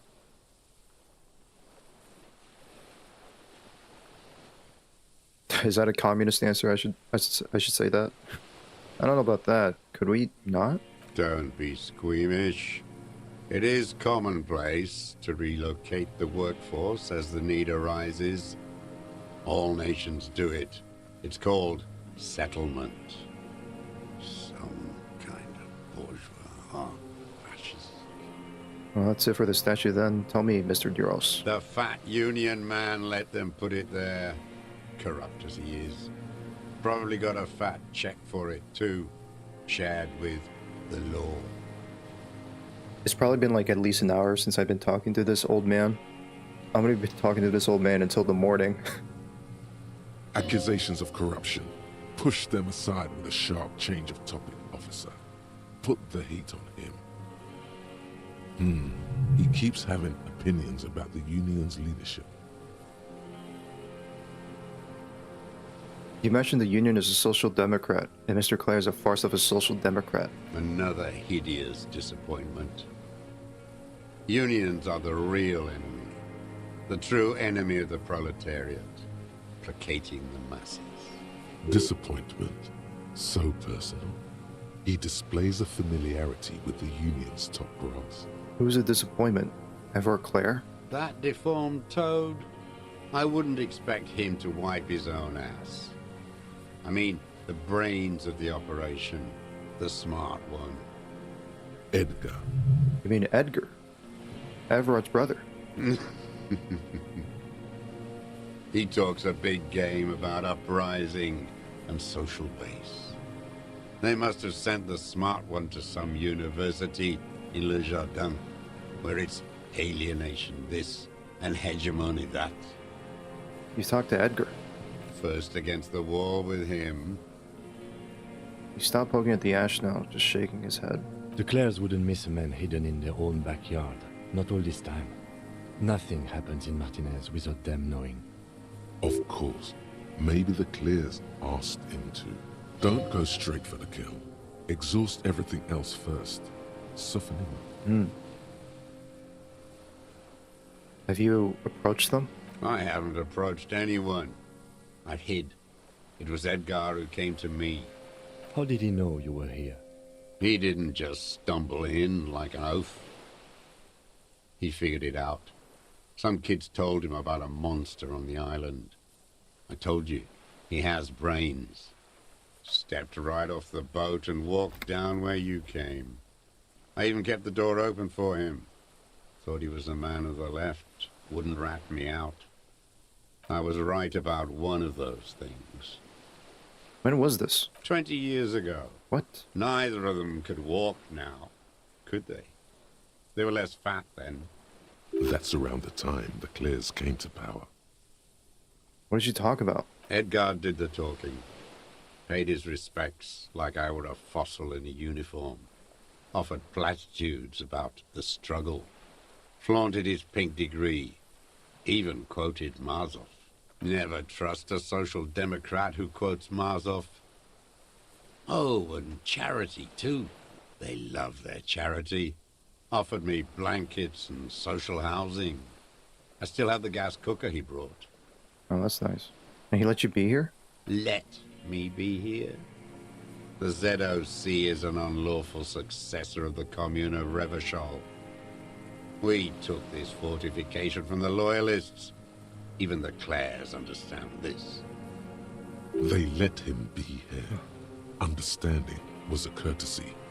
But why such a courtesy? Mr. Dross, did you kill the colonel mercenary for the Clares to incite a riot? You know why I killed that fucker, Dwat. As to Edgar, I'm not doing anything for that swine again. Again? What have you done for Edgar before? Tried teaching him some Marzovian socioeconomics. They didn't stick. We parted ways.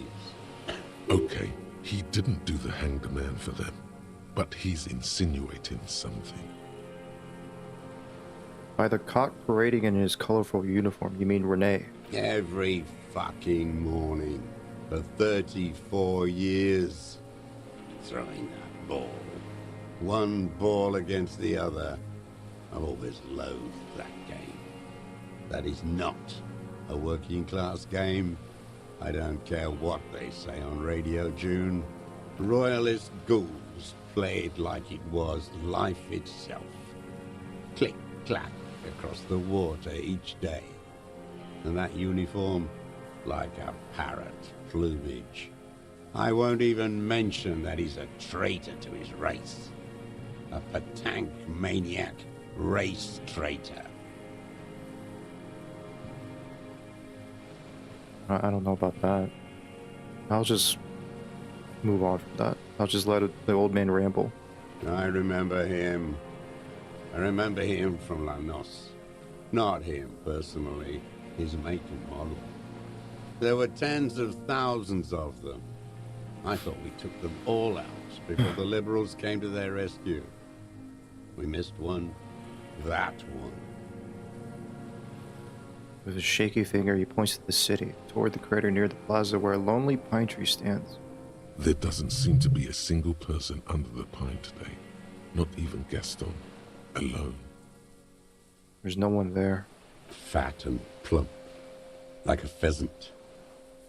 Just begging to be popped off. Please, Mr. Truss. Shoot me. You'd like to kill him? Not yet. I like to look at him strut around, place the crosshair on his medals, right on his face, and just fiddle the trigger. Think about it. Let the bomb melt in my mouth. Oh, this old man is like crazy. Save the treat for later. He is a juicy bonbon, that one. A real treat for the black day, the blackest. When I put that gun in my own mouth, I think, no, don't waste it. Put this lead in that cock, Rene. For the boys he killed. And then I look at him throw those balls, and I suddenly feel better. I even hid one bullet, so I'd always have one for him. Haven't seen him around lately, strutting around. Must be down with arthritis. I hope it hurts like hell. I hope he sweats blood. Hearing it may destabilize him. You sure you've gotten everything from him?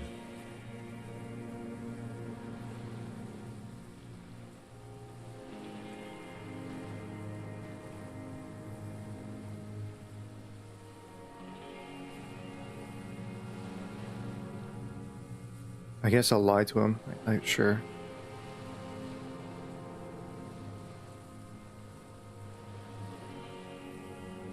Huh. Yes, of course. I hope it hurts like hell. I hope he sweats blood. Must be torture. Not to be throwing his balls for a whole week. He seems relieved. Could he have been worried for him? He reminds him of himself. The same hatred. The same. You try to think of another thing, but no. It's just the hatred. They are veterans of the same war.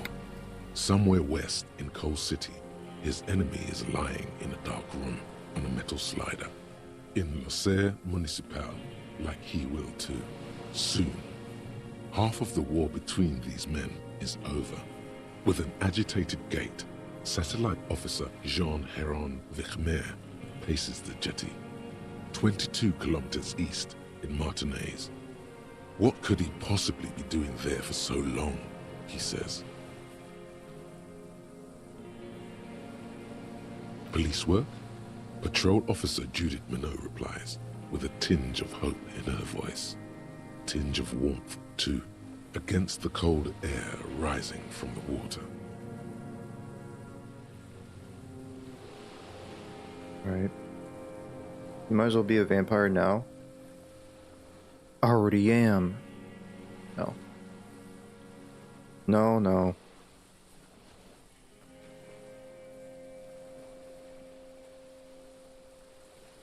What was the deal between him and Edgar? The connection comes to you like a splash of cold water. Dark, cold water. 20 years ago, when you met Edgar, the Clares didn't run the Union yet, did they? He acknowledges it. Here we go. A twist behind the dark bend. Who did? That bourgeois cow. Tiffin Holly was her name. Licked the rich man's hand every time he came to town. Never seen a labor leader so hot on mutual cooperation. And money. She liked that too. That Holly was a real bridge builder and a deal maker. She was also a woman, wasn't she?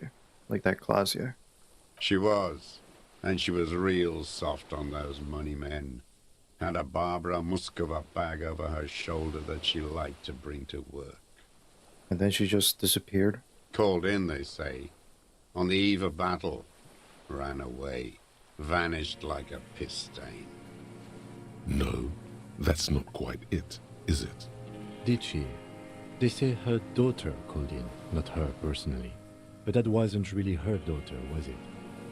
No, I guess it was not. You could swear you see the embers glow again, under his eyes on the dust. Edgar had someone make the call. Why is that, Mr. Dross? She couldn't make the call herself. Here it is, the bend in the river. Why?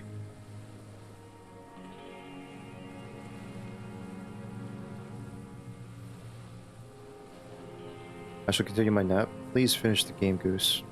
Didn't you want to prove my prediction was false? Here's your chance.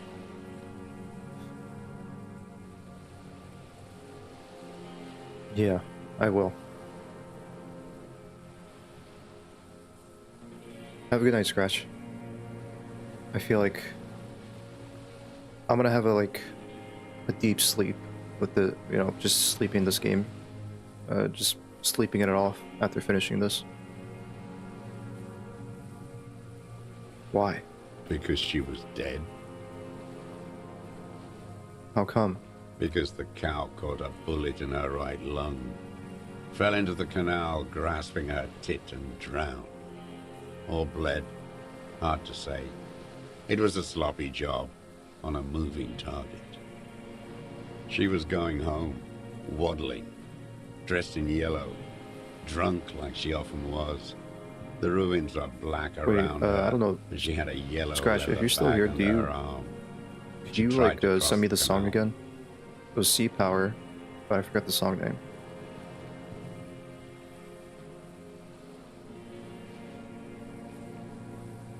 Heading home to Grand Couronne or Betancourt, someplace like that, where they build those new bâtiments for the people who flourish in the hell around her, and the ruins. You shot her? Someone shot her. Or maybe the cow just fell. My memory is full of holes. All I know is nothing changed. Not in the material base, not in the hegemony. There was no uprising. Just words. The Union fizzled, sogged. Nothing came of it. Nothing. Edgar didn't keep his part of the deal.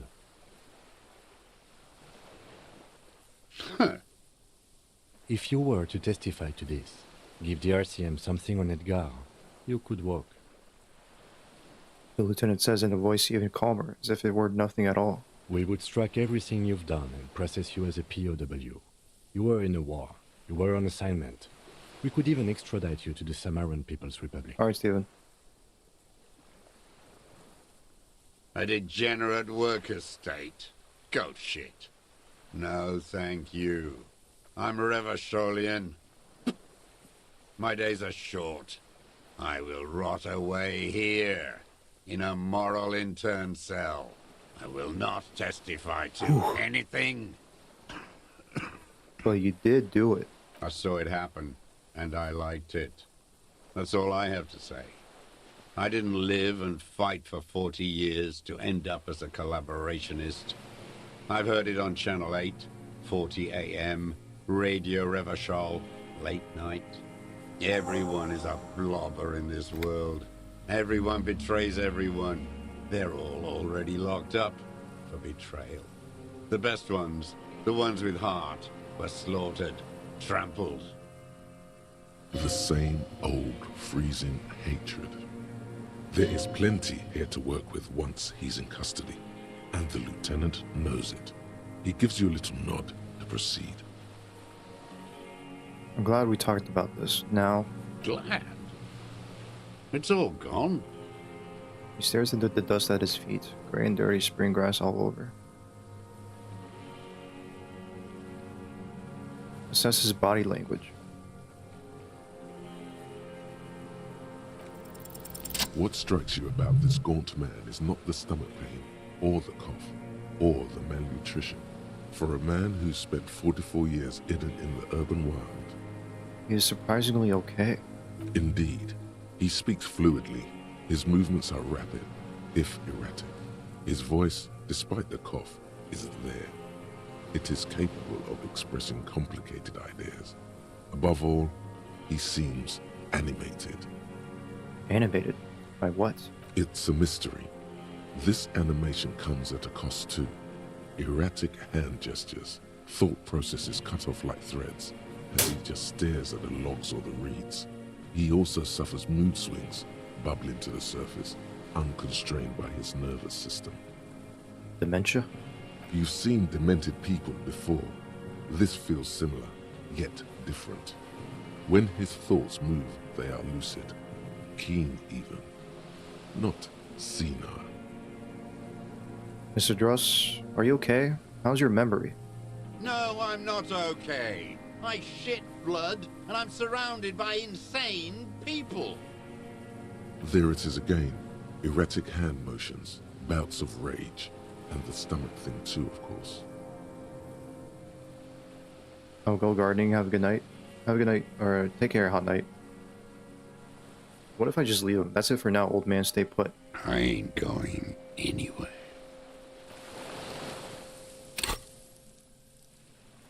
What the hell? I got 10 skill points? Oh, no. I was looking at Volition. Never mind. Got 5. $70 for this. The bolt action 446 caliber Triangong is a poor man's sniper rifle. While not the most reliable of firearms, it is relatively precise due to a very manageable recoil, thus allowing the shooter to take multiple consecutive shots fast. This particular piece is missing a scope though. I was gonna say, where is the scope?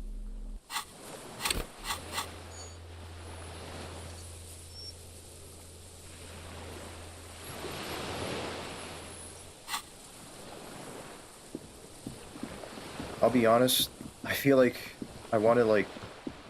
maybe I'm really close on beating this, but man, I feel so out of it now.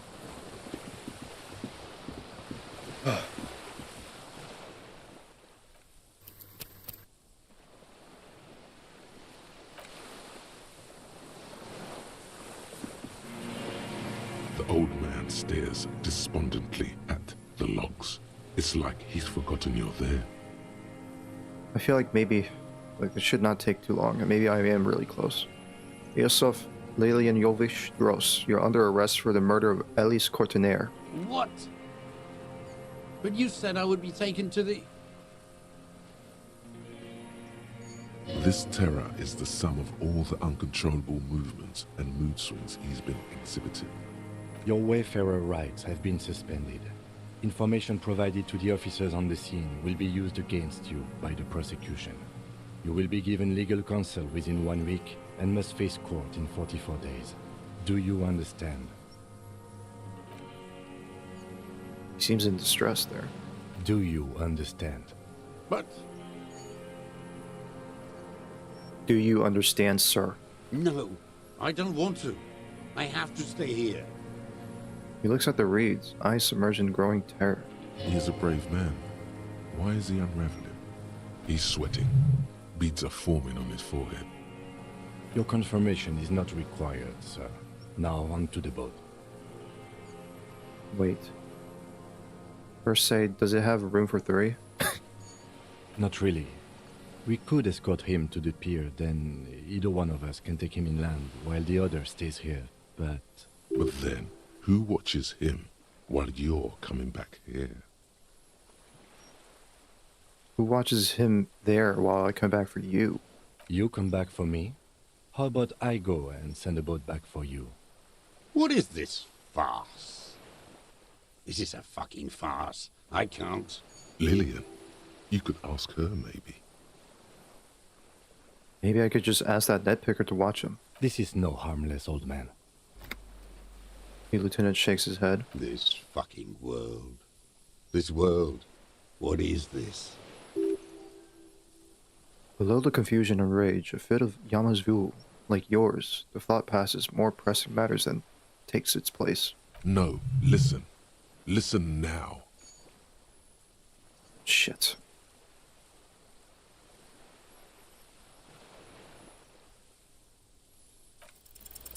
There it is again. To your north, as it has been since you came to the coast. The reeds whisper, stalks rubbing against each other. But then, in the middle of it... What? Something completely different. It sounds like a bow, very slowly being drawn against the strings of a violin. A very small violin, made of reeds and rushes. Maybe there is room for 3 on the boat. Shush. Kim, do you hear that? What? What are you talking about? Is this... really us? Your skin crawls.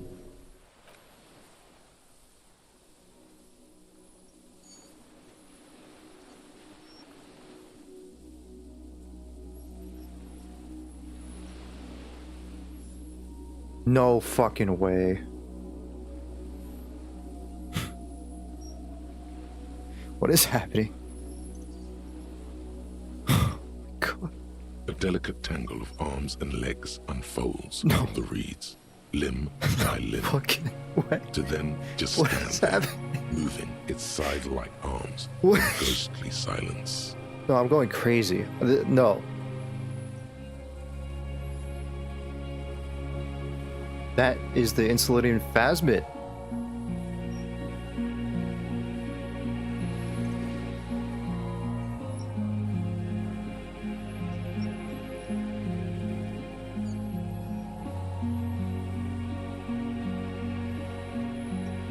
It's still there, an unfolding mechanism of reed-like chitin, hovering in place.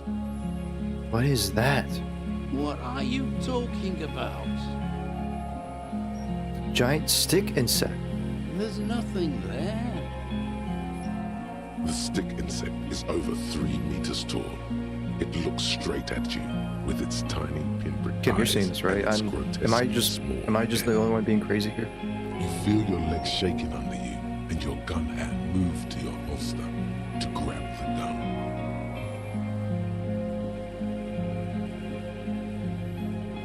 There is. I see it. Tell me what you see, damn it. I can't make out one small thing in the reeds. No, I've gone crazy. Kim, can you see it? I can see it. Okay, thank God I'm not crazy. 4 simple words, thank God. If he can see, then you're not insane.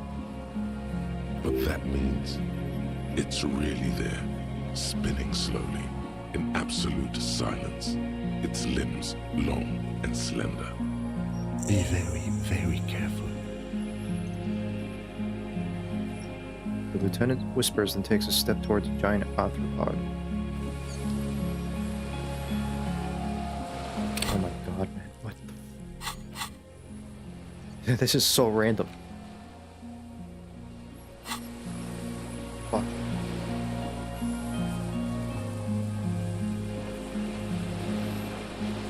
That check?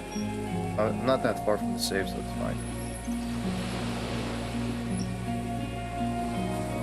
The creature stands on long stilt-like legs, antennae hanging from his head like a woman's hair, white and curled at the tips. It is no more than 5 steps away from you. Reed-like tufts stick out of its joints. As the insect moves its forearms, it produces a faint hiss. like a reel-to-reel machine spinning after the tape breaks. The hiss is different from the strings you heard before. It says something else in a lower pitch.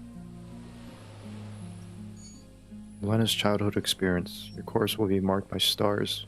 Lay the pheromone on thick.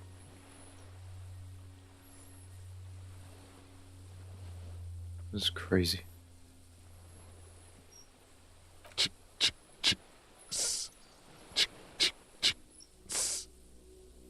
This is the Insulindian phasmid. It is.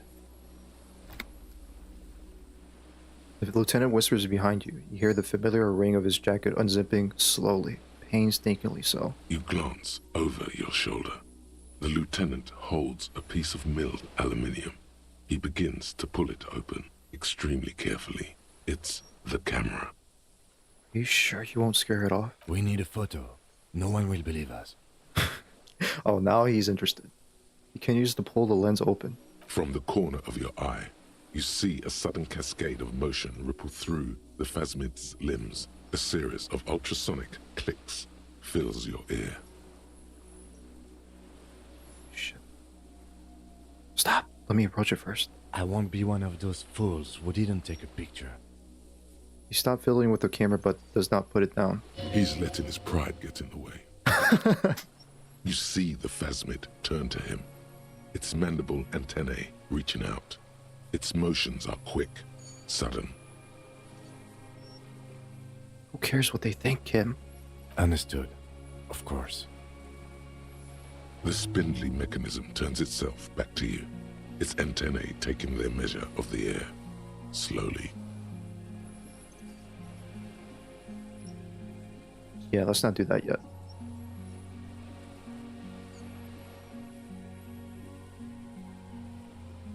We're fine. Hey. The creature tilts its tiny head to the side and appears to look at you. It is incredibly light, like the slightest gust of wind should blow it away. But it doesn't. There is a sadness in there. Or is it in you? From the dream. It's still with you. The pitiful hey you told her. Even now. Fuck, I didn't... Damn. Alright. Very high chance.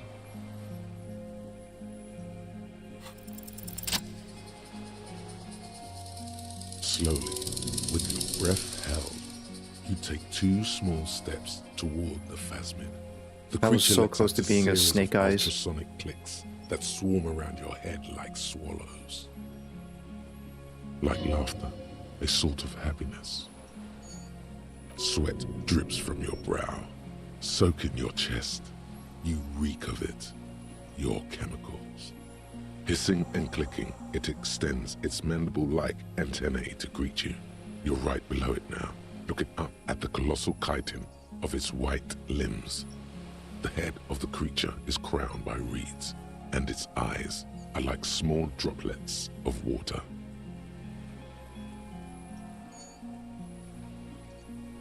Raise my hand.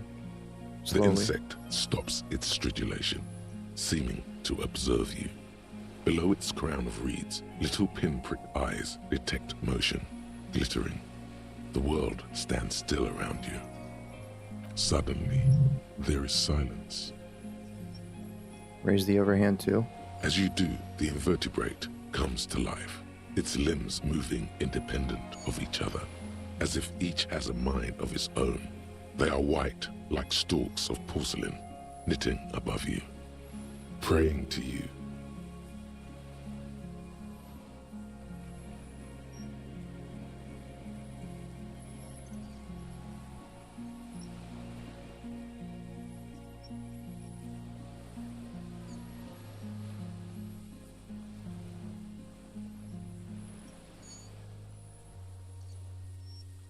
Sets of complex eyes follow you, droplets of dew on either side of the head. Hello, I'm Harry. I don't really know who I am. No reply. A total ancient silence comes from its mouth, along with what appears to be some kind of foam. The stridulations of its limbs continue all around you. Stand on your tiptoes and look more closely. You were right. Little bubbles form on the mouth parts of the creature, on its segmented lower lip. It looks to be foaming, slowly. The foam is white, then yellowish. The faintest smell, like you've never felt before, like burnt roses. Sorry. Kim, it's foaming. Careful. It may be poisonous. The foam slowly turns a darker shade, like burnt caramel, as the insect moves its mouth parts, masticating. The little bubbles begin to burst, one by one, letting out that same smell, like summer burning. Apricot blossoms, white blossoms erupting, a sensation like cold hands on your face. Okay, Kim, take the picture. Okay. With a slow ring of metal, the lieutenant slides the lens open and raises to its eye level. There is no change in the insect's motion while it's being aimed by the camera. It remains fixated on you. In 3. If it moves, you jump back. I'll shoot. Here we go. 3, 2, 1. The shrill flash of the camera cuts the air like the blade of a sword. Oh, the wow. phasmid freezes in its bright light. Head turned toward the lieutenant, hypnotized by the flash. It stands frozen before you. That's fucking cool. I got it.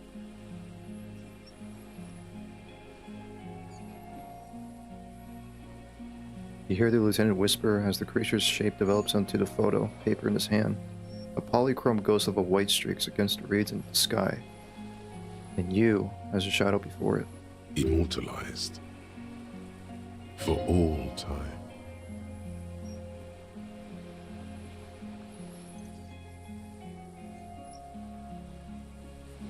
Carefully pet its scythe-like forearm.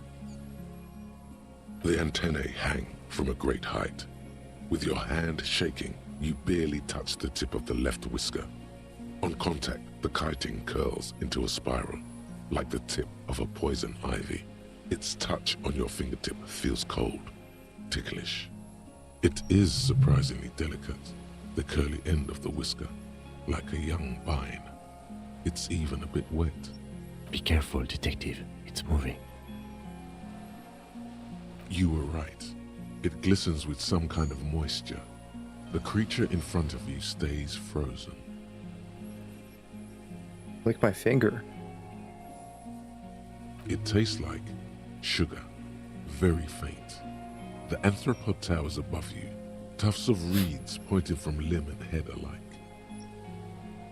Odorless, mostly comprised of water. Carefully pet its scythe-like forearm. The limb before you is incredibly light, like eggshell. It's much lighter than a reed. You feel a soft push could tip the creature over. Its hollow exoskeleton collapsing. Warning!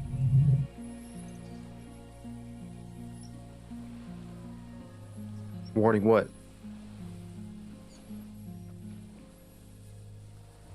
A sudden shiver passes the limb. Looks like the creature is awakening, wave by wave from its stupor. Some sort of countdown process is happening. That's all you have time to think. We got it. Another shudder pulses through the creature's limbs. It jolts back to life, like a record continuing where it left off, in a swaying, praying motion. Even the small black pearls of its eyes do not stray from you. Tell me, what are you doing? I exist.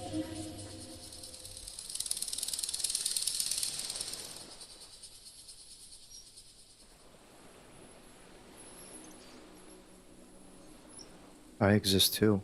Tell me what it's like for you. Fire, burning. It's wunderbar. I'm ill.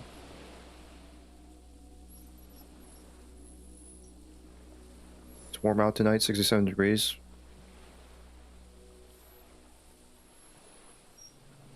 Jesus Christ, it talks in your mind, probably. Yeah, you guys can't hear it, but I could hear it. Fire burning. If I tell you, what will happen? Then I will tell you what it's like for me. I am ill. What is your illness?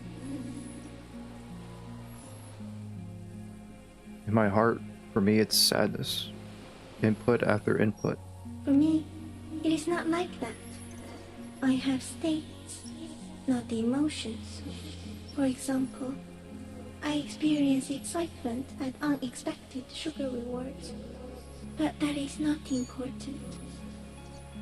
Now I will tell you how it is for me.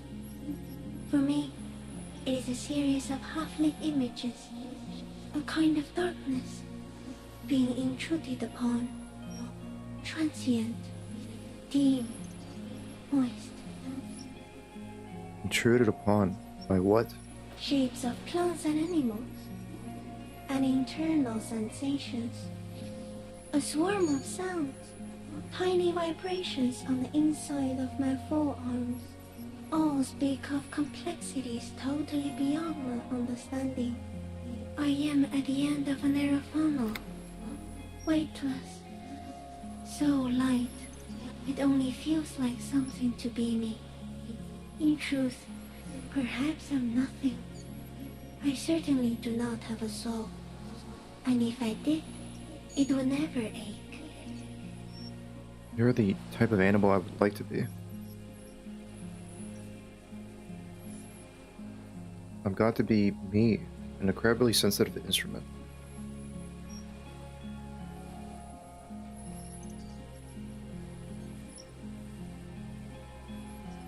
Are you sure?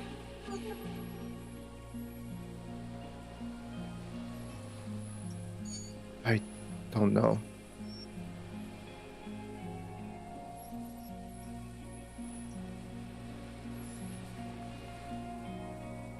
Sometimes, when molting, I regrow a lost limb. One time something went wrong, and a small leg replaced a missing antenna.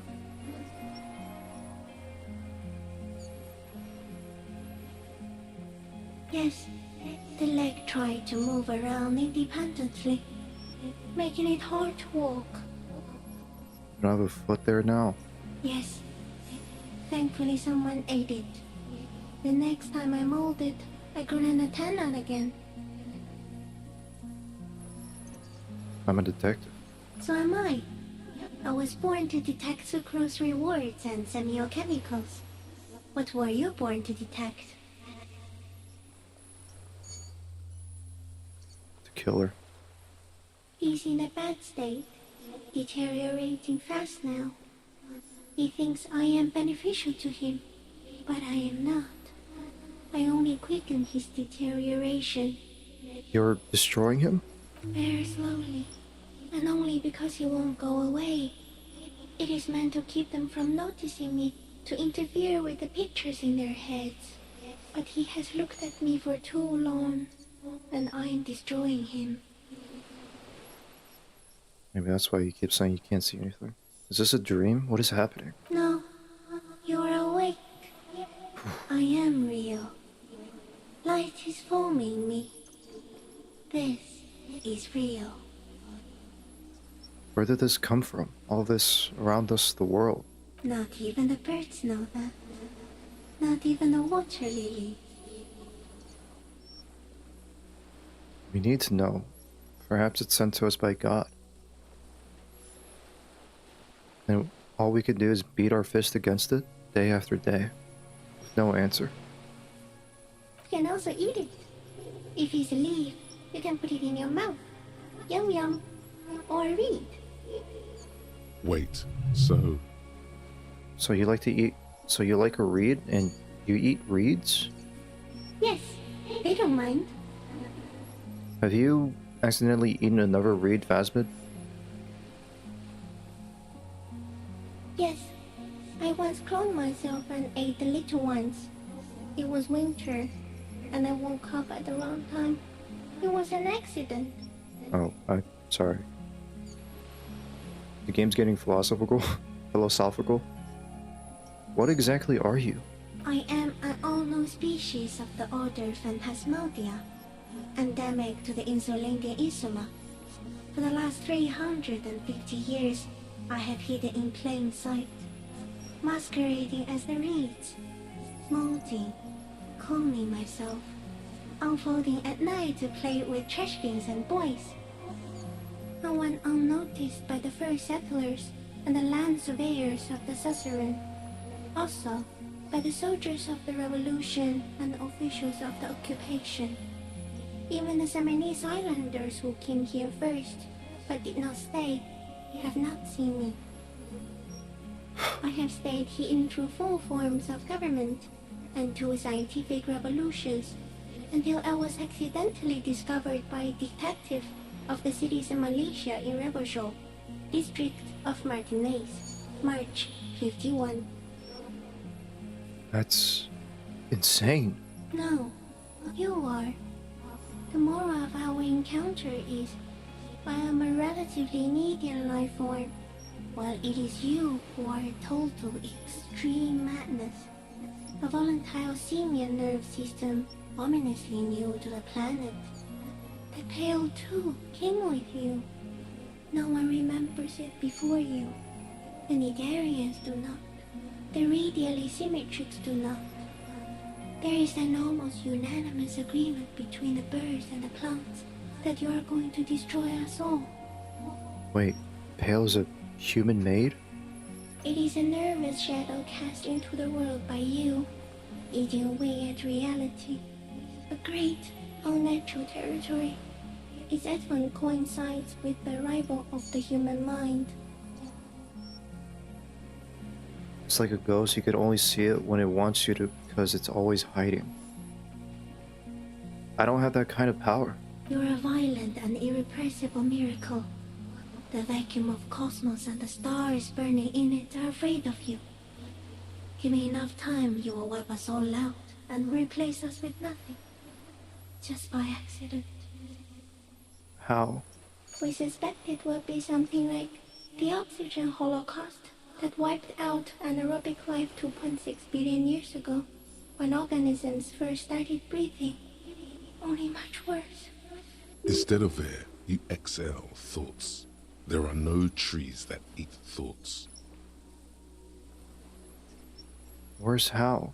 Everything your eyes touch goes back there, behind the nerve mirror. What if you blink? Are we still here? Please don't blink. What if he misplaces us all one day, or just forget? Blink. Have I always thought this way? But I want to blink and undo 12 billion years of matter expansion. This is the gloaming I've been waiting for, ever since I woke up in the hotel room. I have already forgotten the whole world once, when I drank too much. No, you're only thinking it now. This is a revelation. So it is already happening. Soon, one of you will close your eyes and open them to see that none of this ever existed. Kim, am I having a violent epileptic seizure? It doesn't look like that, no. What does it look like? You're just staring at it. Then I think I'm having a vision about the final fate of mankind. Okay. Is it somehow related to the case? The case? The case is meaningless compared to this. I've totally transcended the case. No, I told you what it's about. Our fate. I think you should back away from the unstudied species now. I have to say goodbye now. I have no more thoughts. That was all. No, there is one more. No, there are no more thoughts.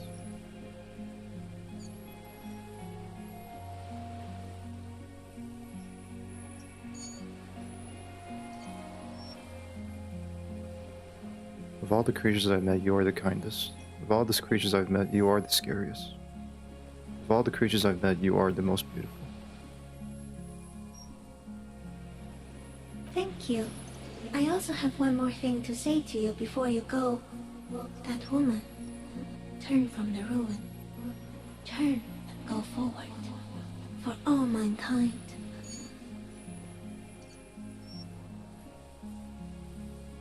I will. She was hell on Earth. It doesn't take a 3-meter stick insect to tell you that.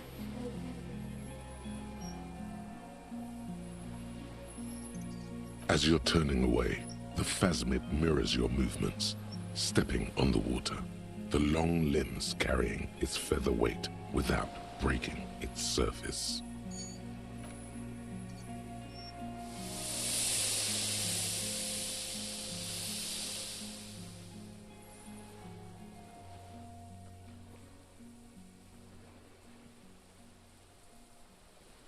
And just like that, it's gone, skating away across the sea's calm mirror like a skipping stone, leaving nothing but circles on the water. And something under it, in the place it stood, bobbing there, among the reeds, a collection of items. It's gone. The lieutenant looks north with his hand raised to his brow. Can walk on water? Apparently, yes. Like a water strider.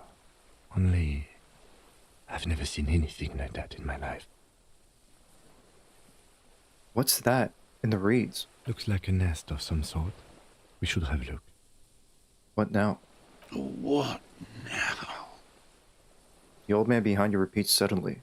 He puts his hand into the ash. It's dirty and black. What if Harry's a messenger to the phasmid gods? Gus, you're 99.87% done. In some kind of strange, semi-catatonic state. Our suspect is not looking so good. We need to check on him.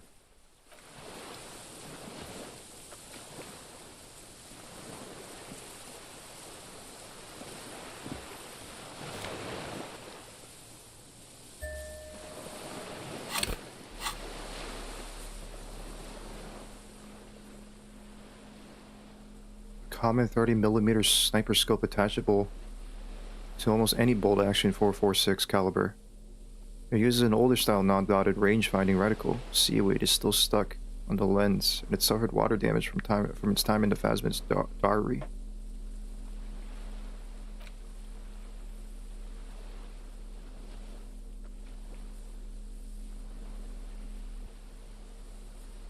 Still not tired? I am, but I've gotten a little bit of energy back.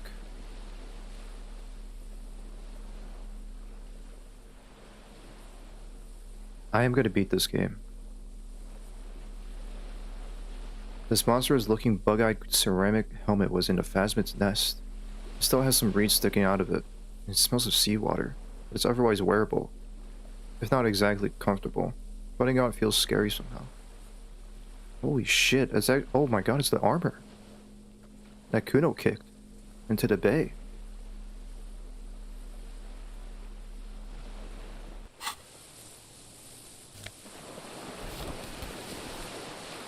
On their passport too.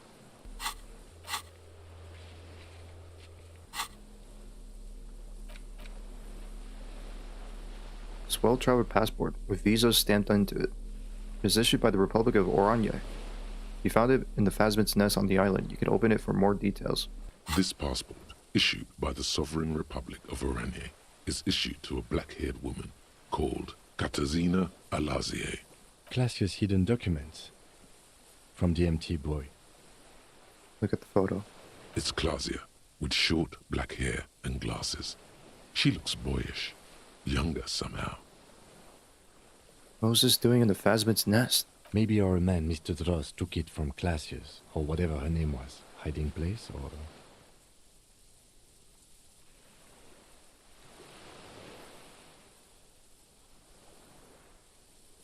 I think the phasmid took it.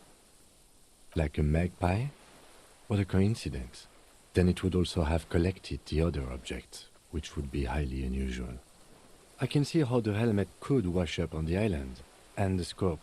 Maybe Mr. Dross lost it, but to seek this out would be very unusual behavior for an arthropod. It says Katarzyna Alazie. She said it would be for Anouk Meyer-Smith. Anouk Meyer-Smith. Katarzyna Alazia was supposed to be her real name, where Klasia comes from.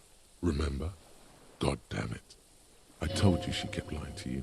She's probably lying to someone else right now, in another city.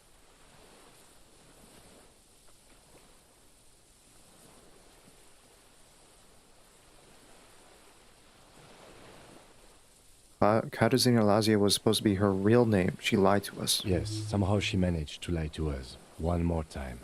In a way, she's still lying to us right now. What's her real name then? I don't know, but it's not Katarzyna Alasia or Klasia or Anouk Meyer-Smith. We didn't even scratch the surface with her, detective.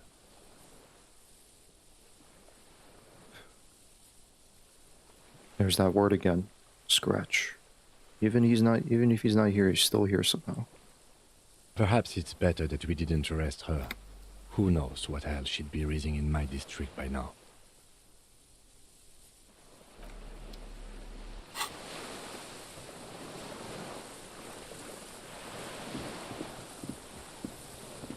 What is it? What do you want from me?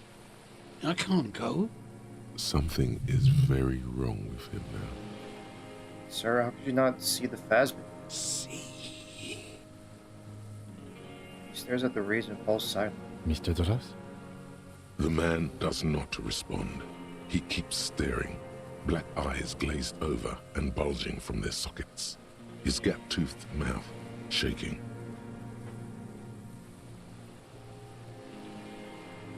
The plastic cape feels coarse. A light shiver passes the man. Other than that, no reaction. He feels small and frail. He's going into some kind of psychomotor immobility. The good news is, this solves our transportation problem, doesn't it, Mr. Duras?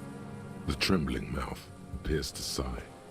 Between this and the broken tire he's used for a boat, I think it's safe to leave him here, while we go and get help. It will need to be medical first, I'm afraid.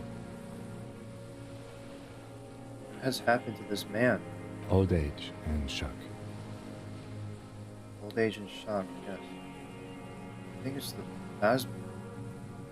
Yes, the arrest and the appearance of the phasmid, the combined stress. But you think it's something more than that, don't you? There's much more. Remember what it said when it spoke? Quite a few things about that health check you did on him make sense now.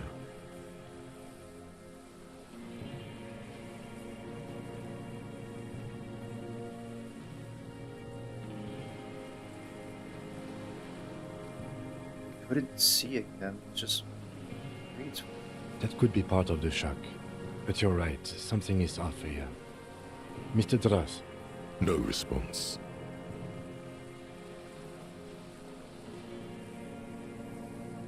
No, it's not that.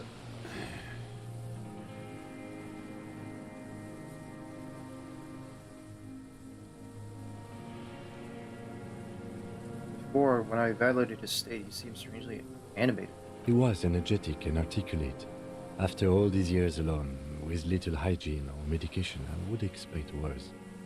Perhaps this animation is induced by something in the phasma? It does not seem to be animated now it's left. Honestly, I'm ready to believe anything at this point. Maybe it is psychoactive. I mean, why not? It's 3 meters tall.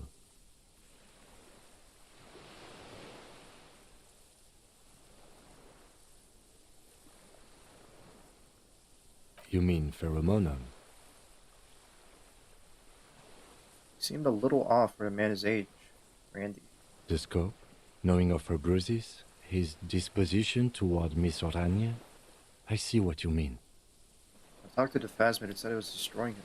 You should be more careful, detective. Are you sure it wasn't having an effect on you? Maybe. Anyway, it's only trying to remain unseen. Degradation is a side effect. A valid hunch. Long-term exposure to something like that could be neurodegenerative. Also, please be careful when approaching unknown species in the future, detective. He's been here for a long time. Who knows how much of it's in its company. He did seem distressed when it finally came to arresting him, like he didn't want to leave this place, and the insect maybe. I have absolutely forgotten to take notes. I hope I remember all of this. This will be one hell of a report. Thank God we have the photo. No one would believe you without it. It's getting hot in here. I'm gonna take off the flannel. Found some things in the phasmid's nest, Mr. Dross. He stares into the reeds. Your words don't stir anything in him. Perhaps you should. Show him the ceramic helmet. Nothing. Just dull staring. Not even rage left, wherever he is. If Kuno kicked it into the sea, as he said he did, the ebb would put it back here. This makes sense. Mr. Dross could have picked it up. Or the phasmid even. If it did, this is incredible. Show him the Orangese passport. No reaction. His breathing is slow, and he appears very old all of a sudden. Around 80. This is an old man, at last. No longer a tin soldier, but the broken down remains of a man. Did you take this passport and other papers from a boy on the coast? The spirits. He hears us. The spirit? No reply. He's gone again. Try something else? We got him back for a moment. Show him the detached scope. I lost. He lost it, Mr. Dross. He turns his eyes to the reeds again, as he's done so many times. Beige and white stripes. Prepare this for when you finish. Sure. He lost the scope. Then it somehow made its way over there. With the help of a magpie phasmid. This sight is a T9, Mr. Dross. Was it attached to the rifle when you made the shot? Silence. Not even a sigh. You've gotten all you will out of this poor being. I'm gonna let you rest now. The plastic cape flaps around his face in a gust of wind. His back is slouched and his mouth open. The blacks of his eyes are receding. His pupils are returning to normal. The strength has all gone out of him. Just frail old bones in a sack of tracksuit trousers and a windbreaker. Hang tight. We should think about getting back to the mainland. To get help. He'll be safe here. If we don't take too long. Alright. We have to be close now.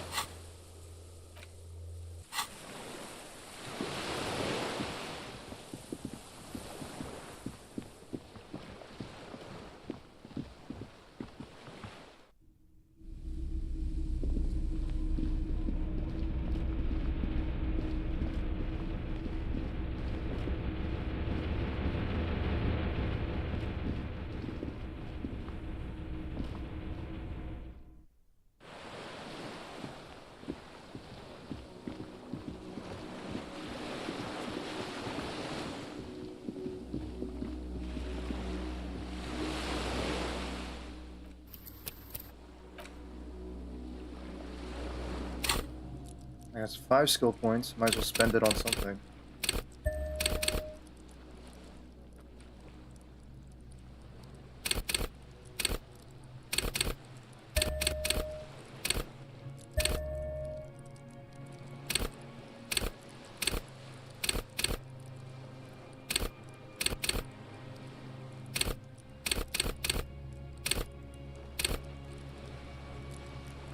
Oh wow, my encyclopedia is so low.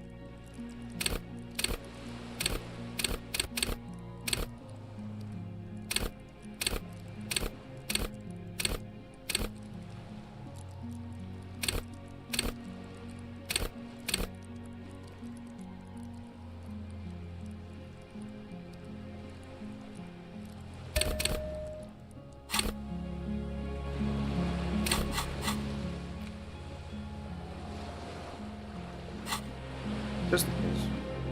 The skiff is swaying on the waves by the dock. Let's. We are done here. The skiff rocks gently under your weight as you get in. The ride back is uneventful and quiet. But for the sound of conversation on the water, there is someone inland waiting for you. 2 men and a woman stand on the concrete square of a nameless village, looking at a small yellow boat as it draws closer. The sea is calm. You reach the jetty and climb out of the skiff.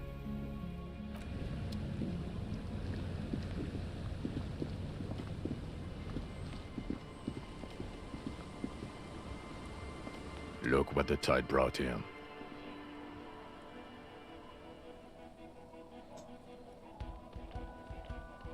Yeah. Hey, it's you guys. Gene. Says the man without sunglasses. Suddenly his expression changes and he tilts his head. Harry, you're bleeding all over the place. You're half dead. Whatever this is, it is completely unimportant compared to what you've just seen. True. This is the man with sunglasses from the Whirling in Rags. But where are his sunglasses? I don't care about that. Wait, you're the man with sunglasses. That's right. And you're bleeding. No one else seems bothered by the bleeding. Bothered by it? Harry, you look like you need a fucking organ transplant. Oh, fuck it. Let's not get into that. Forget all about this. There's a giant... We're not forgetting about anything. Look at you. Who are you people? Hello, I'm Trent Heilerstein. I believe we've met on several occasions. Oh, it's you. What the hell are you doing here? I'm your goddamn partner, Jean Vicomar, and this is your special task force. Or what's left of it. Oh, right. I guess Ruby did mention about that. Special Consultant Trent Heidelstein, Patrol Officer Judith Minot. Hi. We've come to scrape what's left of you off the pavement. Lieutenant Kim Kisuragi, Precinct 57. We've just come from the island, where our investigation led us. We might need your help with something later. As if he recalled that he's in fact a decorated police lieutenant and not a naughty boy. But this is clearly a departmental matter, so I'm going to leave you to discuss it among yourselves. Thank you, Lieutenant. It's good to meet you, Lieutenant Kitsuhagi. Letting the lieutenant know he shouldn't feel embarrassed over the shitstorm that's about to befall you. What's this about? Ari, we want to help you. Trent, I believe this is where you come in? I don't quite know what I'm doing here. I was asked to participate as an expert. I think I need to manage your expectations a little. I'm at best an enthusiast in cognitive science. My background is in something else entirely. I engage in neurology on a merely theoretical level. In fact, I should probably get going. No, Trent, it's too late. You're part of this shit now. What have you got to say for yourself, shit kid? What are you talking about? What does he have to say for himself? He left you to catch the bullets. Shit kid. What an interesting moniker. What's a shit kid? You. Shit kid? That's you. Maybe you've deserved it. How do you know I was here? I failed the rhetoric. The cafeteria manager you fucked over told us where you went.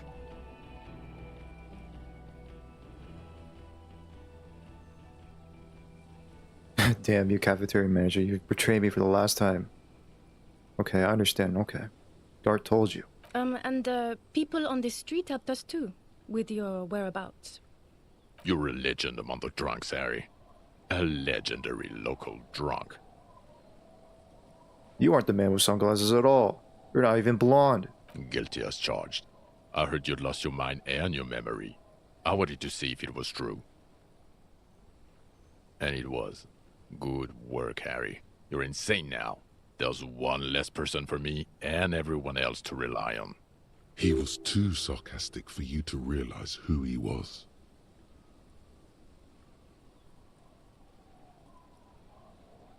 Actually, I suspected something was off. Did you? Or did you literally not recognize my face? We've been partners for how long, Harry? Don't answer that. You don't remember. He's right. Don't start guessing. Now's not a good time. I don't want to pick that option. So, Trant Heidelstam.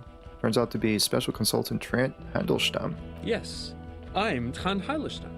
I never said I wasn't Trant Heidelstam. Wait, what's up with the kid then? Mikhail? Mikhail is my son. Oh yeah. What was up with that all interesting history? Spying on me? No, I was just interested in the Feld building and the Martinez beachhead. And Mikhail wanted to see Martinez. It was a coincidence. So, what are you special consulting here? What indeed? I was asked to share my take on some of the more obscure theories developed in Königstein in the 30s, like partial psychotraumatic amnesia, group personality theory. He's here to see if you're insane. He is smart. Let's move on.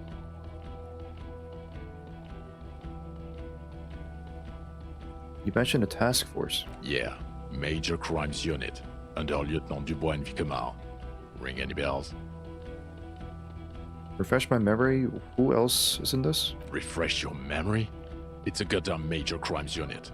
There's you, me, Jude, Trant fucking Heidelstam, and Guillaume Baby. I'm technically just a civilian advisor. Oh, fuck you. You're part of this shit show.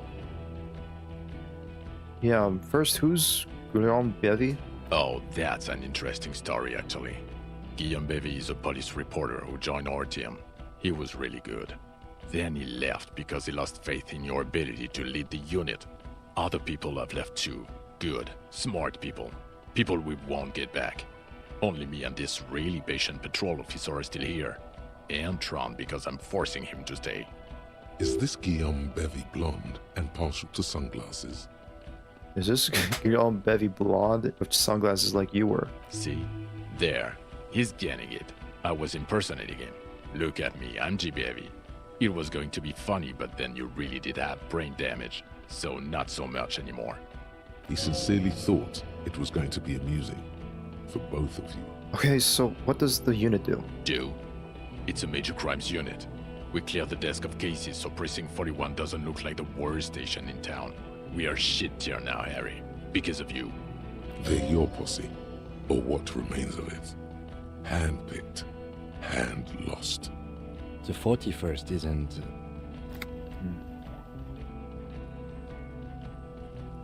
Where have you been all this time? There was a mercenary tribunal. God damn it, Harry. You told us to fuck off. You said we're cramping your style. Your detective god. Fuck everything. All we burn. Detect or die.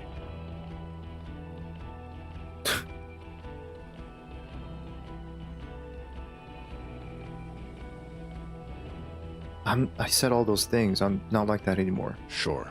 You're not a superstar Lao official. Talk on the town is your Guillaume Le Million reincarnate. I know this shit. Nothing has changed. None of this is ringing any bells. The bells aren't ringing because you have brain damage. Trant, this is where you come in. How bad is it? Well, he doesn't have visible tremors, he talks without slurring, he can drive a boat, he's standing, reasoning. All good signs, but complete retrograde amnesia, episodic and semantic. Meaning, you forgot both who you are and the definitions of money, Isola, Pell, and so on. As displayed in the station call, our interactions with him, and I don't want to be a snitch, but also mine with him before when Harry did not seem to know who I was. It's all very interesting. Interesting? Yes, interesting. I have my theories, but I would like to hear Harry's thoughts first. Harry, what do you think happened to you? Neurologically, psychologically, and why not socioeconomically? Oh boy.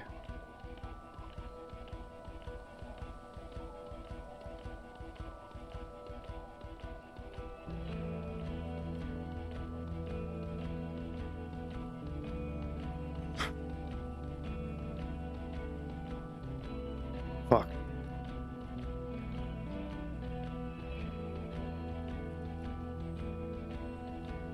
Wait, socioeconomically, you think I'm so poor I lost my memory?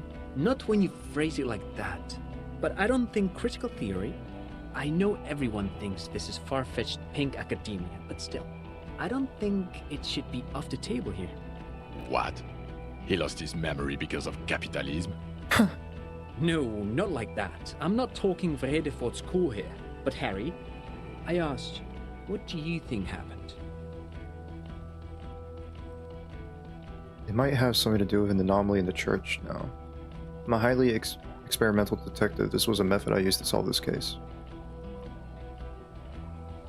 Something so sad happened to me that I couldn't be me anymore. It was a defense mechanism. Psychotraumatic amnesia, Trant? I can go for that. Shit kid is a broken man. Always has been. Who isn't? I know I am. But you know what? I keep my shit together.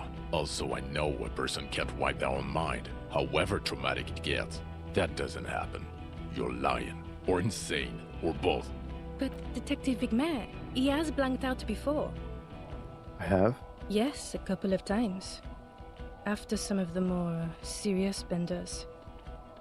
One was after the two drunks case, the other when we looked into that mural. So you don't remember not remembering. Beautiful. The two cases in your ledger, the unsolvable case and the Next World mural, those cases were hard on you. Interesting. So at first he dipped his toes into it, prepared. That's where he would have gotten the idea, yes. Practice. And then he used alcohol to get there, so to speak. What do you mean? Well, here's my theory. What if this is an absolutely normal reaction to the world we're living in? What if this is not a significant anomaly at all? Something to be explained, approached as a defect? Look at the sensory input here. Look at the ruins, the neon. Listen to the radio, the multitudes, the people. Live here for 40 years. As a police detective, he's like a magnetic reader on the world team, to borrow a known metaphor. Harry's been pushed flat against it. Total input. Hardwired to the free market. He just needed for it to end. Okay, Trent, thank you. That's absolutely meaningless. I'm glad we brought you. Will he or will he not be able to work in the major crimes unit? Is he a cretin now? I want to know that. He's not a cretin, and he is able to do work. If not in his previous leadership role, then as a line detective.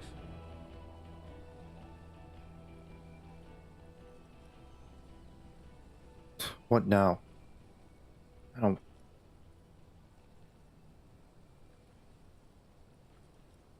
ready to lead again. No one even mentioned that. I misphrased my question. It should have been, is he able to put his clothes on and use the body? Or do we need to get him on a disability pension? What now? Now nothing. Now we're just going to stand here. Really? No. Now we discuss that. What the fuck did you do to a motor carriage? Why is it there, Harry? It was stolen by Jacob Earl. That wasn't me, it was stolen by traffic hooligans. I drove it into the ocean when I was drunk. I thought the killer would be underwater, he wasn't. Tequila Sunset.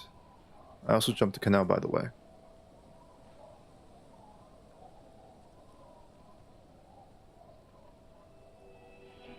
I guess I'll be truthful.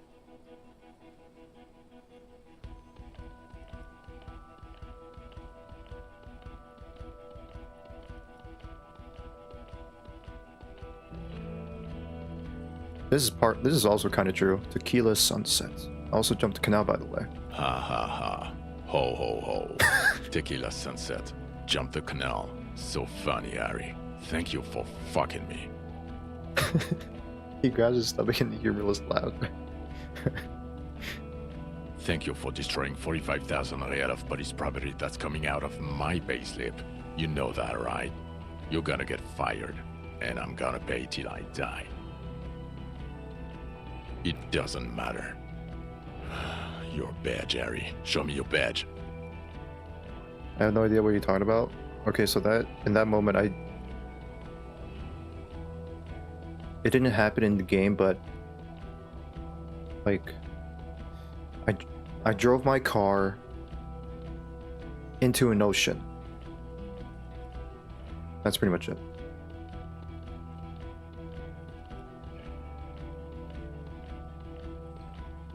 It didn't happen in the game, but pretty much my character drove my car into the ocean drunk. But it was pretty badass.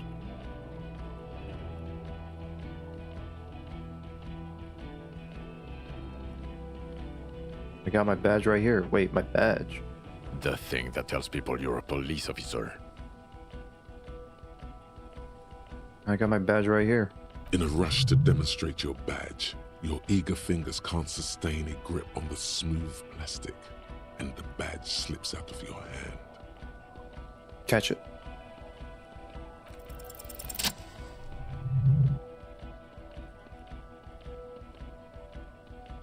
Not today, badge.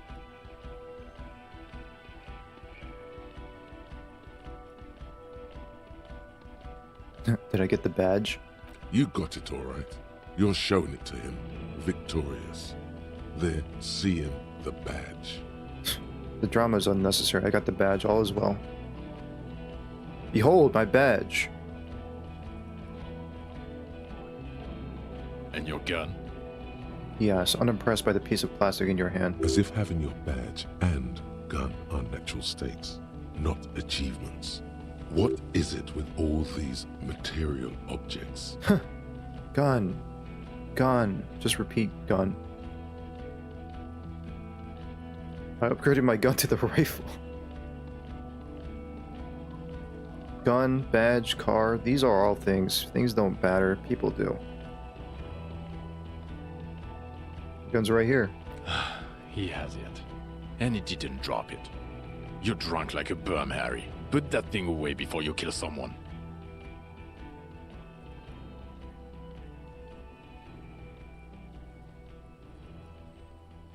So it doesn't even matter that I found my gun? I'm not drunk, I haven't started drinking again. So you forgot to drink? I don't buy it. Why do you smell like a corpse then? He's wounded. It's been a long week, and he's handled an actual corpse.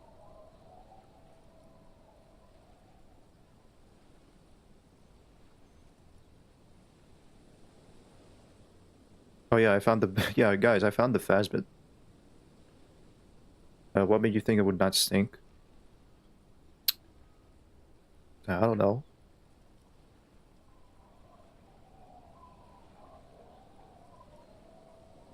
I don't believe you. You're drunk. You let a suspect escape, a certain Classier, because you were too drunk to assess a flight risk. We've read the report, Sari. Lieutenant Kitsuhagi's. We know.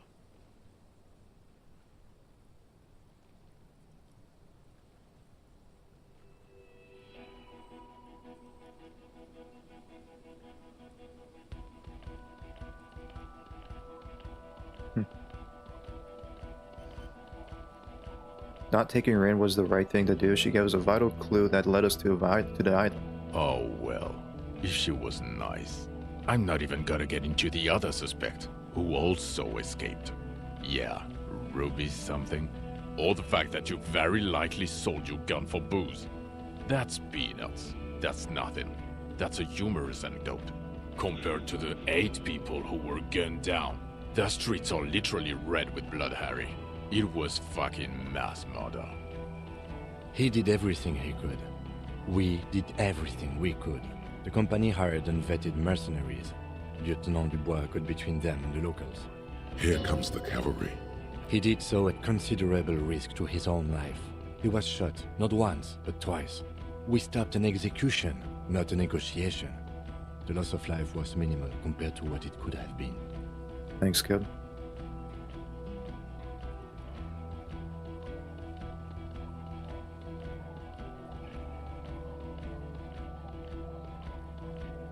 Yes, what he said.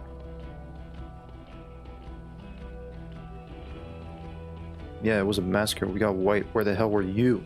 Don't make this harder for yourself. Thank you for the input, Lieutenant Kitsuragi. I didn't mean to suggest you didn't handle the situation. He thinks of apologizing, but decides against it. You've spent the week with him on this case. What is your take? On the case? On Lieutenant Geoffrey Dubois. Well, the drinking, the gun losing, also losing the badge. That's all true. although he has not been drinking on the job this week. See? 1 week. Then there's the superstardom. He likes to, from time to time, allude to being a superstar law official. At first I thought it was a joke, but now I'm not so sure. He says disco about 20 times a day. It's just strange, especially in light of his political views. Detective Dubois is, as you may know, a true blue moralist, a man of the center, not prone to political outbursts, which is commendable, but also at odds with his behavior. Other still, he is also a Mazovian socio-economist who believes in liquidating the ruling class. How he reconciles these 2 points of view, I do not know, but he is vocal on both of them. And then there's the motor carriage in the sea, something I was not present for. But despite all this, he is a great detective, one of the best I've seen, in fact. He can talk human beings into telling him everything, and he doesn't stop. In all the time I've spent with him, he has not once stopped pursuing leads, however far-fetched and tangential. He is tireless, madly driven. Well, except that one time when he stopped to sing karaoke, which, by the way, I have to disagree with you, Mr. Vicmar, was a valiant effort. He really sang his heart out. Okay, he did something. Other than that one time, he has tirelessly worked on the case, and he solved it. We have a confession, a murder weapon, and the perpetrator, locked on the island right now, awaiting transportation. He apprehended a revolutionary brigade who stayed hidden for 50 years, ever since the revolution, who's probably committed other murders over those years. Oh, and he also discovered a new species. A new species? Yep. A colossal stick insect. It was on the island, camouflaged as the reeds. It unfolded from the reeds. I think we may be dealing with the Insulindian phasmid. He takes out the photo of the phasmid and shows it to the officers across the yard. The wind blows, flapping the glossy rectangle in his hand. You hear gasps beneath the howling of the wind. As you can see, it's about 3 meters tall. In fact, we think it may be the largest land invertebrate ever discovered. Boom shakalaka, motherfucker.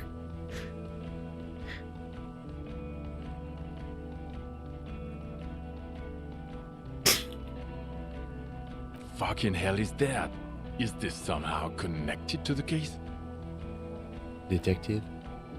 Boom, boom, boom. Yes, I believe the pheromone it emits may be responsible for the killer's mental degradation. The old man was not aware of the phasmid's presence. Exhibiting a strange, atypical dementia, he fell into a stupor after its appearance. He became near catatonic. So it is connected. I must say, this is absolutely extraordinary. I don't even have words for it. Yes, it really does make it hard to fire the drunk. His tired eyes follow the photo as the lieutenant puts it away. This is a very, very sad man who has just seen something that's made him forget his sadness.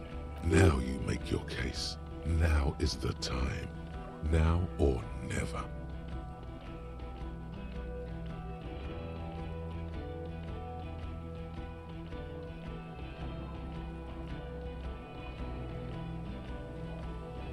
The killer, Lilianovich Dros. We have a strong motive for him.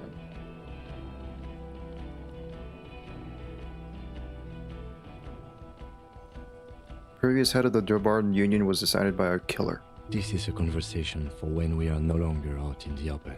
In Martinez, where Evrard and Edgar Clare have ears everywhere. Shit. Yeah, you're right. And eyes, too. Your return from the island must not have gone unnoticed. Understood, of course. But a case against Everard would be big. I would prefer not to partake in anything union-related, for political neutrality. This has to be good stuff for him to backpedal out of it at first mention. Killer, Lilianovich Dros. We have a strong motive for him. Lilianovich. A revolutionary matronym. A revolutionary martyrdom? The custom started in Grad, where they have patronyms. Krasovich, Lasovich, etc.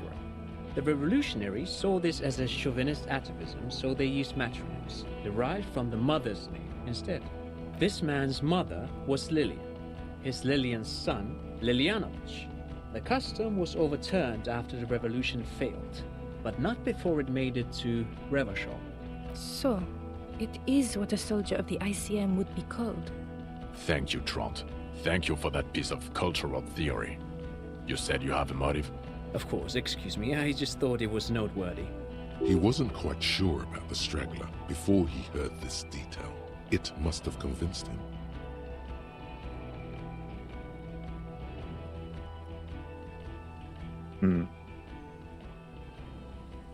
It's not jealousy. I don't know. It's just hatred, isn't it? I don't know. An act of rage.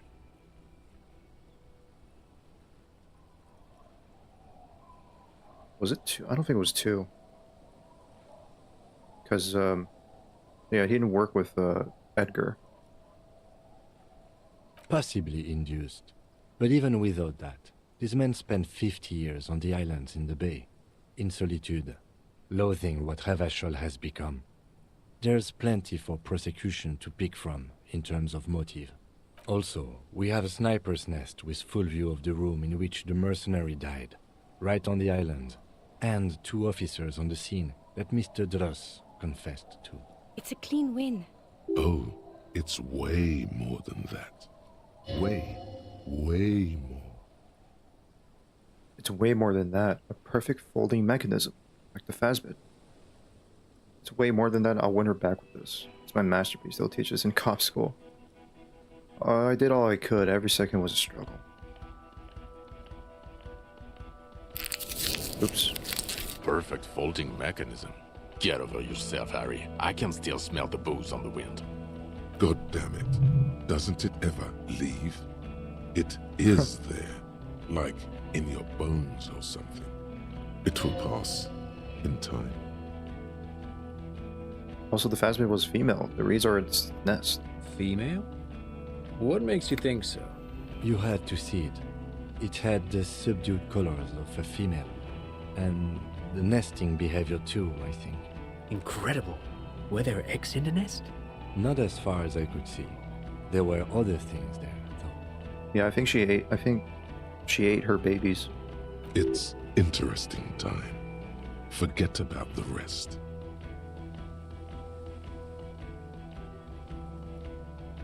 It gathered items in the nest, the helmet, scope, and passport. Actually, you know, this would indicate it was a male.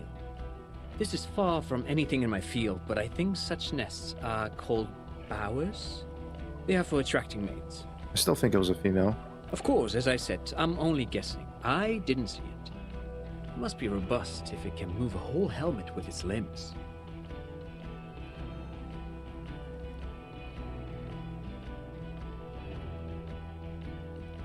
As in cloning itself? What makes you think so? Well, then it wouldn't matter if it's a male or female. The bower would just be... That makes sense, yes. Very interesting. Such organisms are extremely vulnerable to disease. A single strain of bacteria could wipe out the whole species. We're probably looking at conservation efforts here. In his mind, he's already planning a nature reserve and knows a good guy for that. It has mandibles that look like hair. It's completely white on the inside. Yes, but also reed-colored, beige and brown, a little green on the outside. After unfolding from a single stalk, it still retained parts that looked like reed tufts on its limbs. Incredible. The PR value of this is exceptional. Carp discovers new species. Maybe even discovers the Insulindian phasmid. No, that's too much. This would really help with some of the problems we've been having. Absolutely, this is great. This does not say vigilante murderers to me at all.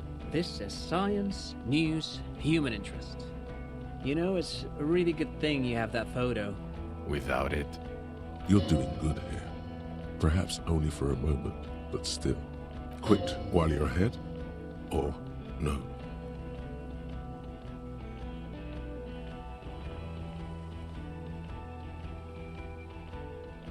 There was also a dead man on the boardwalk, a missing person I found. Yes, yes. Fallen through a gap in a boardwalk. Drunk. How did you know I found him? The body was transported to Precinct 41, our morgue. I had Tilbrook and Mullins take care of funeral arrangements and family stuff. You're not the only cop in the world, Harry. This all comes back to us. Still, good work with the missing person, Detective. It's still a point for you. No denying it. I also started a nightclub in the church. What was that? It sounded like you set up a nightclub in the church. Yeah, I did some kids a solid, turned their lives around. Yeah, and I discovered a hitherto unexplored entronomical phenomenon in there too, a 2 millimeter hole in the world. That's great. Anthroponaut is a great new career for you. After police officer. I don't care. Go live in the Pale. 4 kids were living in a tent on the ice. They were going to drown when it melted. It's not optimal, but the building was abandoned, so he put them in there. It's okay. It's not that okay. Get off this subject now. I fixed the strike situation. How? It seems to be ongoing. I see red banners on the gates. He didn't quite solve it. He cross-pollinated information between the company rep and Everard, until the rep came to see that the Union desires war, at which point Mrs. Messier decided to... What? Hand clear the terminal?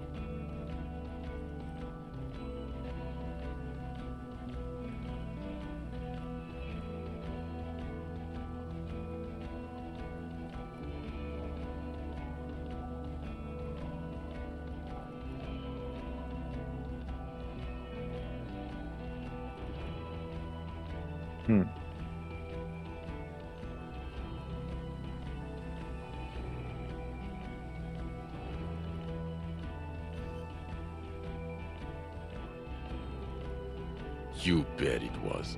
Sounds to me like you got played, because you were off your tits on Al Ghul. Wait, how do you know about Al Ghul? It doesn't matter how I know about Al Ghul. What matters is, you're Everclear's messenger now. A union man, as he calls it. He's a mob boss, did you know? Is that why you want us to investigate the assassination of the previous union head thing?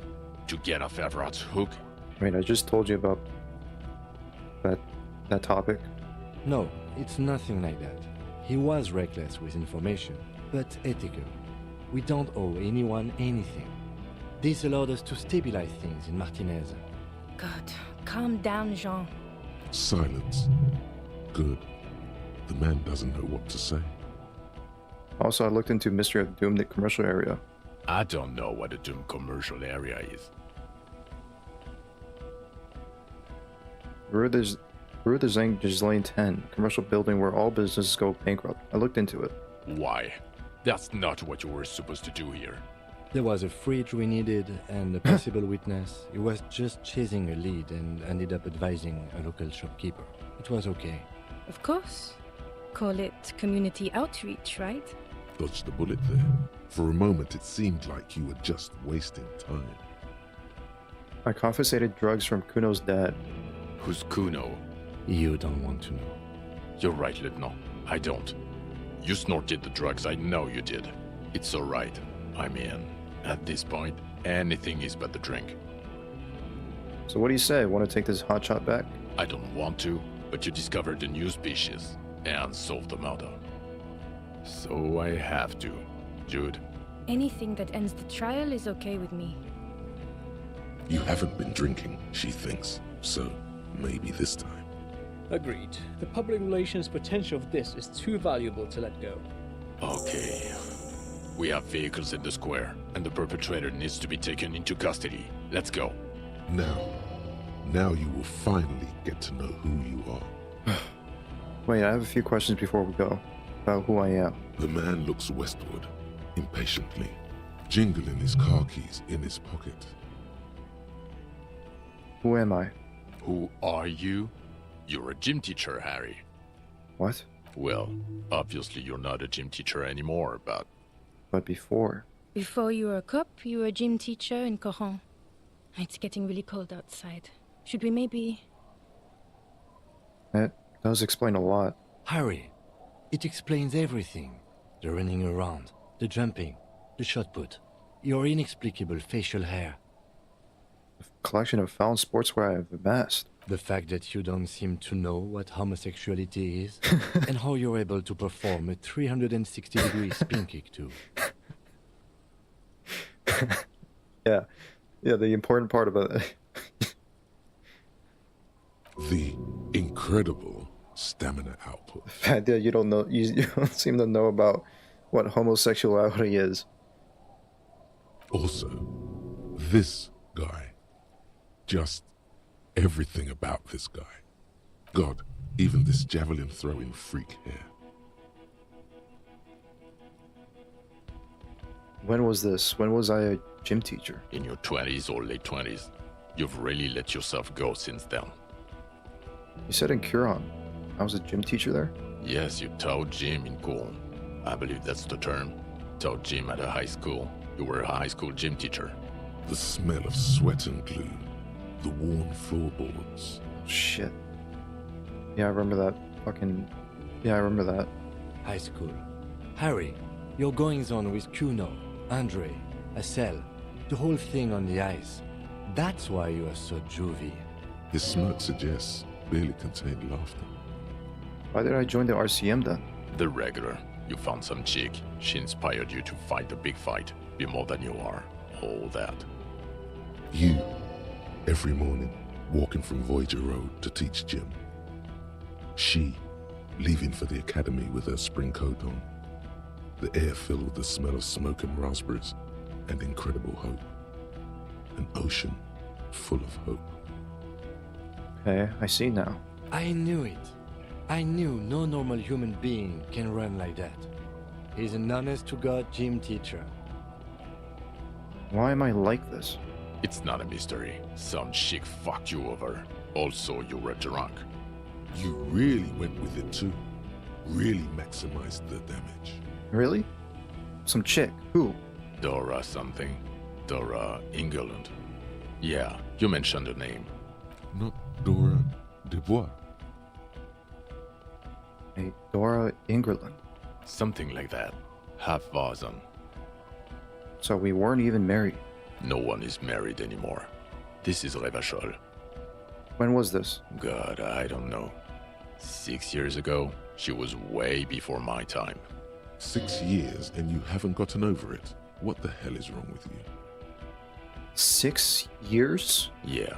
Or 7. You're not doing too good there. It's an old man thing. 2 old years equals 1 normal year. That and Dora England really tore you a new one. A big one. Who was she? Incredibly bangable. Huh? She was extremely fuckable, Harry. Gorgeous. A gorgeous bourgeois woman. Wayfish. Like a Welkin, basically. Snow Welkin. Blonde Welkin. Heartbreak Welkin. Pain Welkin. I've only seen a picture, but it's obvious you formed a real spiritual connection with how pretty she was. One you never recuperated from. Look, the sun is about to go down. It's time to go. I think she taught in the Académie des Arts, east of the river. Way east. Hard to say which came first, the middle-class chick or the drink. Egg and the chicken kind of thing. My point is, you need to see a psychiatrist about this shit. Not a psychologist. Several degrees harder. Is there something harder than a psychiatrist? A forensic psychiatrist? Go talk to that. Okay, am I dirty cop working for La Puta Madre? No.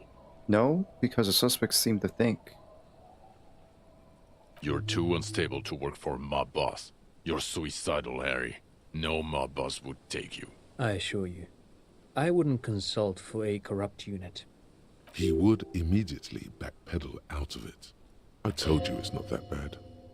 Alright, Precinct 41, what kind of station is it? Us? We're the bloody murder station, haven't you heard? We're the bad guys. No one likes us. That's not true. Jamrock is too big for one precinct. You are just understaffed. And everyone respects the 41st. You have Captain Price. Thank you, Lieutenant. You're being kind. It is an understaffed station and the district is too big. Which is why we need to... Get back to it. We left Torson and McLean to run the Sea Wing. It's not good. Thorson McLean? Mac the Torso Torson and Chester McLean. They're not fit to run a wing. Believe me. Things are shaky as it is. They are damn iconic, though. Torson and McLean. An iconic duo, I take it? Yeah, not like us. Two clinically depressed old men. Where's the contrast here? We are garbage. And the Seeing Wing is... God. There are 4 wings, Harry. A, B, C, and D. We're in C. It's made of losers and clock punchers. You and I reconceptualized it as a task force. It was a mistake. There's also a lot of outside help involved, not only me. Other losers too. He's anything but a loser, although he would like to be seen as one. It's cooler that way. Price is... Ptolemy Price? He's the son of the old Price, one of the founders of the RCM. He's one of the most highly regarded men in the Force. You're lucky. Somewhere under the curved roof of a former silk factory, shaped like a ladybird with 2 chimneys, Police Captain Ptolemy Price sits behind a heavy wooden desk. Resident medic Nix Gottlieb pours him coffee. It's silent in the captain's office. They speak of change, the city, the tension on the streets. They speak of the events of April and the blood on the streets in May. Did we recently shoot up a church by any chance? So he remembers that. Yes, there may have been a raid on some churches. It wasn't good press. Shooting up churches never is. I was out of town, to be clear. What happened? Why did we need to go there? Our enemies were hiding in a church, to the best of our information. That's it. I'm not talking about this anymore. Your security clearance is shit tier right now. You have to wait for it to go up. He means it. The RCM and its enemies will not be discussed on this coast. Your clearance will not go up while you're within earshot of the Union headquarters. So I work in the Bloody Murder Station. Okay, it's not the Bloody Murder Station. It's an old converted silk mill with green desk lamps and a coffee corner. A lot of good people work there, hard, every day. Jamrock is the largest ghetto in Rivershore. Faubourg, technically, but it's divided into 11 districts. Jamrock only has us. The press will blow over.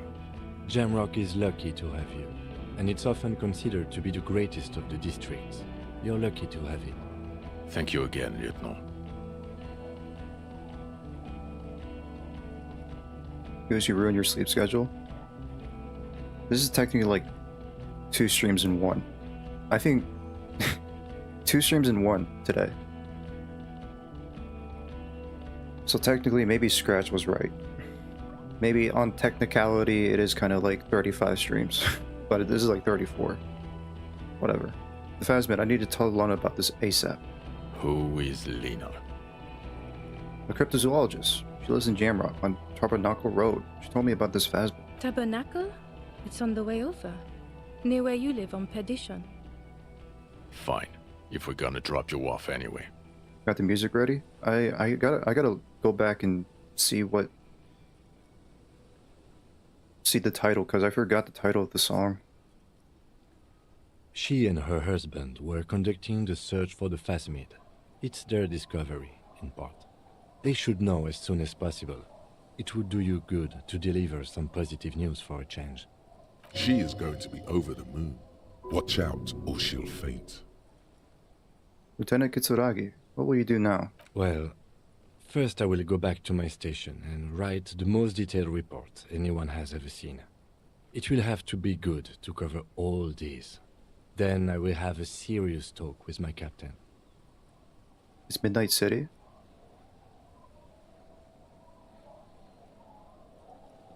Detective, we just stopped a small-scale war. Something is happening to Revachol.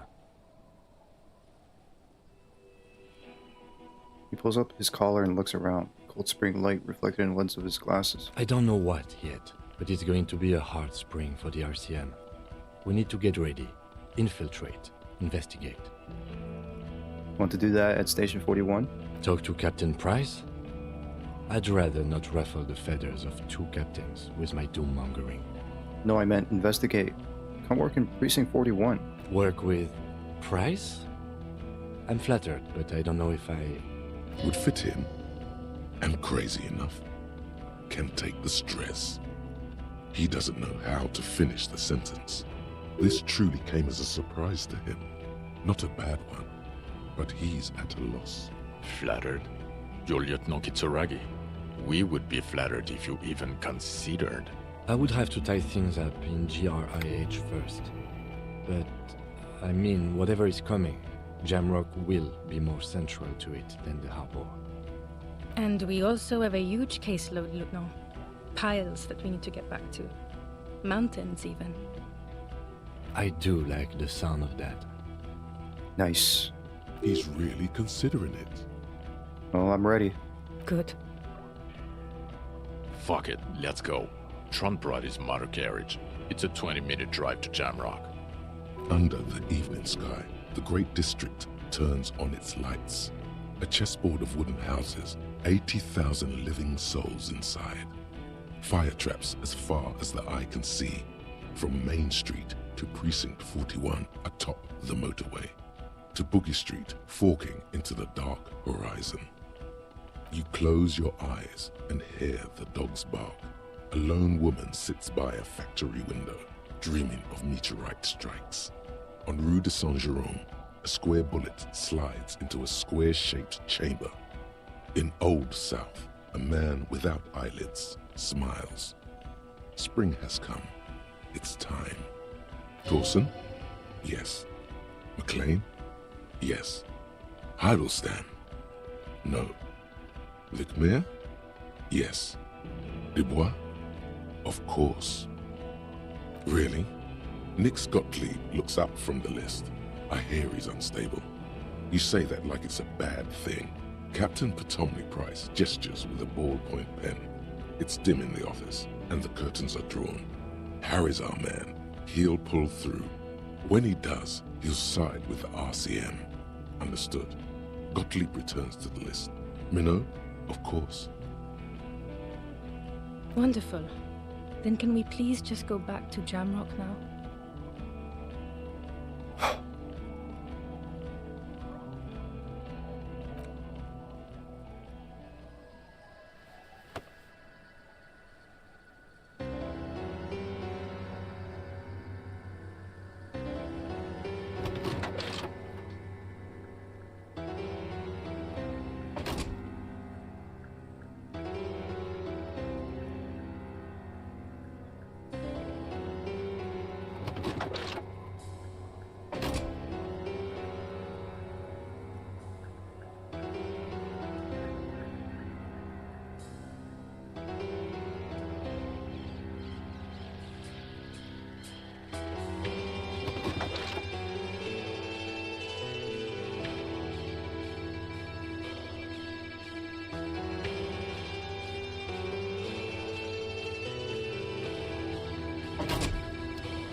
Cue the music, Midnight City. Sorry, I didn't catch that.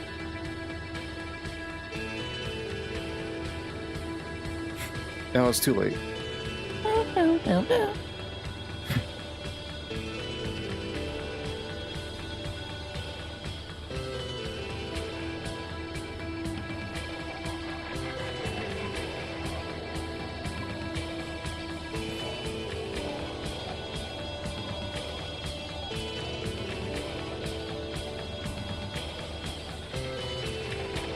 I'm disliking. That's fine.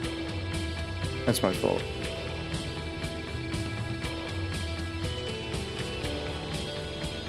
Oh man. Fuck. About to be 3 a.m.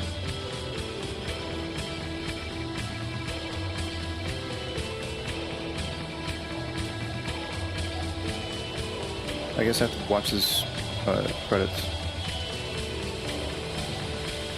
Let me turn it down to get my thoughts.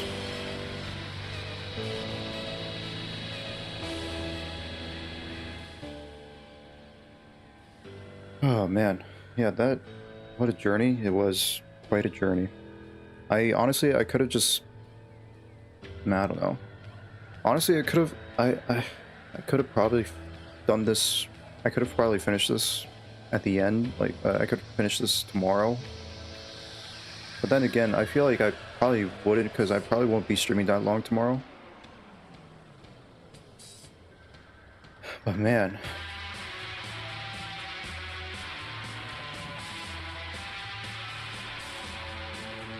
Like, I can't even think straight right now, because, like, yeah, it's pretty late. But, hey, I got this game done, finally. I honestly did not expect things to turn out this way. I thought it would be, you know, after, like, this whole tribunal thing that happened, I was like, oh man, if things are going to get worse, or, you know, what's going to happen?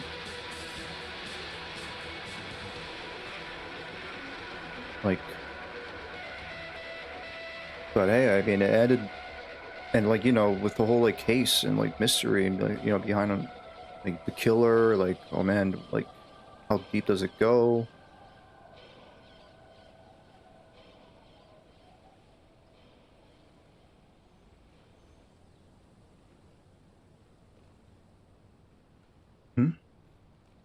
Dot Major Voice Kuno? I don't know who that is.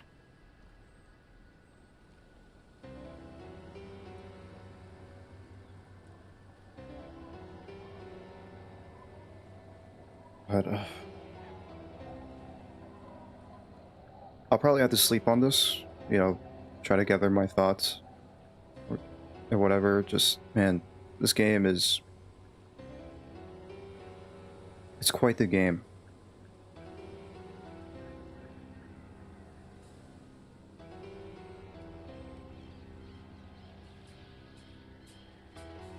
Like, I don't know what kind of ending I got. I assume it's a good, like, a good ending. It's a good ending.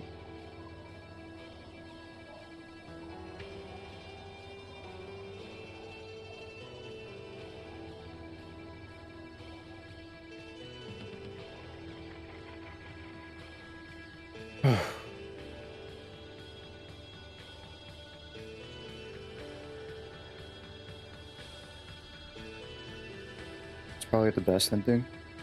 I didn't get the secret ending. I'm kidding. There was no secret ending. At least I don't think so. But yeah, no, this game is, to me, I enjoyed this game very much. I enjoyed it a lot. You got the same one as me?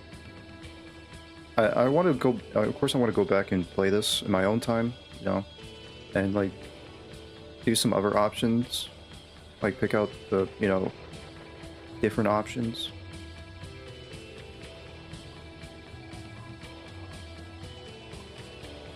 And you know, this game has like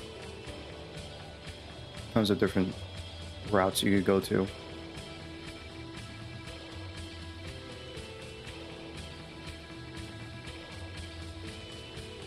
I like it a lot. I enjoyed the narrative. I enjoyed the writing. I like the setting, the world. The characters are fleshed out really well.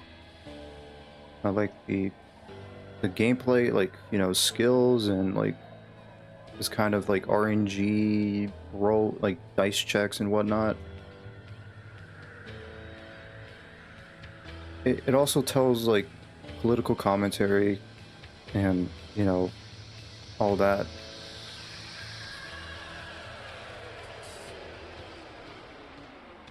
Stephen Hill voiced Gary.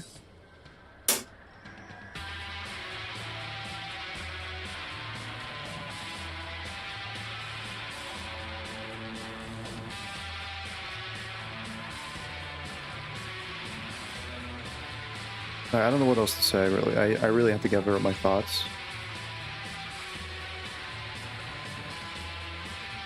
I'm just tired. It's too late for me right now. I can't skip the credits, though, unfortunately, so I have to wait here until it's over.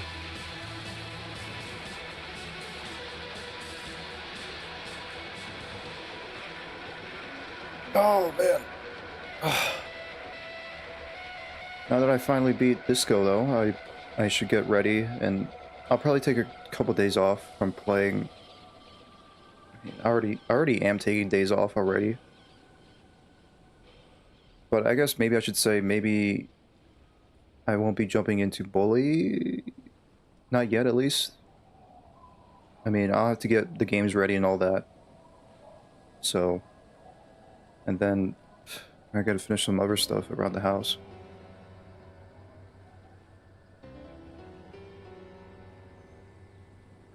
Yeah.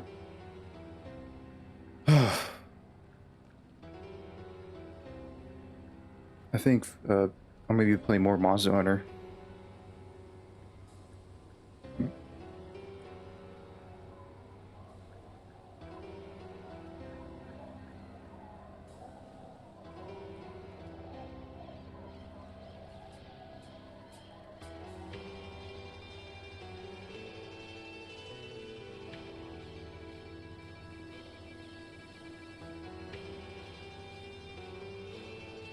Whew.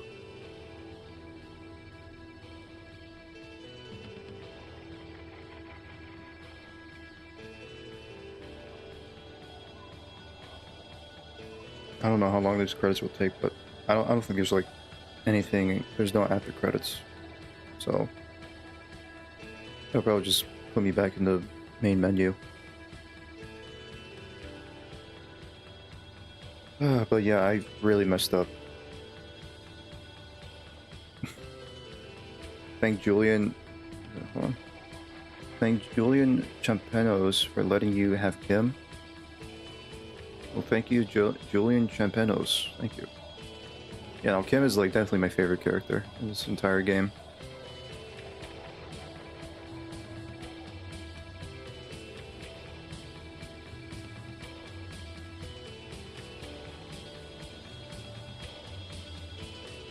Whew.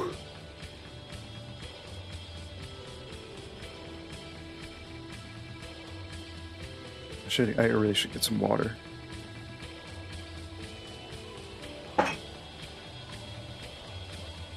I don't have water. Hold on.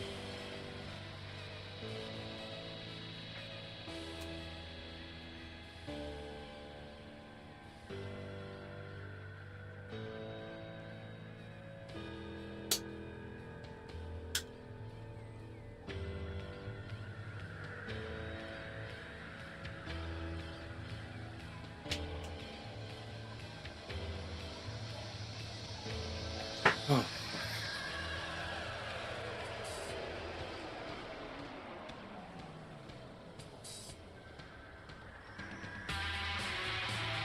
Adam Stanley voiced Dart.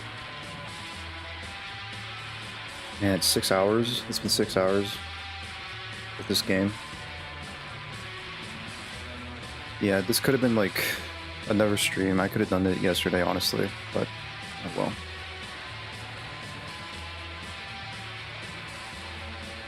But I wouldn't let Scratch get the satisfaction of getting his prediction right.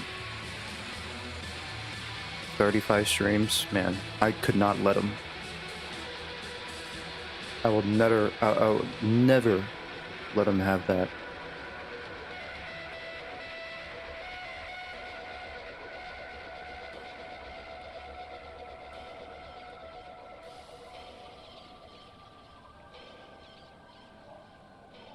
Is there credits? Oh, there isn't. Oh wow, okay.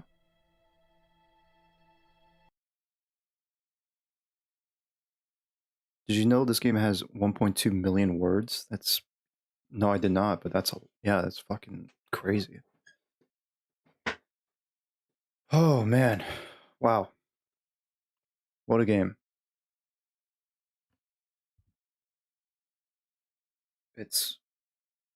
I could definitely see why like a lot of people really love this game. Like it's up there for sure. Okay, well, without I don't want to keep going on now. It's time for me to go to sleep finally. So let me try to find the song that Scratch told me. I got to go all the way back up to find it.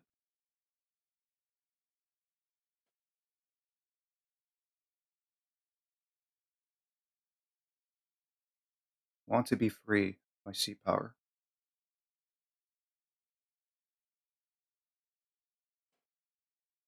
You play more Untitled? Untitled U game someday? Yeah, yeah, sure.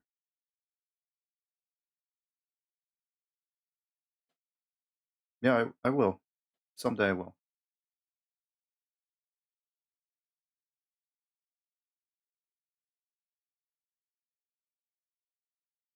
Let me see if I can find it. Let me see if I can find the song on Spotify. Want to be free, I found it.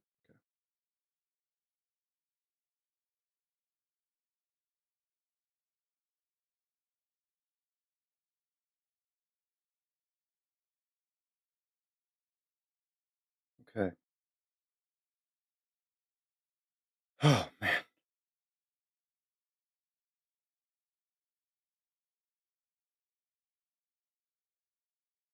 Have a good night, Goose. Love you. Thank you. Yeah, I appreciate you, everyone that tuned in and hang out with me tonight. I finally beat the game, as probably many of you are celebrating. I can finally move on. But I really love the game for what it is.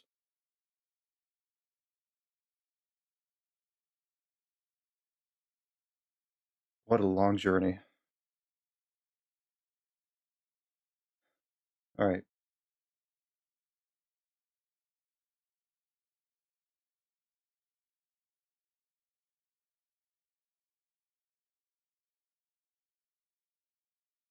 All right, that'll be it. I'll see you guys tomorrow. We'll play, just chill out, play more Monster Hunter. In the coming days, I gotta get things ready for the next set of games coming up. As obviously Bully is gonna be the next playthrough. So, we'll talk more. We'll talk more tomorrow, all right? We'll probably have more thoughts to ramble out. But until then, you guys take care, stay safe, and as always, peace and love, and God bless you all. Longest stream in the month, yeah. It was worth it though. Now I'm gonna receive some consequences because, yeah.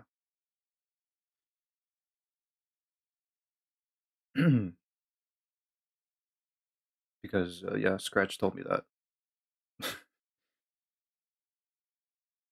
All right, all right, that's it. That's it. All right, see you guys tomorrow. Have a good night. Bye bye bye. Music, please. I was thinking of another day, thinking how I didn't see it coming.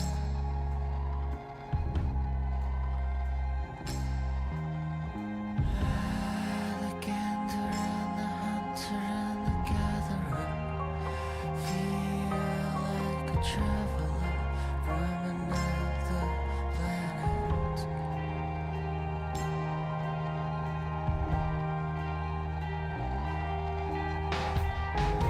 This being carried upward into reason. Hey, now you say it's gonna be okay. And the trees are green and overhanging, featherlight free and everlasting. Hey, now you say, don't get carried away. Now we're under the stars, smoking cigars on top